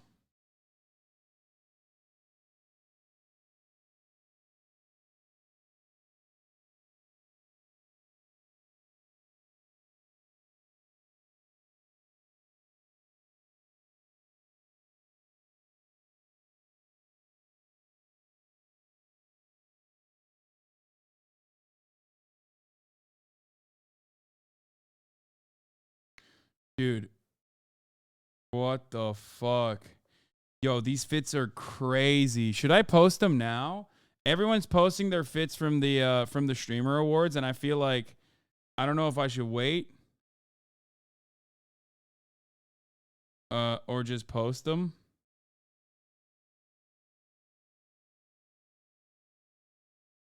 On my Instagram. I kind of want to show you guys.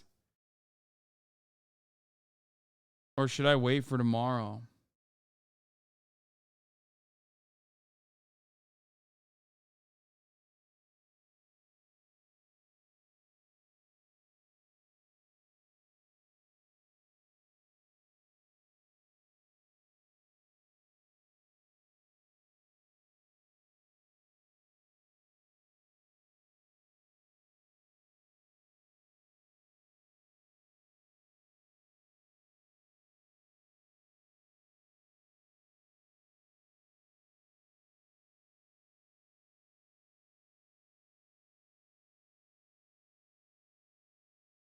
Strike when the iron is hot. I'd wait till tomorrow is late on the East Coast now. I mean, I don't give a shit. I think I'm going to post it. Seeing a lot of people post it right now on my timeline. I'm doing it.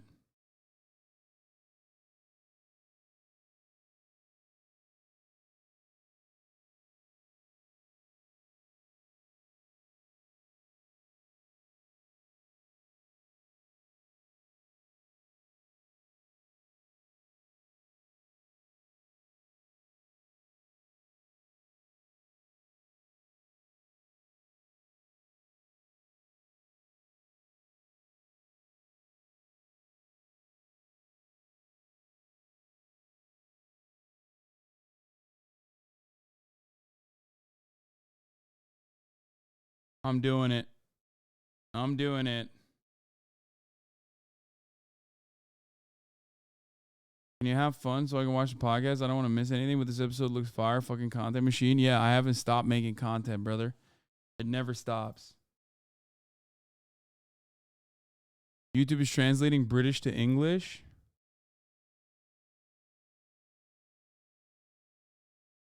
Wait, what? Comments. Have a good day, governor. Translate to English. See original. Translate it by Google. What the fuck? They should have never done that. That's too much accessibility, in my opinion.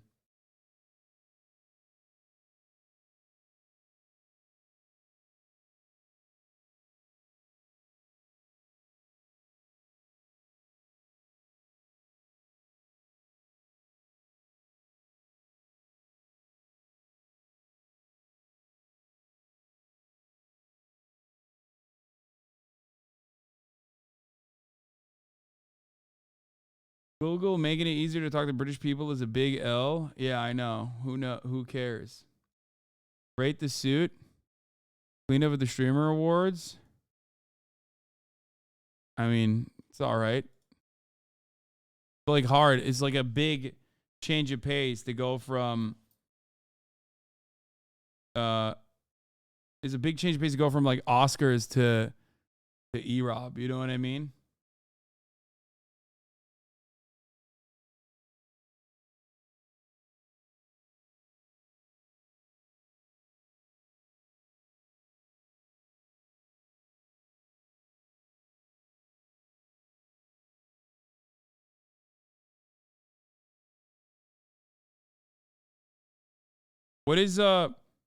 What's the tag for Oreo? How do you tag them?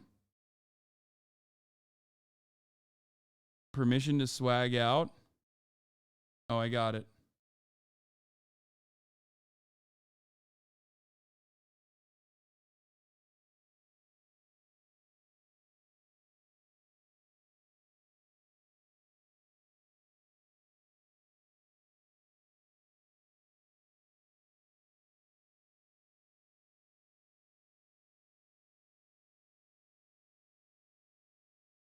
Boom. Done. I did it. I fucking posted it. Permission to swag out granted, dude. Are you ready for this? Who's ready for this post? Are you ready for this shit? Oh, fuck. Myth also posted.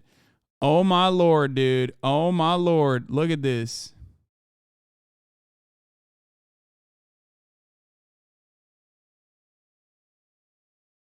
I want to see some good takes only in the chat for this one.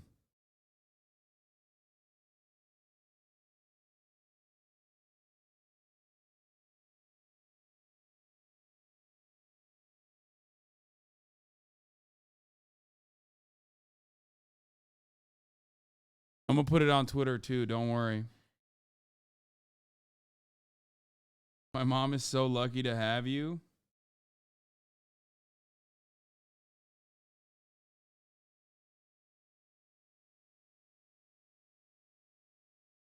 Not having all your clothes tailored does you dirty? What do you mean?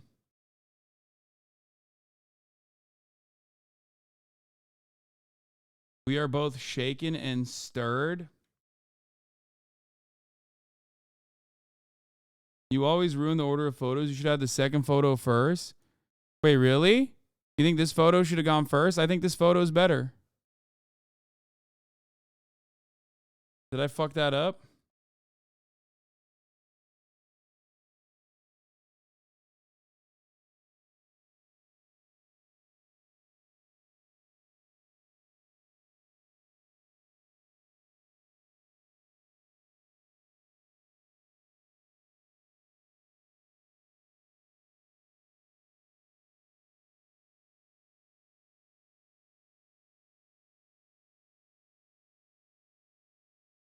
Posting it on. I'm posting it on Twitter as well. Boom. You can still change the order? No, you can't. I already posted it.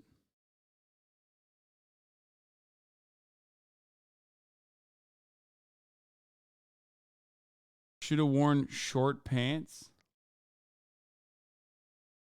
Rage wants to play you a basketball in DreamCon. I think it's a 3v3. I'm fucking down, dude.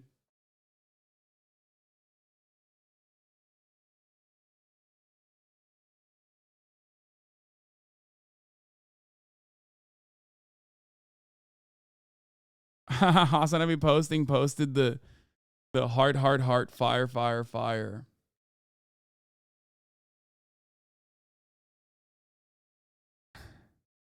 Yeah, I just saw this. It's so sick. They both look incredible. They slayed. Okay? They absolutely fucking slayed, dude. Anyway, go juice this. Or else I'm going to stop posting. Do you understand? Juice this, or else I will stop posting on Instagram. I will no longer thirst trap. Do you understand me? I'm not getting enough love. I'm not getting enough movement from my fucking post.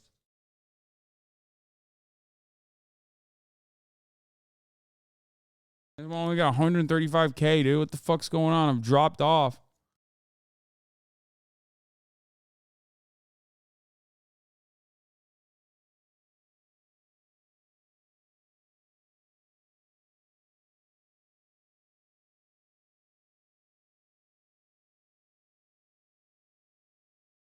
Don't you dare threaten revoking the thirst traps. I'm threatening you. I'm fucking threatening you, dude. Kind of fucked up that they announced best music streamer and Chris came in right after that. And also, we literally interviewed one of the people that lost. The like Miss Mika won the Soulsborne category, and we interviewed one of the people that lost. Literally, me and Lud, we're interviewing one of the people that lost, like as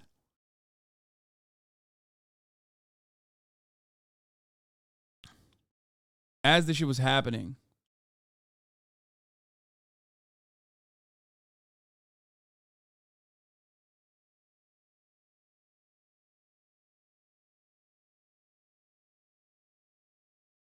Feel so bad for Ari. What do you mean?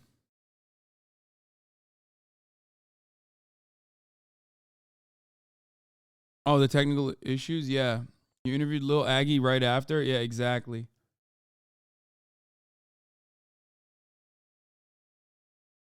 I think this was what was missing from your award at outfit. Yeah, I should have worn a do-rag. You're right.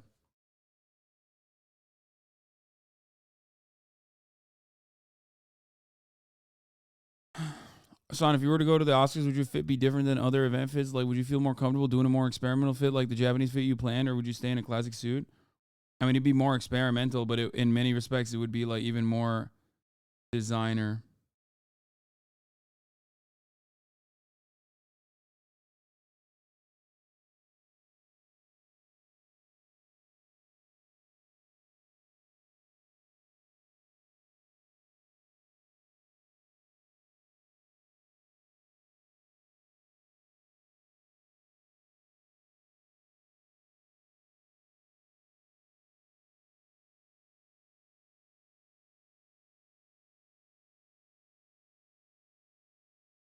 Next time, do a kimono.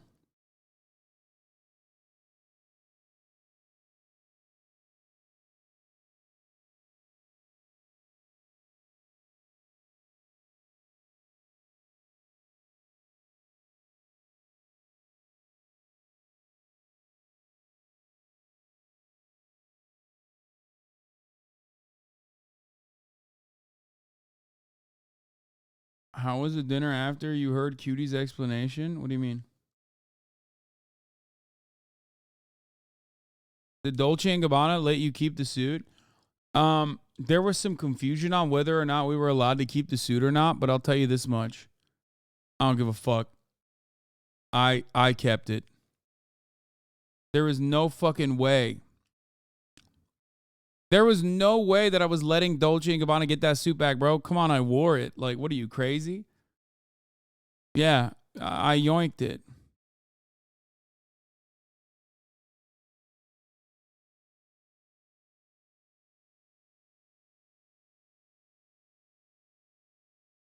You're crazy. Dude, what is this crop, dude? What the fuck?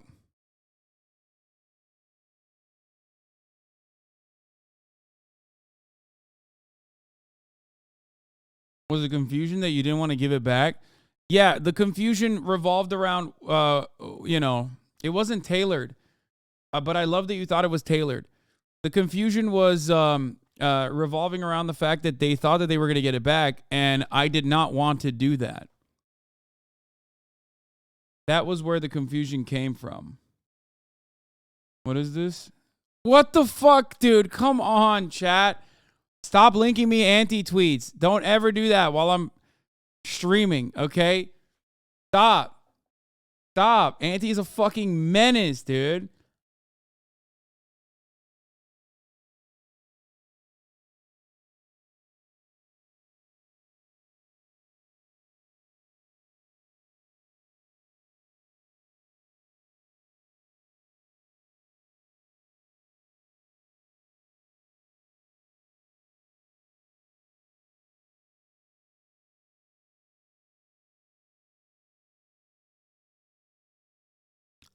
You can't do that.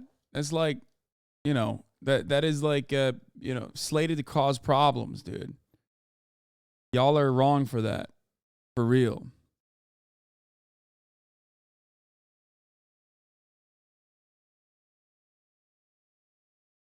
How about the real winners on Streamer Awards? The real streamers of Austin, Texas. Yeah, I mean, they look fucking dope. Milena, oh my God, Milena slayed. They all did. They all fucking did great. Chris should have won. I mean, I voted for him.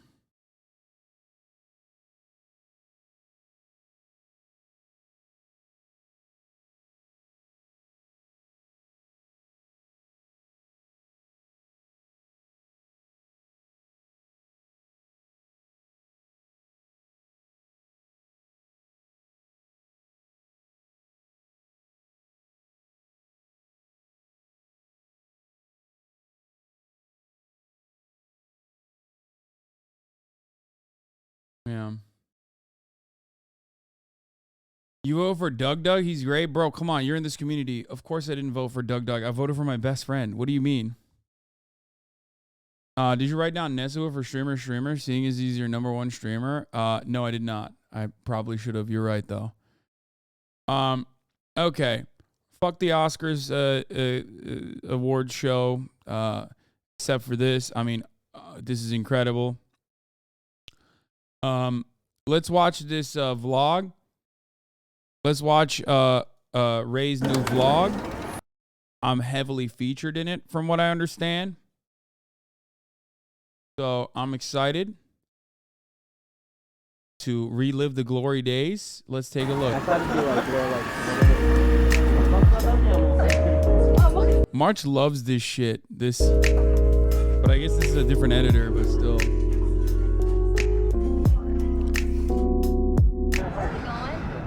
I have no idea. Yeah, you're in the vlog. Oh, okay. I thought I was getting in the way of the shot. Blaming March for another editor? No. You look ridiculous. What about up there? Only Japanese speakers, he says. Wait, you're a Japanese speaker? Oh, true! Okay, bro, this is like out of a video game, straight up. You played Stray, right? Yeah. It kind of reminds me. It does remind you. It does.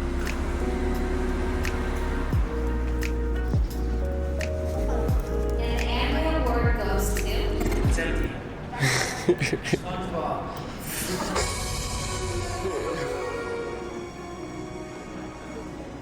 So I'm done. I'm good to go. Okay. Awesome. We're good. It's like, we're good. Oh, How'd it go? why'd they give me all the SAT words? You guys were so great out there. How did it piece of cake? How'd it feel? Oh, well, she's used to it. I've done it before, but Yeah, this is his first time. But it's good though, right? Yeah. Oh my god. Thank you. Wait, oh my god. Wait, what? That's why I like the color. I didn't know. Open it. Open it right Open now. it for the vlog. Why is this so wobbly? Is that like a? Is that like a issue? That's the vibe. We should open it right now. Right. Not for the vlog. How'd it go? It was a piece of cake. I feel. No, there's no ways because he can't hold the camera straight. I think it's like it's got to be like a shutter issue or something. No, there's definitely, that's what not having a gimbal is like. No shot. No, it's like there's cameras in this day and age have like some kind of image stabilization. You're crazy for that, for saying. Used to it, which feels great, and the teleprompter is awesome because it goes at. See, this is like even here, it's like a little wobbly. Fast. It's never like too slow. I'm excited. I'm glad he's doing it. Very excited. See, those mini tears.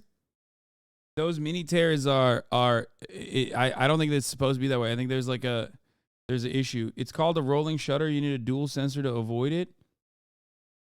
We're gonna open our gift that we got. If it's not the same, I want yours because I know they gave you the better one. Oh, it's a pen. A pen? Oh wait, you sound shocked. It's so crazy. I've never gotten one. Look at 2023 Crunchyroll Anime Awards.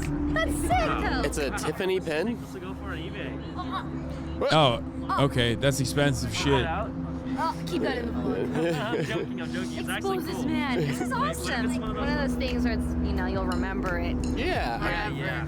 Oh yeah, you'll see one day. If you go, you'll see. We can record him. We're in LA. We live in LA. Also very smelly. I love that he said like, oh, it's like Shibuya. Like Shibuya is smelly. For us, it's like. Let's see, fit check. You look so cool. Again? This is like Y2K aesthetic.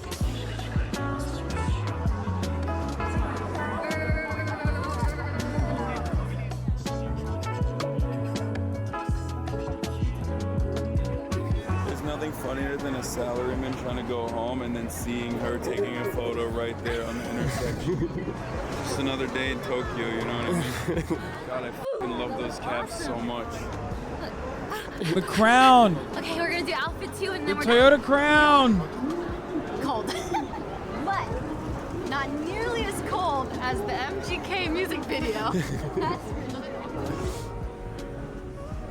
Ray looks cool. You look like a penis. Thank you. She's styled by a stylist there. I am not. Fuck you.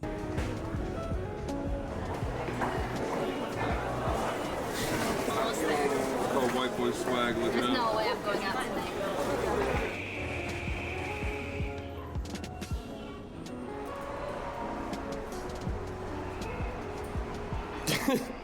Keep looking at it. Keep looking at it.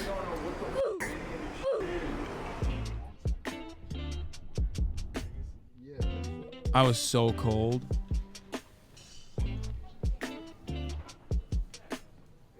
Yes, oh, please. let's do it.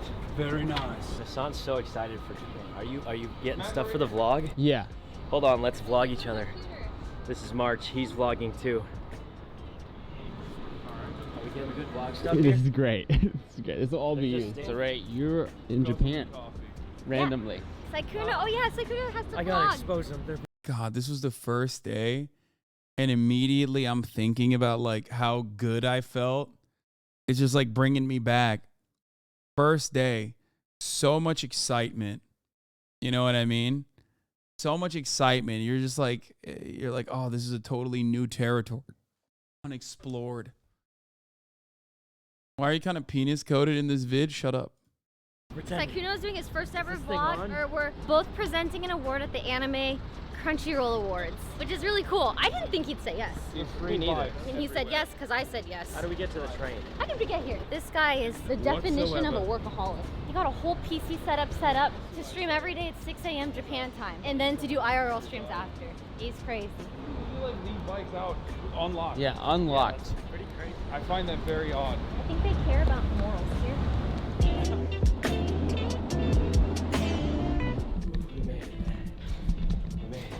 How's do I look okay? Our house was Here's insane. my bag I got. That bag was sick. Delivery service has a little cat up here. Has a bunch of little cats. Are you nervous? Are you feeling extremely nervous? But I practiced my lines, so. Wait, you're nervous actually? A little bit, but I feel like I am only saying like 3 sentences. Oh. So. You'll be okay. You won't even remember it. Ooh, yeah, surely. Whew. Yeah, it'll be good. You guys are late. It's his fault, and he's using my tie. You look good. You look good. Thanks. Rachel, how you feeling? Good. 3 hours to get ready. Okay, oh my god, those meals are spicy, right? They look great though. I brought a hat in it. What Hopefully hat? I can meet the guy, a USC hat for Juju Smith, if we get to see him. I don't want to bother my parents' favorite football player, apparently. Did you use a different cam for the vlog? For me, I vlogged on my own when I was in Japan. I was not with them. I was not with March. So I actually filmed everything on my own on my phone. So I don't know how it's going to look. Let me see.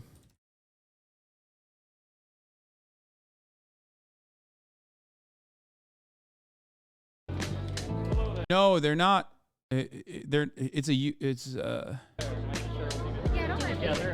Yeah, I vlogged on my iPhone.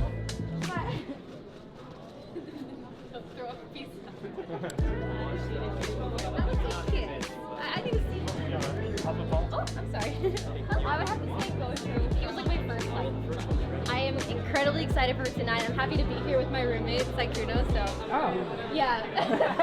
Important question. I would have to say One Piece. I'm not done yet. I'm about 400 episodes in, but I think It'd be your favorite if you haven't watched it. because it's already. Oh God! Don't sabotage me on stage. Like I was trying to get you to talk more so I wouldn't have to. Yeah.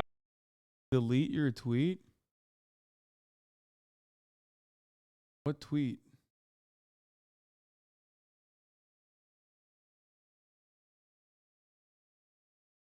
Why you say huh?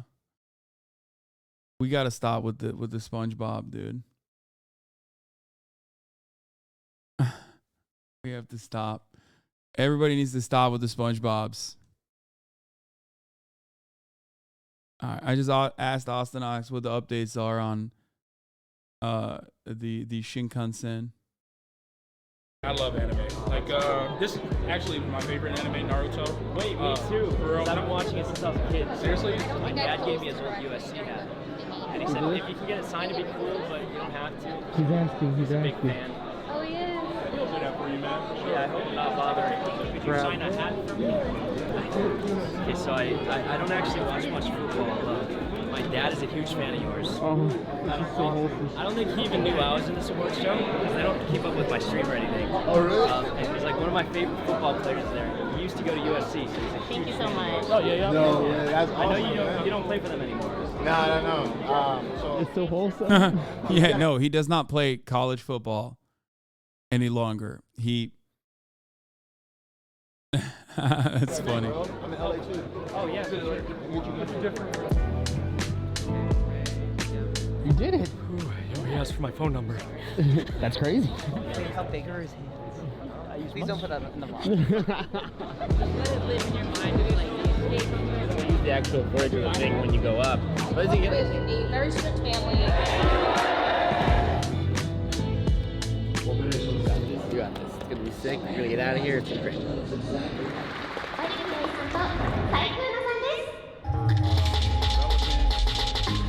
Oh, this just came out. We're honored to be here tonight. I didn't realize this just came out. Word of the thing when you go up. What does he get? A very strict family. You got this. It's gonna be sick. You're gonna get out of here. It's great.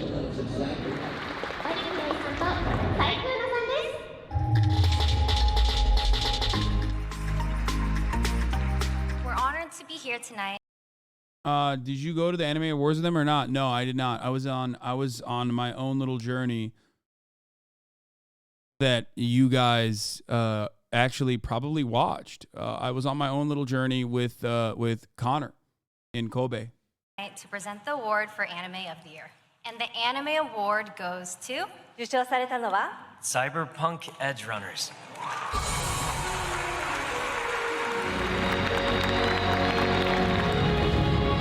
Also, I'm not a weeb. Why would I be at the anime awards? Ow. That's for weebs, dude. Feet are I'm not numb. one. I messed up like 5 times too. Wait, no, you didn't. What? I did. I guess you can't tell because like I was like trying to read it, but I felt like I wasn't very fluid. No, no, Was you I were really? fine. Yeah, you fucking did great. I think I black out every time I go on stage. Hi. Hi. Thank you so much. I'm a really big fan. What's your name? My name's Brianna. Nice to meet you. 3, 2, 1. Have a fun rest of your trip. Yeah. Dude, did you hear the first thing she said when you walked up? She's like, you did amazing. Yes. Yeah, you did great. Is Ray a bigger weeb than you are? No. Holy. Yeah, they did keep you up there for a while. That was the only weird part. It was like, I know. I was like, do we like? When do I bow? Or like for 5 minutes. Stood there and for 5 whole minutes, they kept them up. when they clapped. I bowed when they bowed. Me and Ray were both just like, do we clap? Do we clap now? When do we bow? Crunchyroll Anime Awards. It's a wrap. The only thing I just need more comfortable shoes. Yeah. Because these are really uncomfortable. I mean, let's show them. Look at these.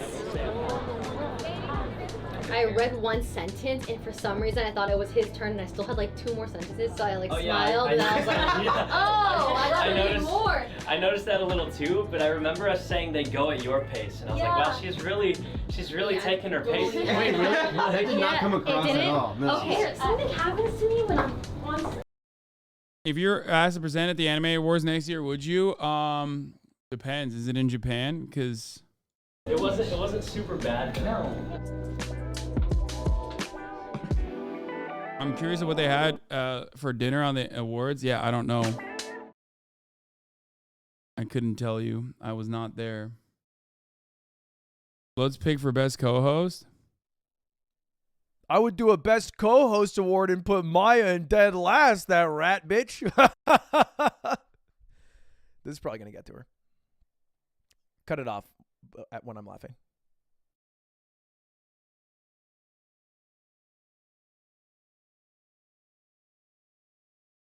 Fucked up. Typical. Snakes all around. Yeah. Just 2 faces, dude. You already know what it is. You already know what it fucking is, dude. Oh my God. There's no way he's letting Stream buy $10,000 of stocks. That's crazy. Dude. What? Wait, hold on. Bro, are you joking? Today, Twitch chat.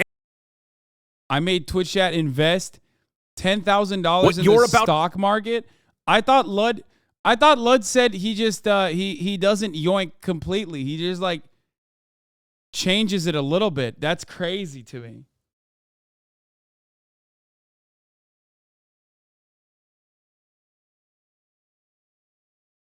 HasanAbi Rage explains the moments of you winning the award and shows love. Let me tell you why I got catfish. Bro, they leaked. They fucking catfished me, bro. So, before it was my turn, a camera guy came up to my face like, are you your age gaming? I was like, yeah. They're like, okay. And they set the camera up in my face. And everybody around me was like, yo, Rage got it. Oh my God, I knew it. Rage got it. I was like, ooh, did they just leak? I'm like, what the fuck? And the dude was like, somebody whispered in his ear, it's not their turn yet. It's not their turn yet. He's like, oh, I'm sorry. And he ran away. And I was like, yo, did they just leak? Oh shit, they leaked. In my head, I'm like, yo, I look you won. Oh shit, I look you won. Oh fuck, I look you, what the fuck? And then, when it was actually our turn, 4 cameras came up, one pointing at me, Hasan, and the other contestants. I was like, GG. It is not what I got baited. I got baited. Holy fuck, I got baited. And that's why I was making these faces. I was just like, my mind was like, yo, I lost. I lost. I thought I had a sliver of hope. I had a sliver of hope. I was trying not to laugh, bro, because I was like, yo, this is not real life. I was looking at me, I was just like, yo, this is GG's, dog. It's up, bro. It's rage gaming. But, and then I heard my name get called. And I was like, yo, that's low-key a lot of cheers. I'm like, you know what I'm saying? I'm in the Pogger Arena. That's low-key a lot of cheers. I'm like, wait, hold on. HasanAbi. And I heard Hasan name. And I was like, oh, shit, GG. Look at his face. I like GG. But Hasan was still saying shit like around here. He was still saying shit like we was talking. Oh, Rage got it. He was saying shit like that, bro. I was. He said your Rage got it. I was like, oh, no. Like my mind was just fucked. But I knew deep down I lost that motherfucker. I knew. The way you were so shocked. Yeah, of course I was shocked, dude. I get fucking shit on every goddamn day on the internet, even by my own goddamn community. So of course in my mind I'm thinking like, yeah, there's no shot I win this. Like, you know what I mean? Rage had a very good year. He's blowing up. You know what I mean? And I'm sitting there. Lud is booing me at the fucking table across from me. Okay, I saw XC call me old, chat. I know. I responded to it already. He's right. Deep down last time. Okay, hey, man. Hey, chat. And the winner is... Twitch funny, though. HasanAbi. No, QT. I know what you're doing, bro. You got Hasan. You got Hasan to present. I mean, you got Agent to present my award because he's my friend. Yeah. No one got lost. And then you got Dante, one of Dante's best friends, PG. Yeah, that's what I thought. When I saw Agent up there, I was like, oh, it's over. It's Agent. Like, your Rage won. You know what I mean?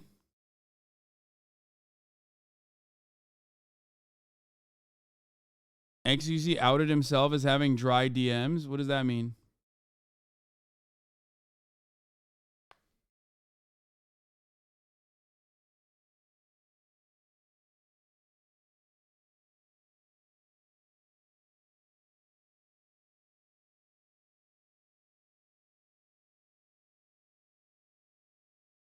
Drier than the desert as opposed to wet, like Ben Shapiro's wife style dryness. Like, that's what we're talking about.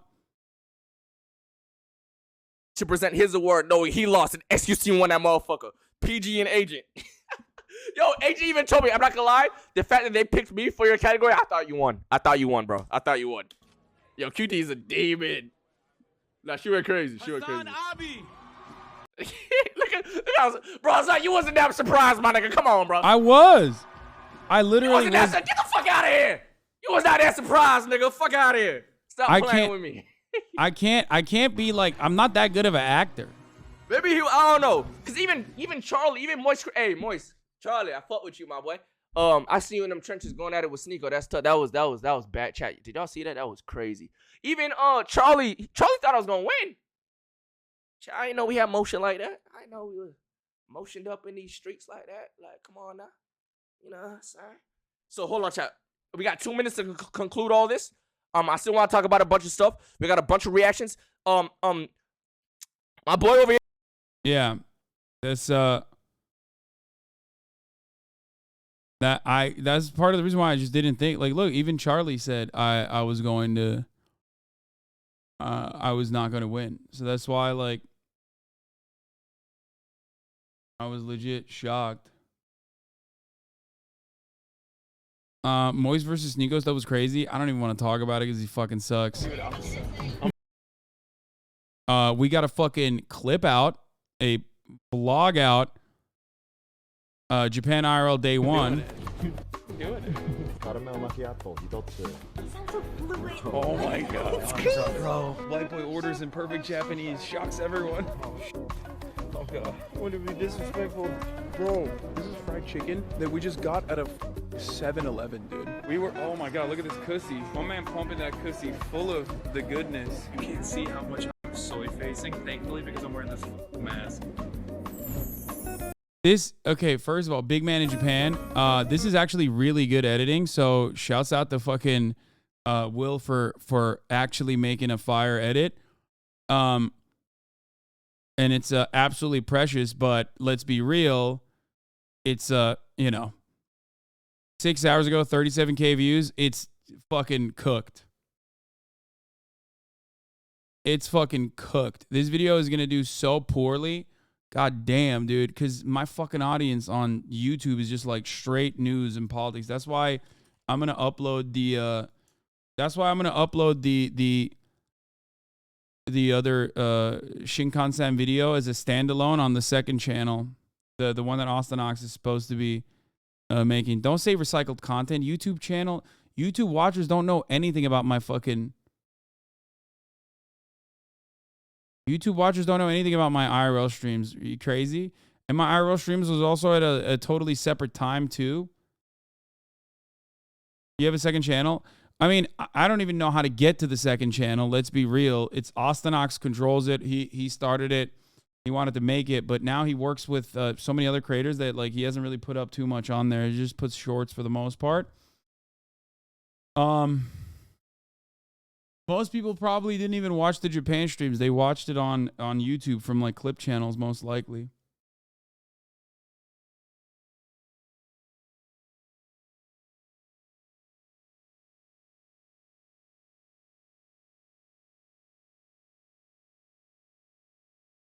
Yeah, it's at Hasan YouTube. It's got 30,000 subs. I haven't promoted it a lot, but once we make it, once we fully go off with the channel, when I put that video, the Shinkansen video, we'll focus on it. But yeah, this is supposed to be the second channel. My take on Dream's face reveal 5 months ago, 12K views. This political commentator is dating my soulmate, 197K views. Ludwig broke my toilet, 77K views. I mean, these are like for nothing. These are out of nowhere, and the channel has 30K subs.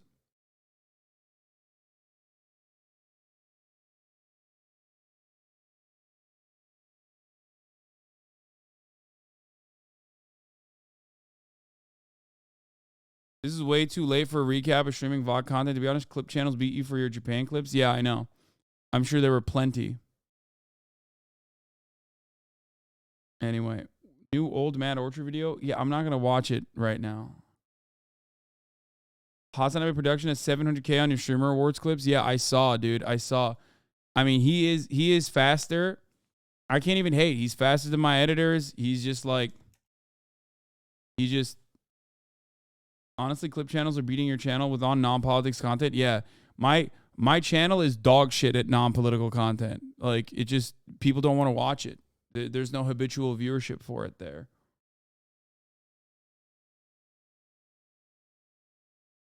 I mean, your editors actually put an effort on like productions. Yeah, productions is a good eye for like, the HasanAbi Productions is a really good eye for cutting content and what will blow up. I mean, he's demonstrated that over and over again. Look at this.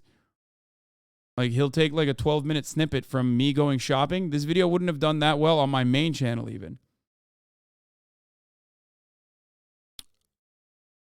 Elon Musk is going to prison, 222K views. Like, he does a very good job of like taking highlights and just pumping them quick. He does edit, but not like, he edits, but not in the same way that my editors edit. Yeah, YouTube algorithm hates variety content. Plenty of YouTubers I know have like 5 channels for that reason. Yes.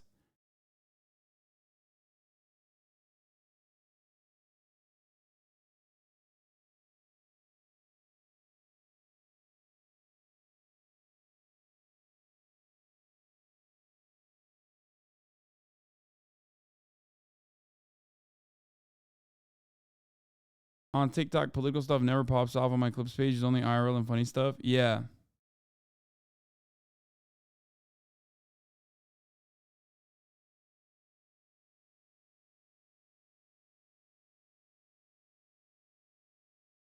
Anyway.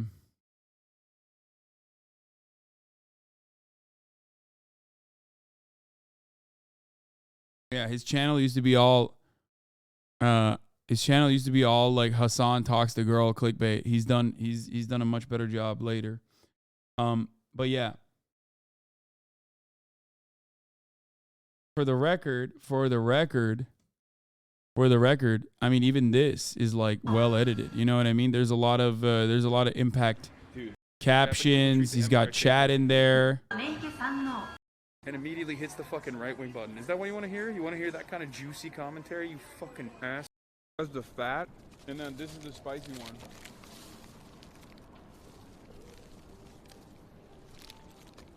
Not very spicy. At the Family Mart, I had a spicy one and a regular one. I tried both, and I preferred the spicy one. Here, spicy one I still prefer, but Well, the Family Chicky, the Family Mart chicken, that's like the staple. it's better. The rest of them are just trying to catch up. The secret sauce is that. Yeah, this is more like a recap, but we'll see. Anyway, on that note, I'm gonna end it here. Chat. I'm tired. It's 8 p.m. I want to go to sleep early tonight. I love you all. Go watch the latest video. Show it some love. Show it some support. I think it does miss that oomph of Zoomer editing that Austinox captures well. I mean, my editors are goated at making incredible videos out of like clipped content from the stream when it comes to politics. But I think like Zoomer style editing deserves like fast paced, rapid. It's like very different. You know what I mean? It's a little bit different. For Cutie, agree with you on what? Your Rage Gaming lost? Bro! I love Hasan. You guys know I love Hasan. But I was kind of sad when I saw that. Your Rage is so sweet. Your Rage is so sweet. I was like, Hasan doesn't need the win. I mean, Your Rage doesn't need the win either. But I was sad. I love Hasan. Hasan also had an amazing year. But Your Rage also had an amazing year. So I think. Damn, bro. Everybody's like, fuck Hasan. What is this shit, dude? I got haters everywhere. How many times can she betray you in 1 week? I don't even know. Fake friends all around, dude.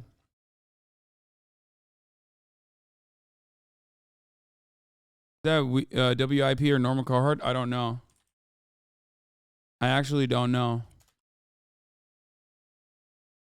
All part of the Yakuza arc, dude. Yeah.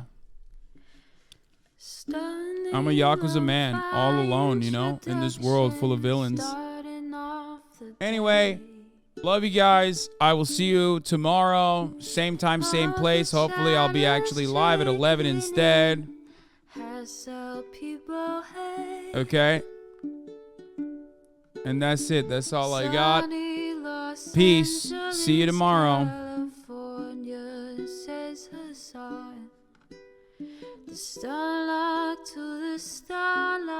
to the topic just begun.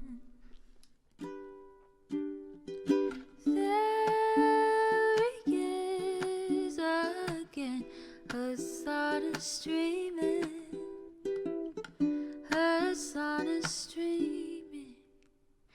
There he is again. Hasan is streaming.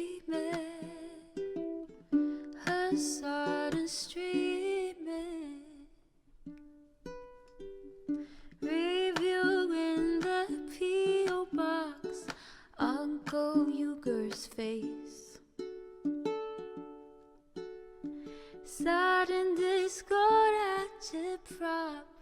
Great names take embrace. Tiny Bernie Sanders, LGBTQ Air Force. The whole left at your fingertips, on at your door.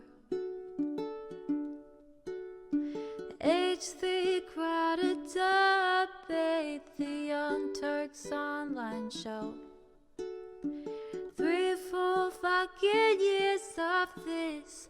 Plenty more to go.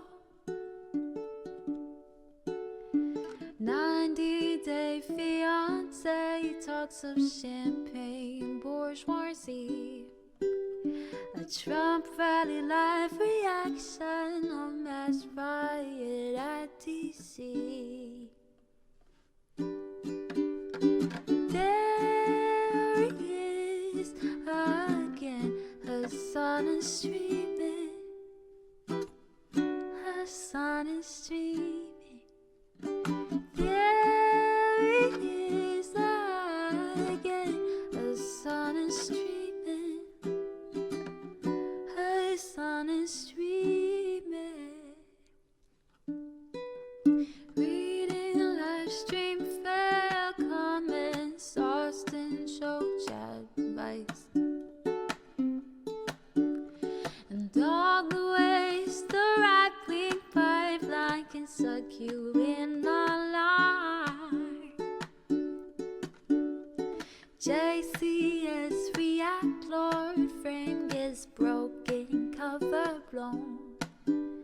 A full-blown mass pandemic monster streaming at your home. Total